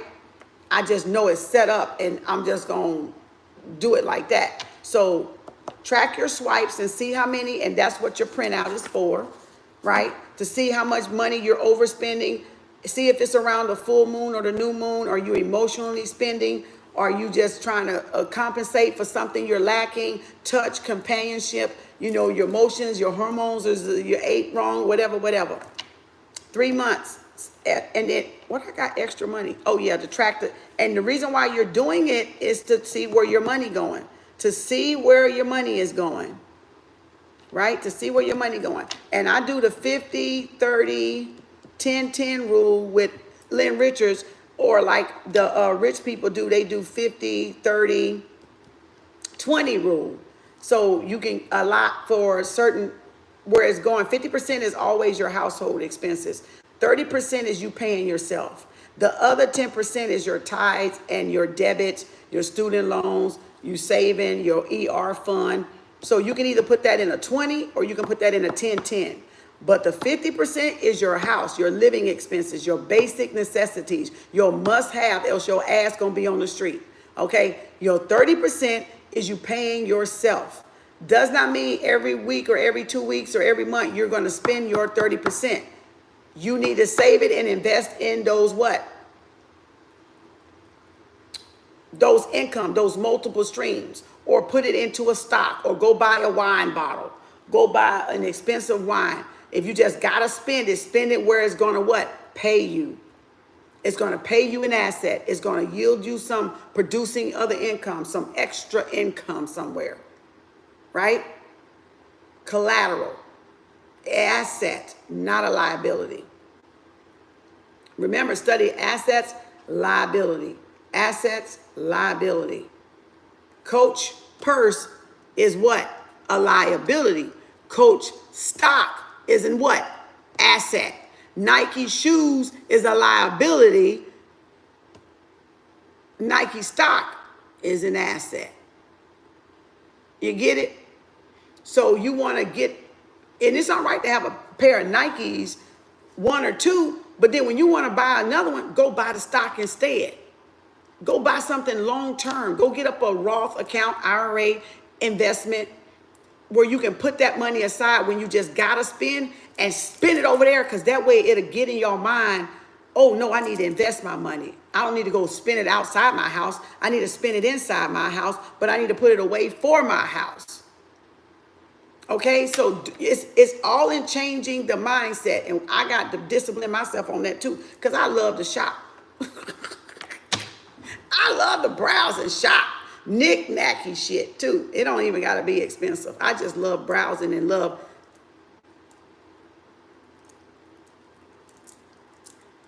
You know what I'm saying? That's the Taurus in me. So yeah, I love shopping, but I keep stuff at a minimum. So minimalism, simplicity, rules. Less is more, all right? Less is more. I don't buy things because they're on sale and leave them hanging in my closet till I think I can wear them. No, I buy the stuff I'm finna actively wear. And when I'm not actively wearing no more, I move that energy out of the way so I can bring in new energy. That's how I do it. I don't just buy shit because it's on sale, knowing it's too small or it's too big. You can, if you want to give it and give stuff away. Some people shop like that, and that's how some people give people that's in need around them, is they go buy different sizes, put in their closet, or they think they can wear it. It's too small. They hang it up. It still got the receipt on it. They never wear it, but then they may donate it or give it to somebody else. because it still got a tag on it, and they never got in it. They never could wear it. But you see what I'm saying? But they didn't return it. That's a form of giving if you're going to be giving those things out. But if you're going to be keeping those things, oh, I can get in this, oh, I'm going to wear this, and consignment stores consider something 2 years out of the resale price. So if it's over 2 years, get rid of it. If you haven't worn it, recycle it, give it away or something, donate it somewhere, because it's fires that break out and people go to the Salvation Army to get their babies' clothes or whatever and things like that to wear when they've been burnt out or whatever, right? Homeless, shelter people, whatever, that lose everything for whatever reason, right? So you can do that, but every 2 years you should recycle. So your clothes really shouldn't be no more than 2 years old, because after that it's out of style if you're going to go by how they recycle buying stuff from people. They don't take normally no more than two years back. And that's what the lady told me. She said, we don't take nothing 2 years back because it's out of style. That means, in other words, have a yard sale or go to a garage sale, go to the thrift store and donate it or give it away. Right? It says, if you're buying cheap, you're buying twice. Damn, my soul. Absolutely right. Damn, Aaron, you remember that? You remember that, Aaron? Like, yeah. Oh my God. Yep. If you buy cheap, you buy twice. My son taught me that one. You're right. We made a whole little jingle off of that one. We made a whole little jingle off of that one, girl. Dang, we made a jingle off of that one. So hopefully this is helping y'all in some type of way, give y'all some type of ideas, trigger some type of ideas, some type of mindset you want to adopt that you see is going to be effective for you. I think about that all the time. I think about that all the time. I love it. I know. I forgot all about it. I haven't said it in so long. I need to put that bitch up there, don't I? I need to put that up there. You just remind, where my little Post-it notes at? Damn it. Look, I got a million notes everywhere. You got to get them thoughts out your head, because your ass will be everywhere if you keep them damn thoughts in your head. If you buy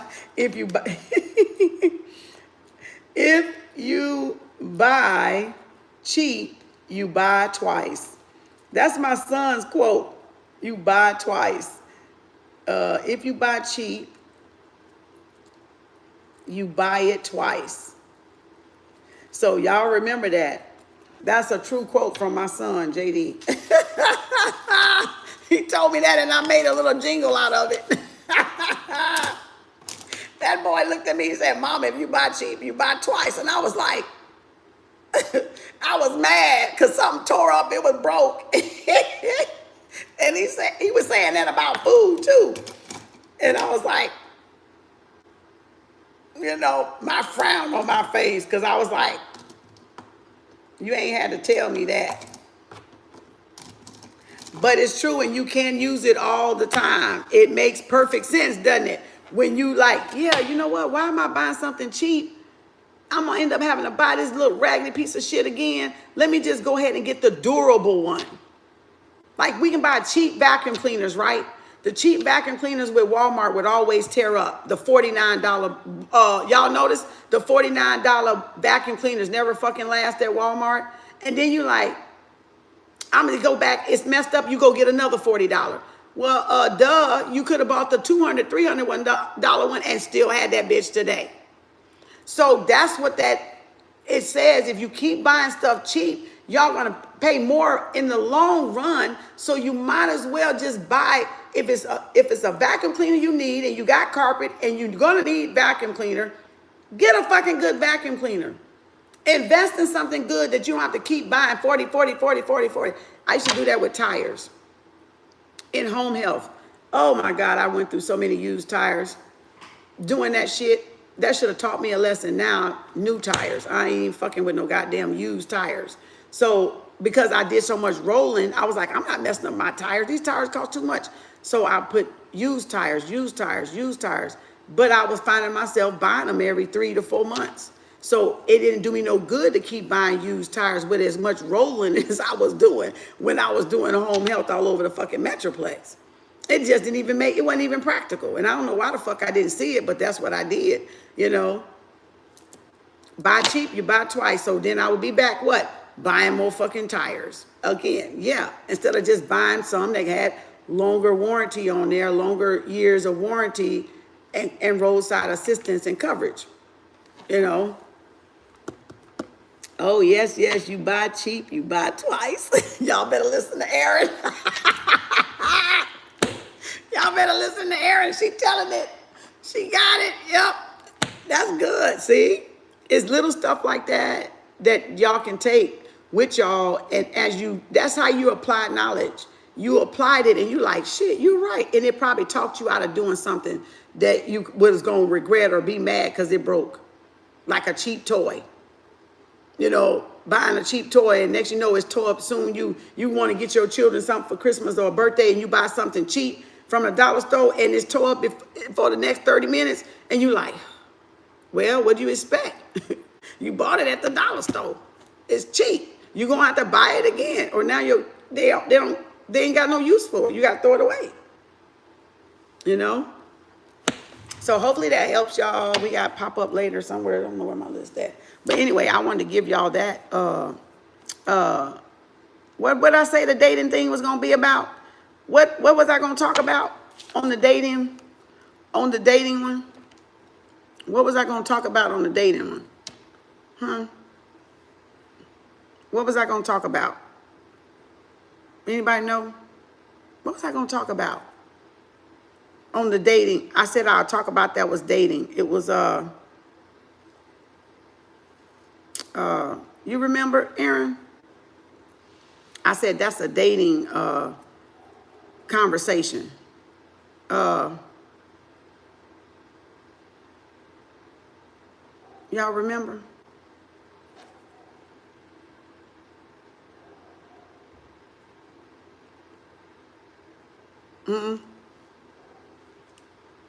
Y'all remember?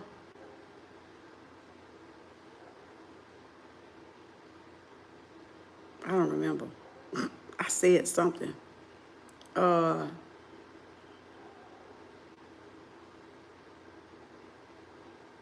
it was the dopamine. It was the oxytocin and the dopamine.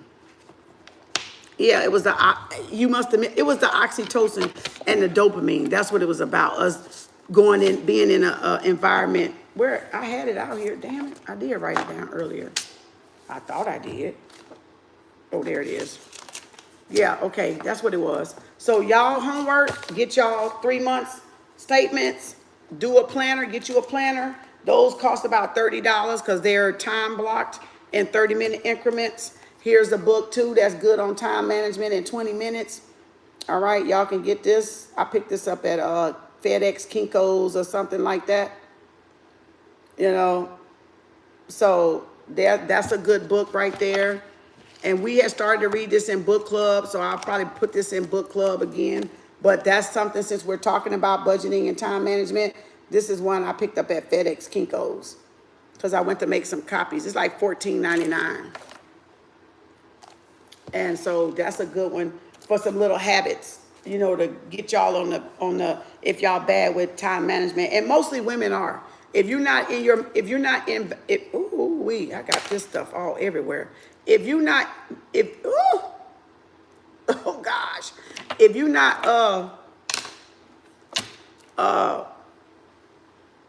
balancing your masculine energy, y'all are wasting a lot of time because y'all don't have a schedule or a routine down.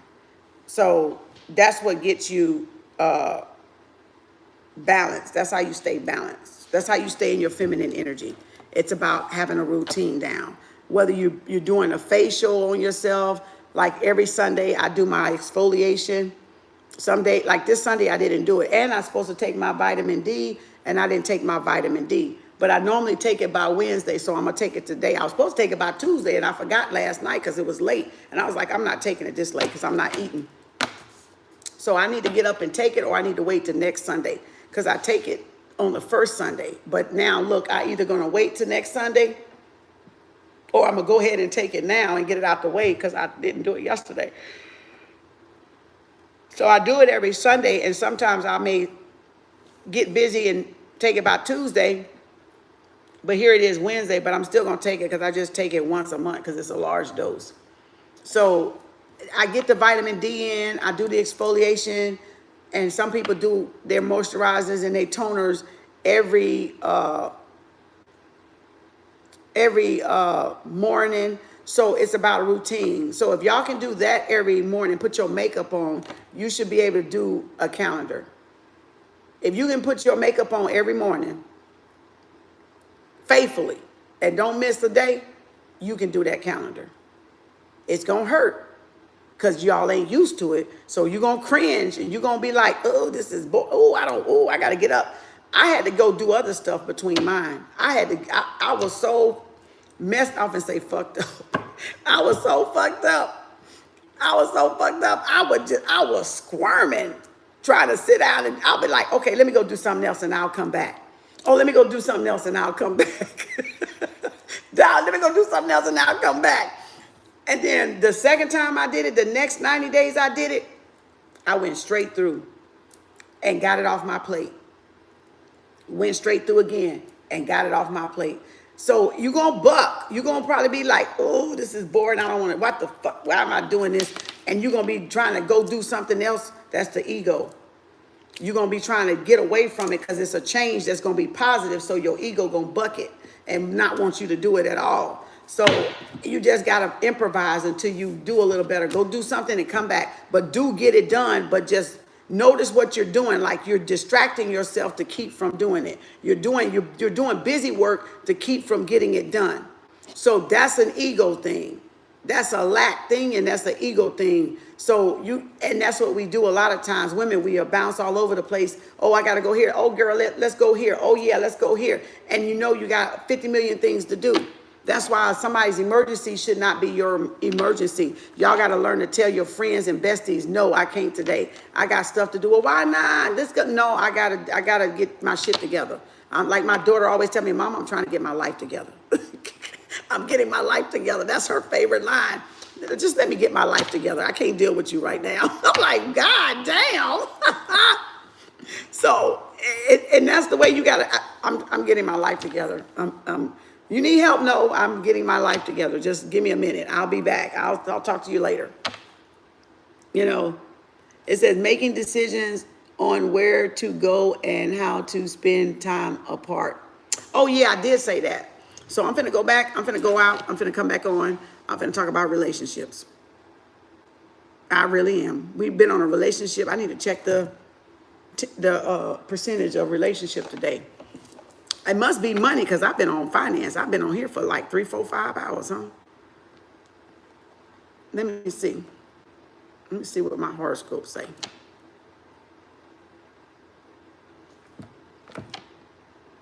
What's my percentage? Yeah, it's career.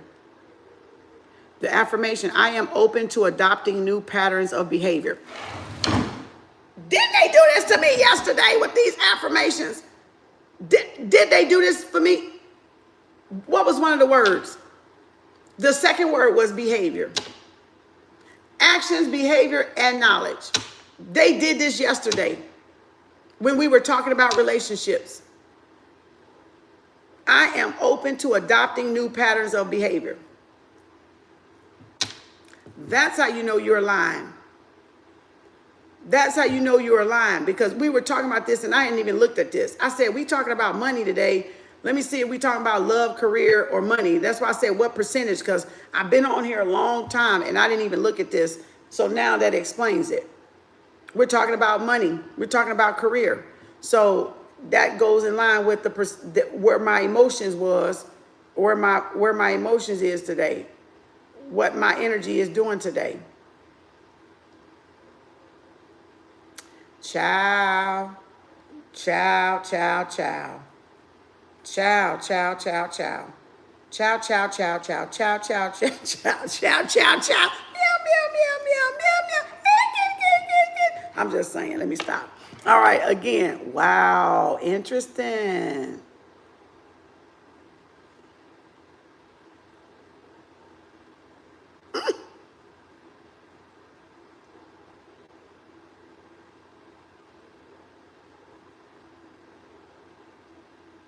I'm reading my horoscope.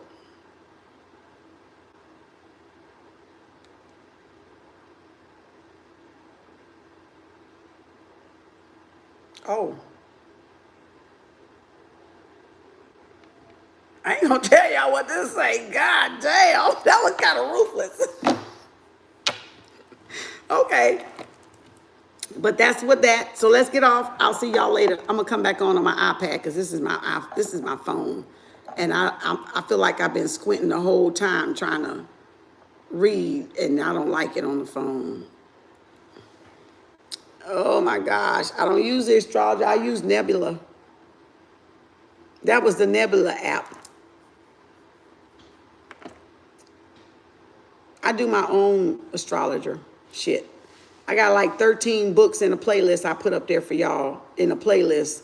So look in my playlist and you'll see the 13 books that you can get in the playlist. It was under, I'm trying to find it. Maybe that was.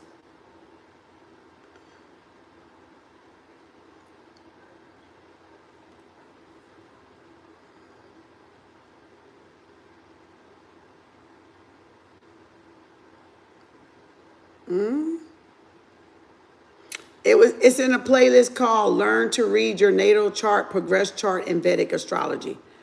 And it was like a 10-hour long video. That shit was so off the chain. And then I got one on moon magic that was 3 hours and 30 minutes on moon books, on manifesting. If y'all want to use moonology or moon magic, there's some books there. But that one that was 10 hours, that was 3 months ago. So it's in my playlist, and it's got I grabbed some of my books because I self-teach myself some stuff. I don't have to do nobody else.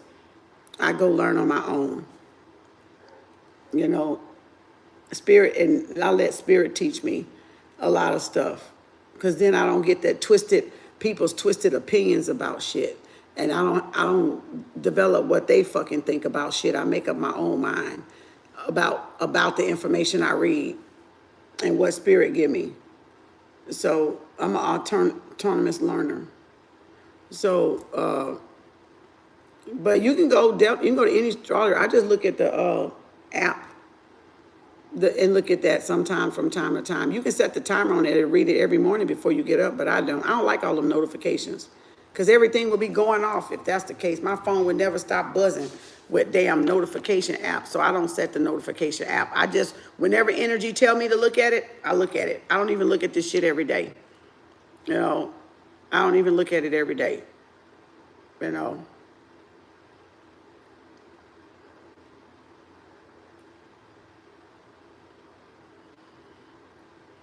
Oh, this is the best time to commence in a new activity, and let me see, you have to have trust in your inner values. So, yeah. Oh, wow. This is awesome. Yeah, I can see where this is aligning today. This is, you got to remember, we got a collective astrology and you got a personal astrology to where you were born. So this is personal, but then everybody collectively will say something different. So if you looked at collective astrology, it won't be none of this shit here, because this is personal. This is to the individual. So that's why you got to learn shit on your own. And every astrologer that you got, that's just saying on a dominant collective scale. That's where everybody energy is in the world, but that may not be your energy. So you need a app to show you what your energy and what you should be doing. Because if you try to go with everybody else, you're going to be off where you're supposed to be. So you got to kind of take that with a little grain of salt. It just lets you know what everybody thinking about out there on a collective consciousness. But this is what is yours, catered to you. Okay. And on here, you can talk to astrologers too, because they upgraded it now, that they're even getting business on these things now, that you can talk to an astrologer. You know what I'm saying? So, so you can do something like that. So just cater it to yourself and take it with a grain of salt. And the books are up there if y'all need them. Because, of course, I wasn't going to go through all those books. Because they all say different things, and that's why I get different books. Because it's a piece in this book that ain't in this book. It's something new in this book that ain't in the next book. Because it's different people putting their astrology knowledge in a book to sell, but they're not telling you everything. So everything is a treasure hunt. If you think of the spiritual journey and life like a treasure hunt, you're connecting the dots. So you're learning to, like, here, connect the dots to you. You're learning to connect these dots to you. Who cares if this is Aaron or Shamika or Geraldine? I'm worried about connecting my dots to me. And they just out there accumulating, or they're out there helping, or they're out there interacting. But if I go into her dot or Aaron's dot, then I'm off my path. And that's what y'all got to get. You got to stay in your path of what you're doing, what your design is. Because if I go in Aaron's or Shamika's or Geraldine, then I'm off my path. And that's what a lot of people are getting off the path doing, because they worried about other people and they're not in their own design of who they are. So, and it's easy to do. It's very easy to do. It's more easier than it is not doing it. You know what I'm saying?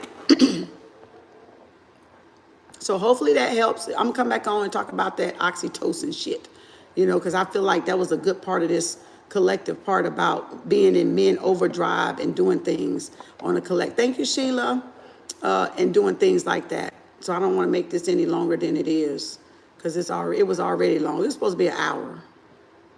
Shit. Okay, but anyway. Take what y'all can out of this damn thing and just leave the rest for somebody else that's going to come along after y'all. That's all I can say. You know, I just tried to throw out some ideas so y'all can get the building and get the working on and getting y'all self together and getting y'all self organized. You know, organizing your life, simplify your life, you know, get things in a routine more than just makeup. Do a routine for everything, so that way you learn to organize, and then y'all won't be all over the place. I'm hungry. I think I might fry me an egg sandwich. But not that egg sandwich. Not that one. Another egg sandwich or something. I need to make some spaghetti or something. Girl is hungry. I'm hungry.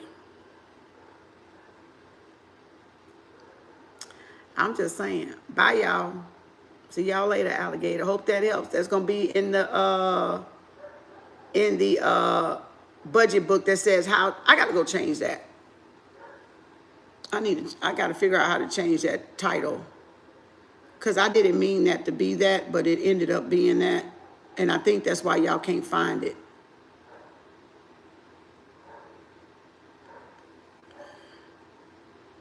Here it is, how to save. I need to, oh, but that wasn't supposed to be the name of the book. I mean,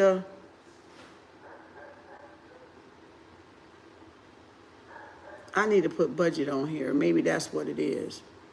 That's what I need to put. You know what?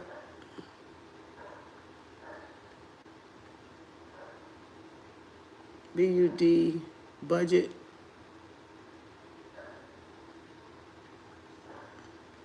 And abundance.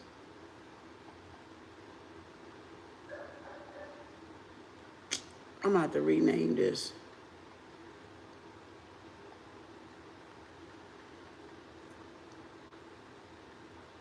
And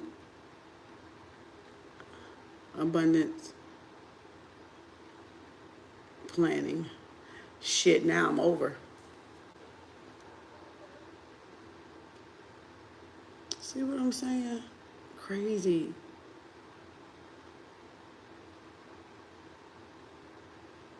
Oh, I can take these out.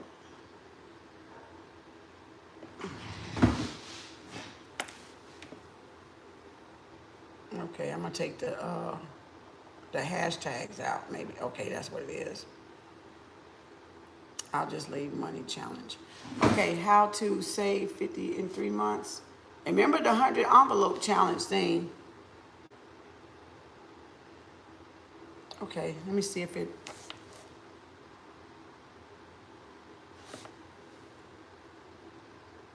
Let me see. Yes, okay, there it is. So look for the budget tracking folder, playlist, and abundant planning.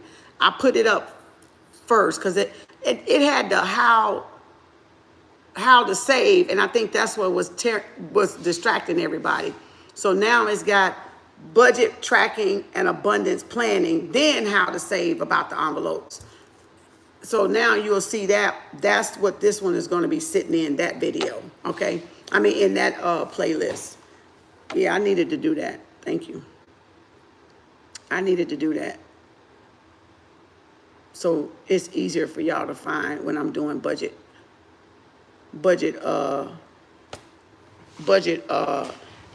you call it? Budget ideas or budget little things you can do, right? All right, bye now.